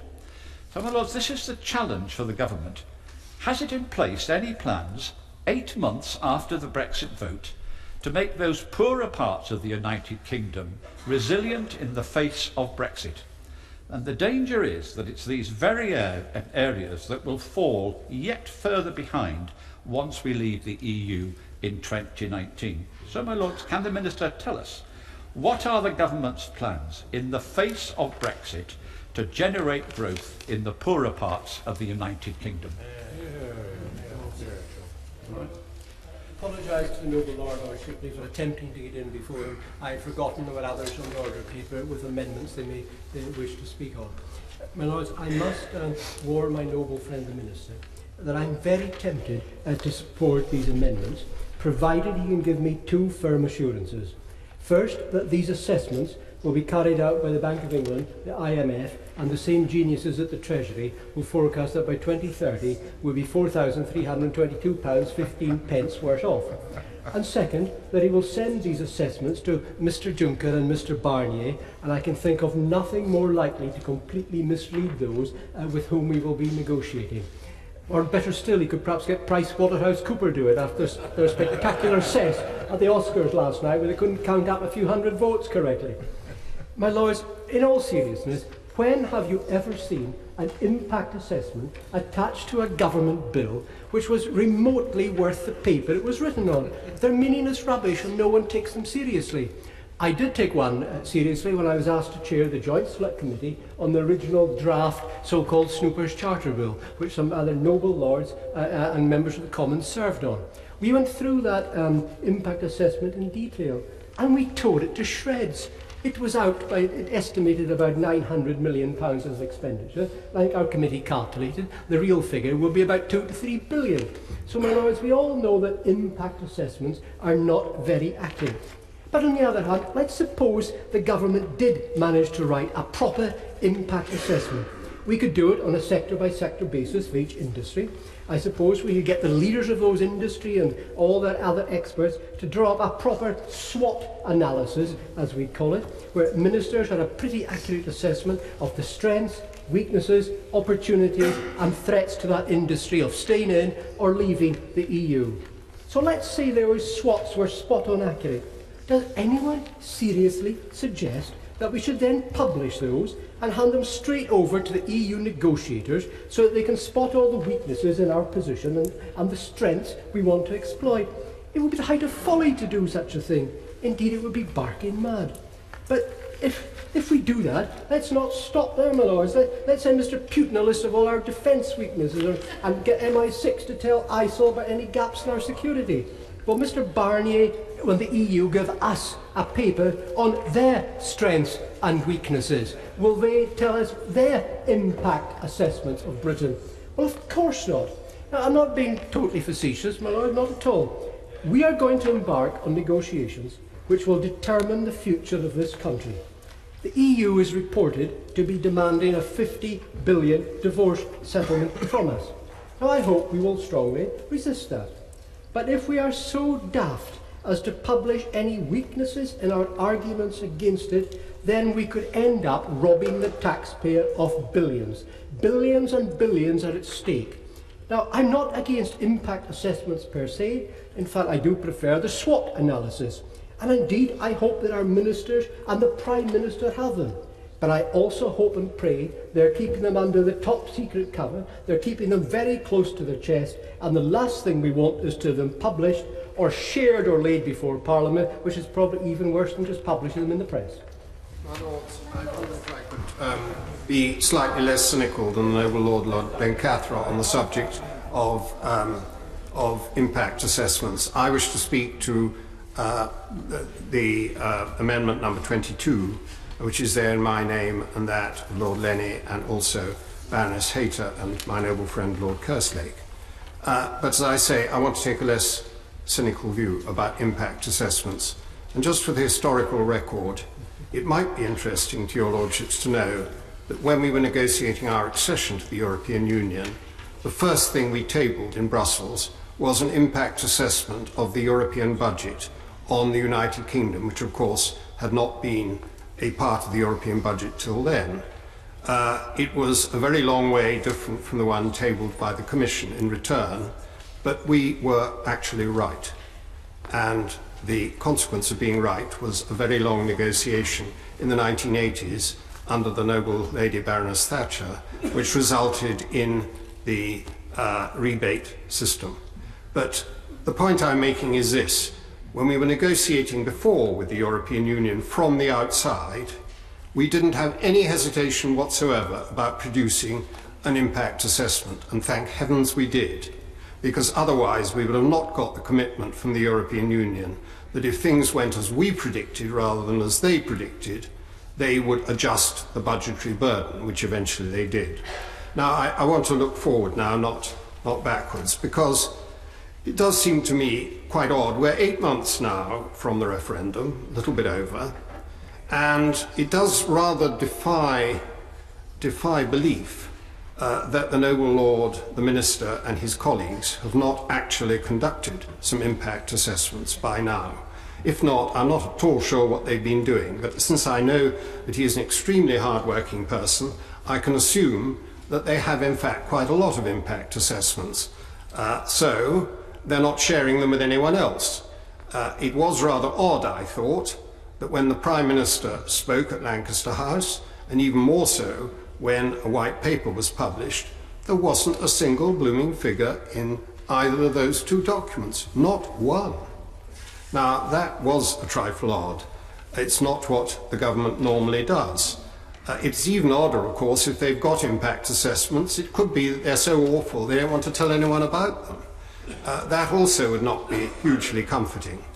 But I would like to just play the game by his rules, because he has argued several times that to publish impact assessments would be to give the game away, to provide the people we're negotiating with some deadly secrets which they're unable to get from anyone else. Okay, let's play the game by those rules. In that case, there are 2 impact assessments that could be published which would not have the slightest possibility of doing damage to us. One is an assessment of where we would be in terms of our economy if we stayed in the European Union. That's not difficult to do because the previous government did it actually, and if he looks to the papers that were published last March, he'll find it all there. And the second one, which is the other bookend, is he could perfectly easily publish, the government could perfectly easily publish, the impact assessment of the effect of crashing out without an agreement and applying World Trade Organization tariffs, non-tariff obstacles and all that. Why would that be easy? Because we're doing it already. Those are the rules we apply to third countries now. And those are the rules that if we crash out, we will have to apply to our markets in the European Union and they to us. So that could be published. That wouldn't be giving away a secret. That would just simply tell us what the 2 bookends are. Bookend 1, what the impact assessment of staying in the European Union. Bookend 2, the worst possible scenario, which is the bookend which says that we crash out and apply World Trade Organization rules. I'm coming to the end now, so unless there's something really riveting that you want to ask me, I think the Minister's looking much happier if I finish. So I would like him to say why it is that they can't publish those 2, because if we have those 2, then we will be able to judge what the government is negotiating between those 2 bookends, and I don't think he's going to deny that they are going to be negotiating between those 2 bookends. There's somewhere in the middle there a mysterious thing called a bespoke agreement. Bespoke suits, if I remember rightly, are ones that take longer to make and cost twice as much, but let's leave that on one side for the moment. It'll be somewhere in the middle there, and when we get it, we'll be able to judge whether it's near one bookend or near the other bookend. So why not do it? But it just, Lord Hammond, seems to place great faith in these assessments and forecasts, but they've almost universally been completely wrong ever since before the referendum. If you'd like an example, I have from the House of Commons Library some comments on the Treasury. In May 2016, the Treasury published forecasts for the immediate economic impact of voting to leave the EU. It forecast for a recession to occur in the second half of 2016, with quarterly GDP growth of minus 0.1% in both quarters 3 2016 and quarter 4 2016, with quarterly GDP growth of minus 0.1% and a second severe shock scenario with even worse forecasts. In reality, the economy continued to grow at its pre-referendum pace, with quarterly growth of plus 0.6%, which has now been adjusted by the Governor of the Bank of England to close to 2%. Frankly, the assessments and the forecasts are absolute rubbish, and there's no point in publishing them. Lords. Oh, Bishop. Before I sat down, but I would just suggest to him that if that's what he was doing, because he started by addressing me, I would just suggest to him that the impact assessment he's reading from was of course produced by the government that he supports.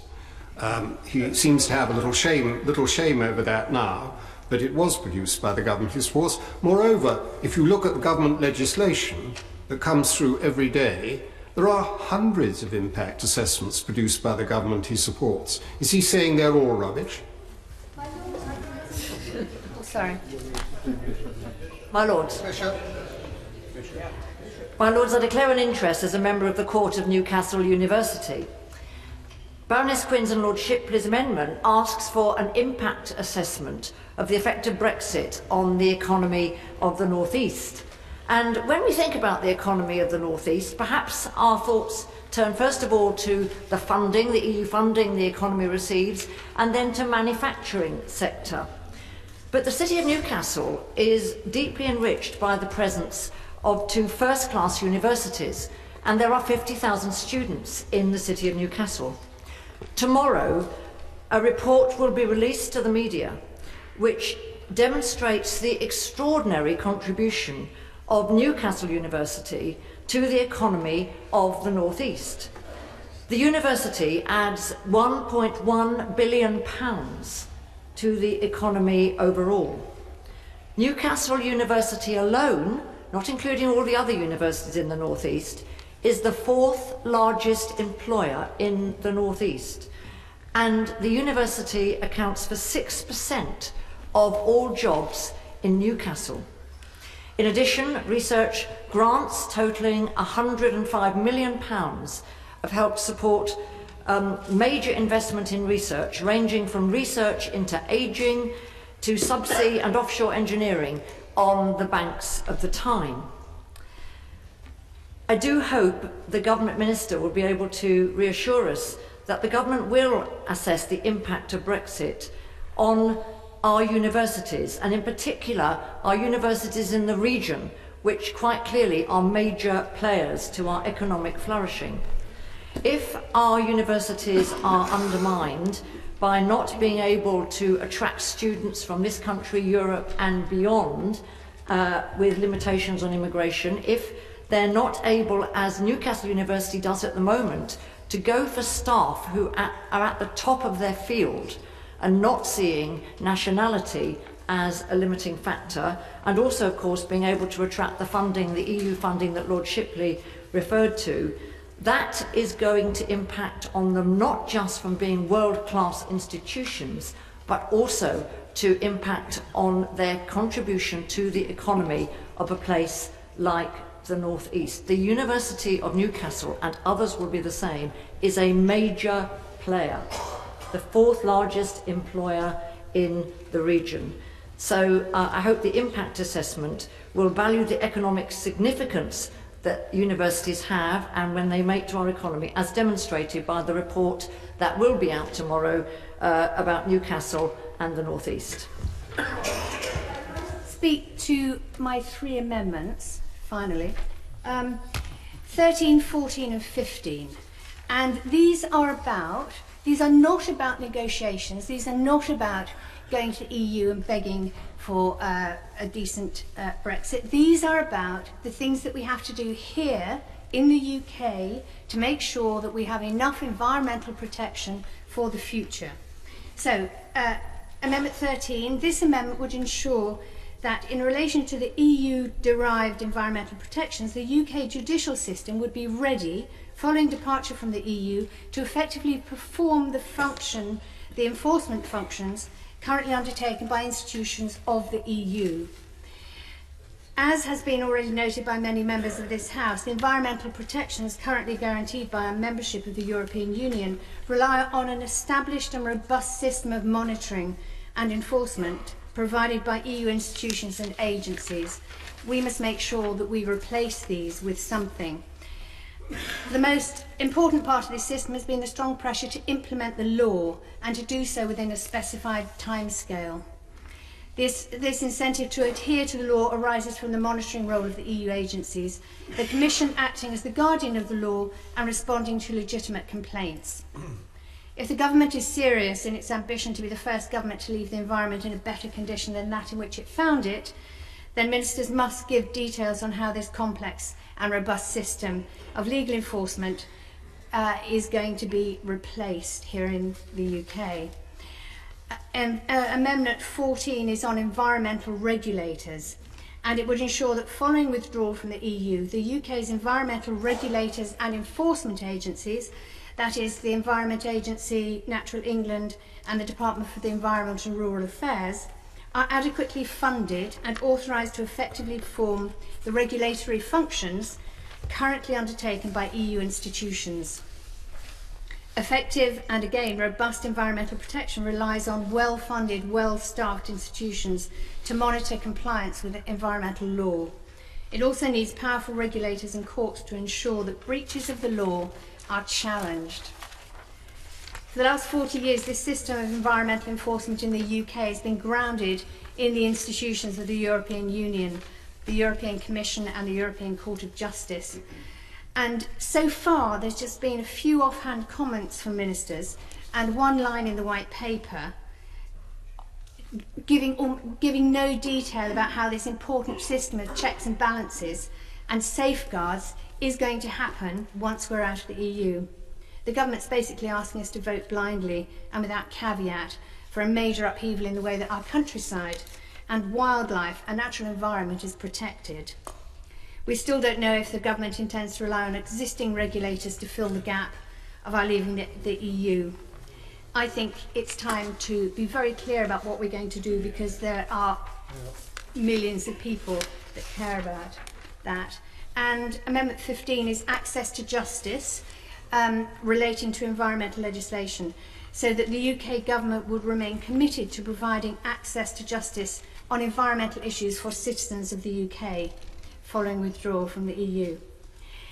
The enforcement mechanisms established by the EU legal framework have been sophisticated, and if a member state is deemed to be non-compliant with EU environmental law, the European Commission can bring infringement proceedings which can ultimately lead to large fines. This independent accountability mechanism has proved quite effective, and the risk of penalties for non-compliance has been particularly important in motivating governments to act, albeit rather slowly at times. But there's been little indication so far as to what institutional mechanisms would perform this role. And of course, many of us are concerned that there'd be no mechanism at all. I've listened to most of the debate in this House, either in this chamber or from my office, and I did want to say one thing that to combat one thing that I heard earlier. Somebody from the opposite benches said something about the will of the people is that this bill passes unamended, and I do think that is complete nonsense. It is a government dreamt up bill, and although I feel that I understand exactly why the government's made it this simple, in fact it is our duty to amend it, because it simply isn't enough. And somebody else mentioned that it was quite anti-European to be talking in these terms, and I personally am very pro-European. I can manage to get by in 2 European languages, 3 if you count English, and I have many friends who are from the European mainland. And so I would like to dispel this myth that what we're doing from these benches in trying to amend the bill is in any sense against the will of the people. Is against the will of the people. And the noble lady is quite wrong. I mean, this bill is about setting the starting gun to bring forward what the people voted for, which is our withdrawal from the European Union. And the mechanism which the government has chosen is the use of Article 50. Now, I have some sympathy with some of the amendments, including hers, but these are matters which will become the responsibility of the United Kingdom's Parliament. And the government's made it perfectly clear that the actually, one of the amendments I'd like to make is to the long title of the so-called Great Repeal Bill. As a name, I can think of nothing more appropriate. The short title, yeah, the short title. I've been corrected by my noble friend. The actual name of the bill, I think, is misleading, because what it will do is enable us to bring into UK law, under the jurisdiction of this Parliament, all kinds of measures. May I ask the noble lady a question? Is there any aspect of European environmental regulations which she dislikes? Opportunity, yes, there's quite a lot I dislike. It's probably not for now. There are parts of the common agricultural policy, the common fisheries policy, that I dislike very much.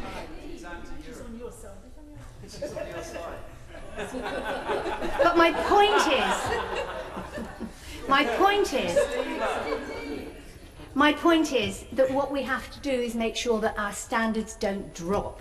Because we as a nation have got used to very high standards, we now need to not only transfer the decent things, but make them even better. Stone. The noble lady has very honestly answered the things that she would like to see changed.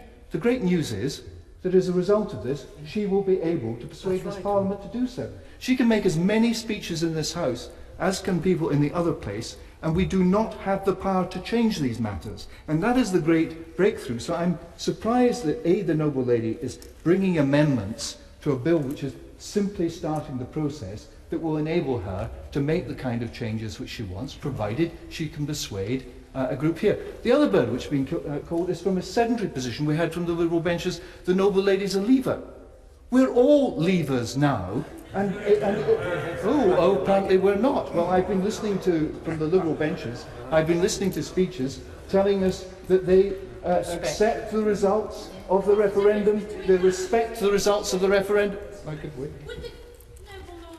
Thank you for letting me intervene. Would he accept there's a difference between accepting the result of a referendum and changing one's own personal, passionate conviction? Yes, right. Well, I don't think we're particularly interested in your personal conviction when, in the other place, more than 300 elected members of Parliament put aside their personal conviction and voted for this bill to come here to enact the will of the people. That's right. And we had a very revealing glimpse there of how the Liberals are actually trying to refight the referendum campaign, when actually we should be following the lead of the amendments which have been put down by Baroness Jones and others, and thinking about what our policy should be in the future. But this is a completely inappropriate place to do it. There will be weeks and months ahead when we can devote these matters. But I do just want to ask Baroness Quinn a question, because perhaps I'm a bit stupid, but I cannot for the life of me imagine how the government could possibly do an impact assessment without actually knowing what the results of the negotiations are and without actually starting that process. I mean, clearly, without actually knowing the Liberal benches say absolutely. Well, if they think that it's impossible to do an impact assessment, why are they putting down amendments asking for the government to do impact assessments? And the answer is because this is a wrecking measure, another attempt to actually delay this bill and prevent it from going forward. And, I mean, for example, the amendment in the name number 9 of Lord Shipley, where he lists all the regions. Say at the outset that my amendment was a probing amendment to raise various issues which I thought it was important to bring to the government's attention. And I can't see the inappropriateness of doing that in this particular debate. Well, lady, so I suppose then she'll be withdrawing Amendment 6, and I don't need to argue against it any further. And I completely understand why she, as she has always been a doughty champion for the North East, why that should concern her. I'm simply making the point that this is not the bill in which to make that argument. When we get the Great Repeal Bill, I have no doubt there will be an opportunity to discuss these matters then and in the intervening period. And there is nothing to stop in either House of Parliament people putting down motions and pressing the government on any of these matters. What I was going to say is that Lord Shipley's Amendment number 9, which lists every region of the United Kingdom and asks what the impact of withdrawing from the European Union was. Well, I mean, every penny of regional aid for any of these regions is our money. It is money that we've given to the European Union that comes back. That money is not going to disappear. And the difference will be, and I remember as Secretary of State being forced into supporting projects which were not priorities for us because we had to get agreement that they were additional and that they represented whatever the prevailing policy at the time was of the European Union. The difference will be that we're actually able, in this Parliament, to decide how our money is spent on our priorities in each of the regions. And that is a great step forward. But I don't, for the life of me, understand how the noble lord could expect the government to come up with an impact assessment of that. It will depend on the negotiations. It will depend on how much of our money we get back. It will depend on a whole range of issues. Yeah. Kind of give way. He said two things that I don't accept. The first is he said that the money that comes from the European Union is not going to disappear. My lord, there's a real danger that it will disappear because the country is going to be poorer and the government's tax income is going to be less. And there is no evidence at all that all the money that currently is used in terms of structural funds is going to carry on in the same volume. So I just don't accept that the money is simply going to be there and will be redirected again by the UK government. He also asked about who would be doing the impact assessments. Look, the impact assessments are being done for London, for Scotland, for Wales and for Northern Ireland because there are governance structures in place which can do it, and the government is having regular meetings with all of those bodies. My point has been that the rest of England is being left out from that process. That is what the problem is, and I'm hoping that the Minister can alleviate my concerns later. I'm sure the Minister, in his excellent way, will respond to these particular details. I'm looking at this amendment, which says that we can't actually start the process of leaving the European Union until we have Her Majesty's negotiating strategy to withdraw on the economy, investment and regional funding of all these regions. That is ridiculous. That is absurd. If I look at I mean, perhaps the noble lord's just put down the amendment to have a debate. Perhaps he's not proposing to press this matter. But to say to the government that you can't actually implement what the people voted for until you've done a set of calculations, which is impossible to do until you start the negotiations, looks to me like a circular argument and yet another device from these benches to prevent us getting on with what people voted for. I give way to the noble lord. 9 is a probing amendment, and I think the other amendments in this group are similar. But there is an issue here about whether the government is prepared to guarantee the levels of funding post-2019 and then again post-2020. And I hope very much that the Minister will assure this House that the levels of funding are not going to disappear. Lord's amendment says. It's a very interesting argument, and I have to say, when he says the money is going to disappear because we're going to be poorer, that then brings me to the extraordinary amendment number 22, which appears to be being supported by a former Cabinet Secretary, which asks us that any existing impact assessments or economic forecasts relating to the United Kingdom's future trading relationships with the European Union conducted by Her Majesty's Treasury, the Department for Exeter, the European Union, and the Department for International Trade or the Office of Budget Responsibility. Well, I just say to him that the Treasury and the Office of Budget Responsibility, as my noble friend Lord Ben Carter pointed out, told us that we were going to have a recession. They told us that we were going to have limited growth. They told us that unemployment would go up, that interest rates would go up, that mortgages would go up, all of which has not happened. We've turned out to be the most successful economy in the G7. And I have to say, this continuing running down of our economy and telling people that we're going to be worse off is not good for confidence, is not good for the government, and flies in the face of what people voted for. They listened to all these I'll give way in a second. They listened to all of these impact assessments and they decided not to believe them, which is why they voted to leave the European Union. Are you finishing? Are you wanting to intervene? No, right. Yeah. Well, he's wanting to intervene. Yeah.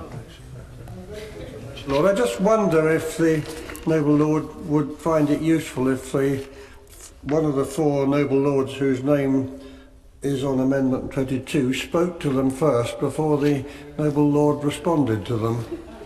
Well, Lord Henry has already spoken.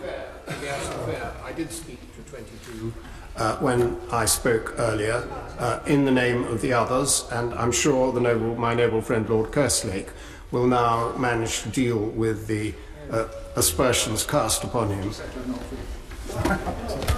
Except I've not finished. And finally, on Amendment 22, there is quite an interesting idea, which is in subsection 2, which is to find a way, and ministers have been extremely active in engaging with select committees, with both houses of Parliament. The my noble friend Lord Bridges has done an outstanding job in talking and engaging with everyone. There is an interesting idea that perhaps it is possible, as we go forward with this bill, to find some way of operating with committees of Parliament with some degree of confidentiality. Although experience tells me that dealing with Parliament with some degree of confidentiality is not always easy to achieve. I'm just about to sit down, but I'll give way to the noble Lord now that he's away. Giving former MPs in this place a bad name. I'm not asleep. My Lords, can I just build on what the Right Reverend Prelate was speaking about earlier, about universities, and link it into the whole debate that was taking place about leaving the single market and not leaving the single market. The Finance Minister of India is in the country, and he was asked a question today about free trade agreements between the UK and India, and he made it very clear that free trade agreements are not just about tariffs and goods. They're about goods and services and people. And he specifically mentioned students as well, and Indian students being able to study over here. And a report just came out on the 23rd of February. Almost a third of university academics are from outside the UK. And if you look at certain areas, engineering and technology, non-UK academics account for 42% of the staff. In maths and physics and biology, 38% of staff are non-UK, and most of these from EU countries. And then you have the statistic, and I declare my interest as chair of the advisory board of the Cambridge Judge Business School and the Chancellor of the University of Birmingham. Professor Catherine Barnard from the University of Cambridge told MPs that her own university had seen a 14% drop in applications this year from EU students. So there is already a worry about EU students and what is the future of EU students, EU academics and what is the future of EU academics. And one can't just say we don't do impact assessments. We'd be foolish in business. If I make a forecast and I get that forecast wrong, does it mean I stop forecasting in future? I'd be foolish not to forecast. You have to keep trying to forecast. You may not always get it right. And where impact assessments are concerned, they're absolutely essential. And I think it's wrong to keep going on about this will of the people, and therefore we don't need to do anything. And the forecasts were all wrong, and therefore we need to ignore forecasts and ignore experts. Well, we're going to start sounding like Donald Trump and the elites, and ignoring the elites and ignoring experts? No, we must continue to forecast. We must continue to have impact assessments. And I'm concluding, unlike the Lord of Paragon speaking, I'm concluding my speech now. I think it's important that we need to make impact assessments and make forecasts and look at the concerns of our universities and our academics and our students and the potential loss of EU students in the future and EU academics. Amendment 27. I'm very pleased that Lord Bill Morris just said what he said about impact assessments, because I'm going to speak about impact assessments also, but this time on inequality. And I would support Lord Haney's views on impact assessment and on other issues. Of course they're not all rubbish. Of course they're not all rubbish. They're often a way of measuring and calling to account, and I think that's what we should be doing. The Equality Act of 2010 provides a basic framework of protection against direct and indirect discrimination, harassment, victimisation in services and public functions. It provides protection for people discriminated against because they are perceived to have or associated with someone who has a protected characteristic. It extends the provisions related to disability. It includes gender pay discrimination, private clubs, and new powers for employment tribunals. The purpose of this new clause is to ensure that the impact of decisions on those with protected characteristics are considered, taken into account, and debated at every stage of the negotiation process for Brexit. That's all. Just looked at and debated. The word equality and its implications is curiously absent from documents from the White Paper onwards. Given the various debates that Britain and Europe have had about race, disability, gender, sexuality, employment and so on, it does seem amiss to not be screening for discrimination in these and other areas related to equality. We must ensure regard for such potential discrimination through the process of our deliberations and in the final deal. This new clause would ensure that considerations of equality are at the forefront of government thinking throughout the withdrawal process and would inform the new arrangements. This is necessary to ensure a good deal for everyone and to ensure any negative impact on those with protected characteristics was presented up front and steps taken to deal with potential negative impacts. The Minister in another place responded to deliberations on this clause saying, I quote, "The Prime Minister has been clear. We want the UK to emerge from this period of change stronger, fairer and more united and more outlook than ever before. We want to get the right deal abroad and ensure that we get a better deal for ordinary working people at home. In the White Paper we set out our ambition to use this moment of change to build a stronger economy and a fairer society by embracing genuine economic and social reform. My Lords, what I am seeking in this amendment is a reassurance that practical measures such as scrutiny of equality implications and assurance that protection will be built into the Brexit process for all, in all aspects of life, whatever their condition, is implied in what I'm saying. I beg to move. My Lord. My Lords. My Lords, I think we've had. My Lords, I wonder if I could just speak briefly in support of my noble friend Baroness Gwynne. But before I do that, I want sincerely to say a word of thanks to the front benches on both sides. They have to sit through all of these debates. They're obliged to, unlike those of us on the back benches. But I want to pay a particular tribute to my noble friend Baroness Hayter, who has had a very difficult job, treading a very difficult high wire, and she's done it with great skill, great good humour, and she deserves our thanks for doing so. Can I also say a word of thanks to Baroness Goldie? I don't think under normal circumstances she would have chosen this way of spending her birthday. But I'm sure we would all wish her many congratulations.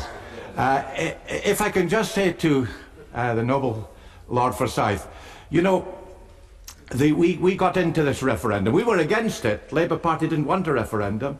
Mr Cameron got us into it in a casual way, without any careful thought of the implications or the impact that it would have. And if we'd had impact assessments before the vote, then we might not have voted to come out. I think we would have known the implications of it. And that's when we should have had these. And we're going to have some very serious impact. In Northern Ireland, we heard earlier on the impact, and in Scotland. We could end up, the way things are going, with this whole United Kingdom breaking up, with Northern Ireland opting to go as part of the United Ireland, and with Scotland as a separate country. That is what David Cameron, in his casual way, has let us in for. And I think he will go down in history as one of the worst Prime Ministers this country has ever had. My Lords, I rise to speak in support of my noble friend Lord Hannay for Amendment 22. And I do so for one very simple reason. I have a passionate belief that open government is better government. If we want to get people to buy into what we're trying to do as those who are in charge, if you like, then we have to be able to trust them with the information that should be available to them. And I think this is particularly true in relation to Brexit. We know during the referendum campaign that it was a deep and divisive campaign. We reached a point where virtually no one trusted anyone in that debate. And I think that is fundamentally undermining to democracy. There is a growing gap between the governing and the governed. And one of the responses to that is to have transparent government. Now, we've heard two arguments this evening why a very simple amendment, which is to publish the impact assessments that can sensibly be published, that have already been done since the referendum cannot be done. Number one, from the Noble Lord Forsyth, is that you can't trust impact assessments. Well, not every impact assessment is good. I might even have been responsible for a few that weren't that good myself. But my view is, if that's the argument we're now making, that we won't publish impact assessments because they might be wrong, then that way madness follows. What about trusting the people and Parliament to make their own judgment about the quality of the impact assessment? That's what transparent government is all about. If we can't trust people to make their own judgments about the information, if we worry that they will be somehow depressed because they're too downbeat, then we've got something seriously wrong with our thinking. The second argument that we have heard is that it might in some way interfere with the negotiations. Well, it is possible that some information published might cut across the negotiations, and there has to be a responsible attitude to that. But I really worry that that argument is going to be rolled out time and time again to keep basically Parliament and the public in the dark about what is actually happening through the negotiating period, to the point where it's impossible to impact on what has become the outcome of that process. We have to have a better system than that. I quite believe that Vladimir Putin doesn't want to publish his impact assessments. But we aren't Russia. We are an open democracy that should trust the people to use the information that's made available to them responsibly. That's why I support this amendment. Sandwich and then front bench. Sandwich. No. My Lords, look, it's not for my job to do this, but I think the House needs to move on. I think we should hear from Lord Sandwich and then go to the front benches.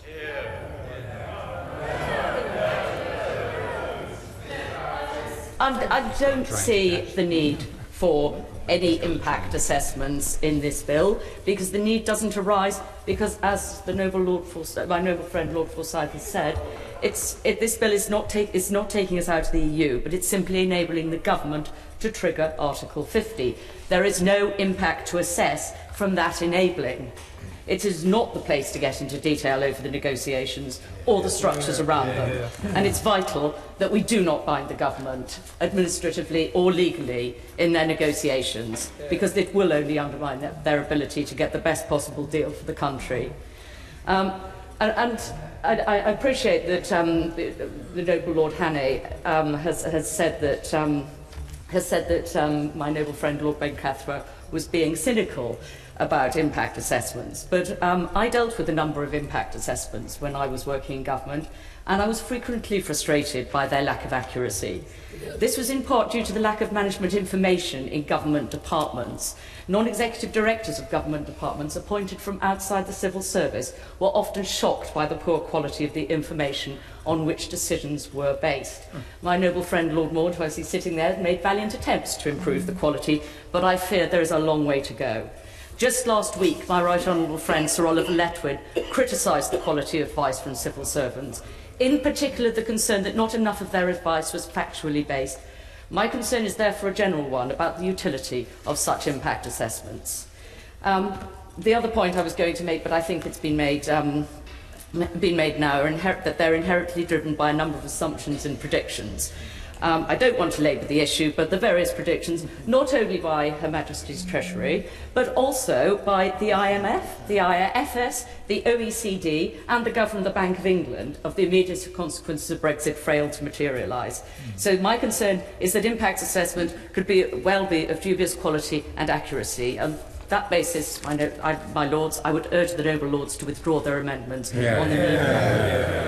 My Lords, I don't know what the Conservatives are worrying about. I honestly have listened to the noble Lord Forsyth saying the same thing again and again. We need to have open government, as Lord Kerslake, my noble friend, has just pointed out. We're helping the government. We are moving, probing amendments. Baroness Quinn has given you a direct reply, and surely that should be satisfactory. Now, I'm not going to waste too much time I'm going to speak about developing countries because I believe we should have an impact assessment relating to the effects on developing countries. I've spoken to the Noble Lord Minister, and I know that he's kindly going to reply to this, and I'll be as quick as I can.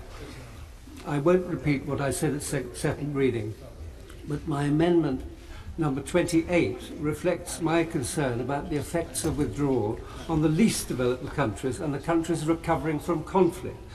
I've consulted the Overseas Development Institute and Tradecraft, who are the experts in this field.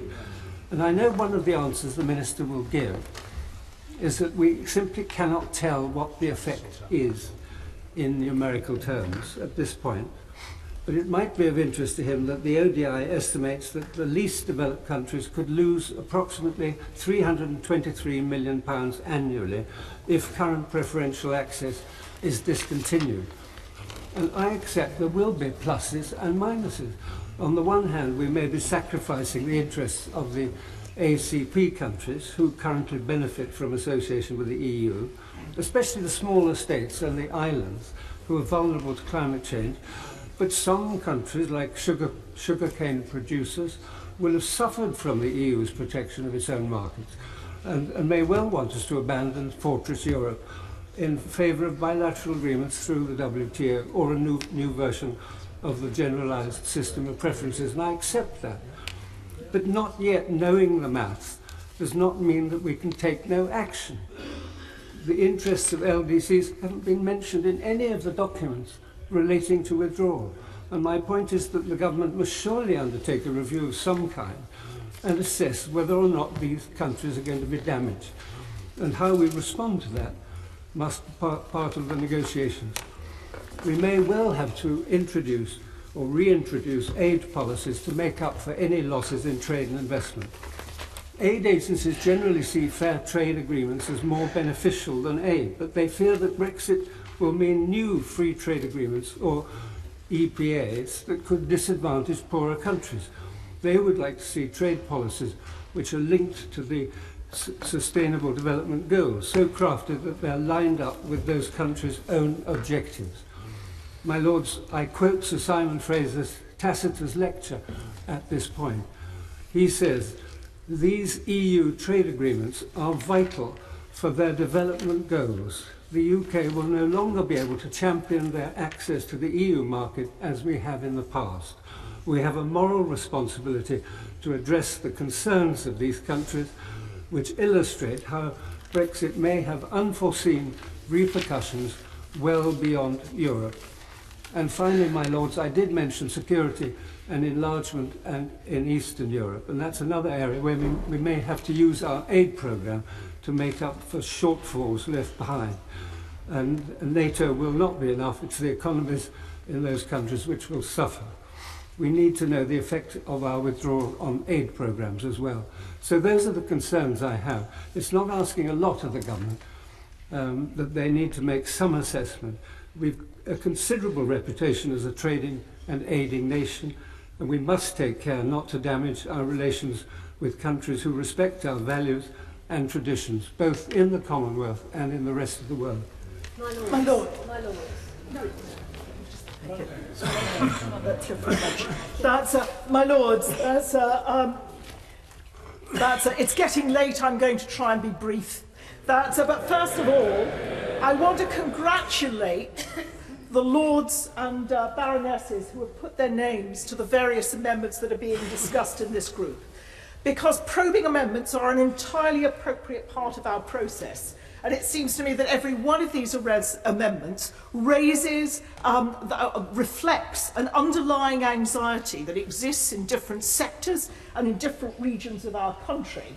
And people engage with activities from universities to working with less developed countries. So that their issues are not being considered by government at this crucial time when it chooses to trigger Article 50. And if they are not considered at this point in time, as the government consolidates its negotiating position, that those issues will never be properly considered anywhere in this process. And so I see this as entirely appropriate. I do feel this is an entirely spurious argument, my Lords. I mean, we have wonderful select committees in this House which have produced outstanding reports We've had debate after debate on these matters.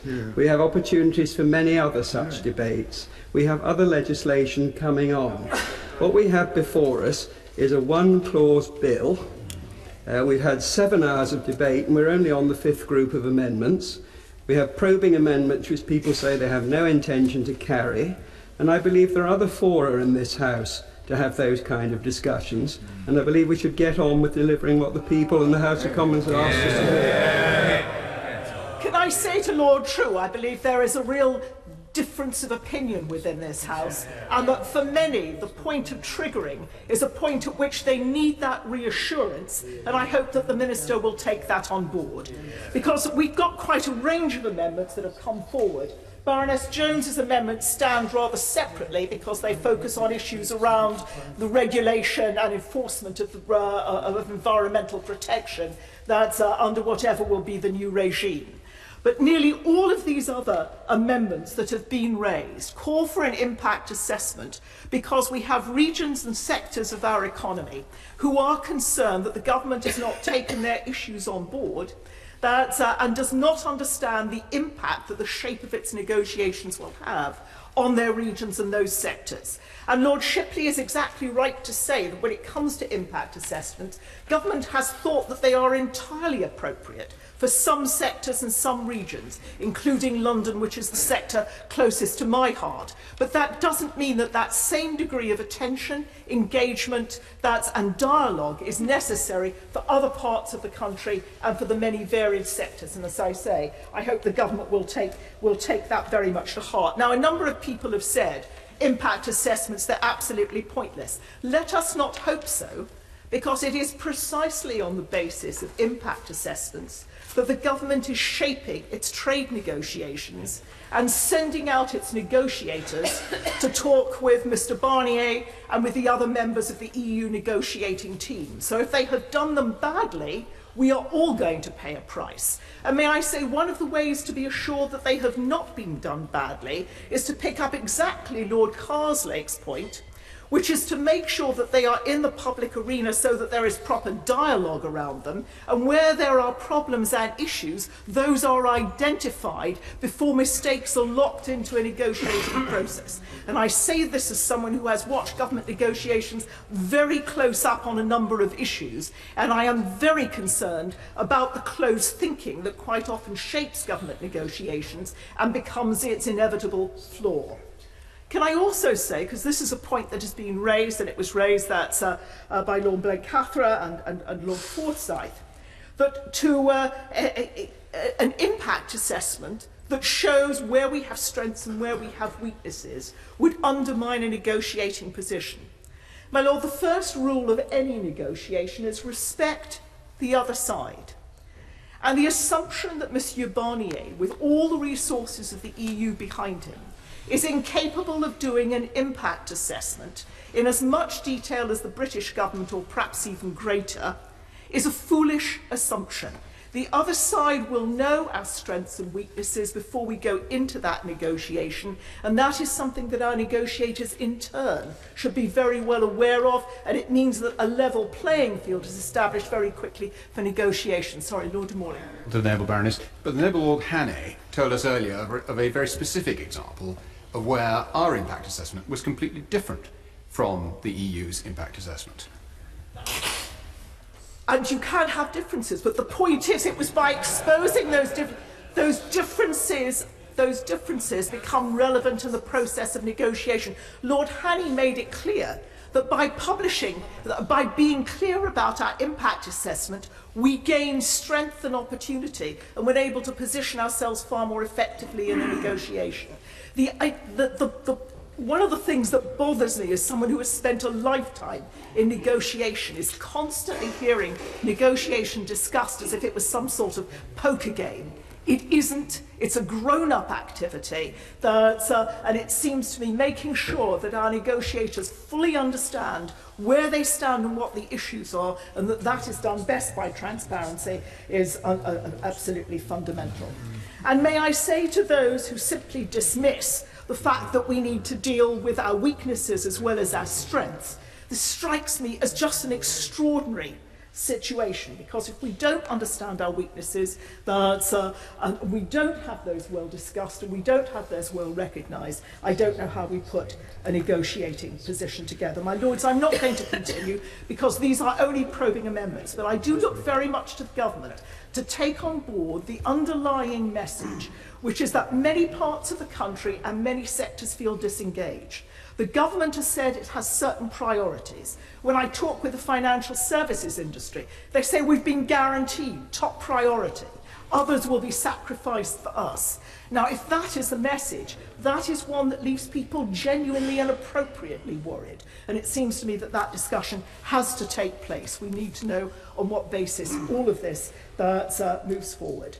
Impact assessments are a normal part of a normal process. Transparency around impact assessment is a normal part of that normal process. And I hope that the government will recognise that rather than trying to pretend this is a poker game it's entering into rather than a mature negotiation. My Lords, what we're seeking in these impact assessments, what the Amendment 22 seeks, is to put us on a level playing field with government. We want the information that's already been published. The impact assessments that may have taken place have taken place since the referendum in the various departments listed. Nothing more, nothing less. And others have commented on other areas of work of the European Union where we stand to suffer a loss, and they are right to make their comments. The North East, the environment, equalities, etc., etc. The big issue on this in the Commons was about how we dealt with confidentiality, and we have made provision for that by the clause in Amendment 22 which gives a definition and a right of government to hold back that which it feels would harm our negotiating position in any way, for any reason, to hold back that from publication to a few wise heads. And we don't even define how that should happen. Privy Council terms, whatever other terms the government want to proceed on that, they can do so. And it seems to me entirely sensible way to proceed. So I'm not going to hold this House any longer, but I'd ask the government, the Minister, to respond to these requests in the spirit that they are made. They are probing amendments, they are anticipated to be useful amendments, and we look forward to a positive outcome to the discussion. Thank you. Well, my Lords, I'll try and keep it brief as well. I pick up on what the Noble Lord just said, and I do share the motive which I believe does genuinely and sincerely underpin many of these amendments, and that is to ensure that Parliament has the means to scrutinise the negotiations as they proceed. Now, my Lords, this is obviously the subject of the next group of amendments which we want to get on to, but let me say now that the challenge we, and that I mean government and Parliament, face is to get the balance right between, on the one hand, enough information to enable scrutiny, and on the other, ensuring our negotiating position is not revealed. Now, I would argue that some of these amendments fail this test, as they would expose the government's negotiating position. And the Noble Lord Billamoria and others have spoken about business and business experience. And here I have to say I just disagree with the Noble Baroness Hayter on this point. We have many amicable discussions, but I disagree with her on this. I do see it as a cardinal rule of any negotiation, my Lords, not to tell those on the other side of the table how much certain scenarios and outcomes would cost or benefit you. But that, my Lords, is what the publication of an impact assessment would do. Now, I fully accept that Amendment 22, which the Noble Lord just referred to, accepts that an impact assessment could be kept confidential. Now, this whole matter of sharing of information is the subject of the next amendment. All I would say at this stage is that this bill is not the vehicle to insert conditions on negotiations. My Lords, since the referendum, the government has indeed been undertaking rigorous and extensive analysis to work to support our exit negotiations, to define the future partnership with the EU, and to inform our understanding how EU exit will affect the UK's domestic politics and frameworks. And this includes analysis of what it means right across the UK, and that includes regional analysis. Now, my Lords, I realise that this House and the other place is obviously eager to know more. So let me repeat to your Lordships what I and my fellow ministers have said before. And I think specifically of the Noble Lord Haney when I say this.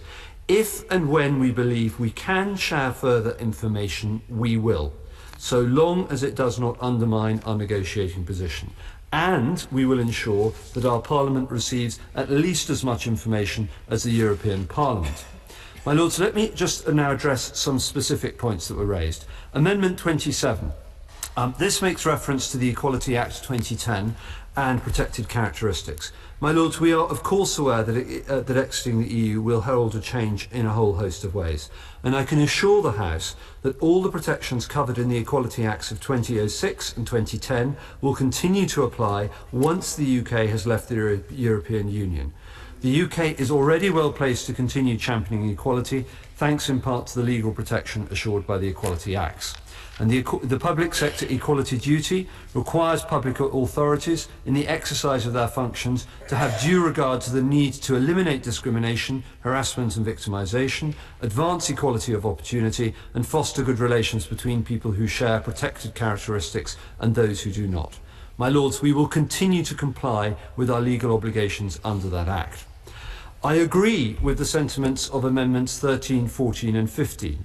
My Lords, the UK is fully committed to remaining an international leader on environmental cooperation, and as part of the Great Repeal Bill, we will bring current EU law, including the current framework of environmental regulation, into domestic British law.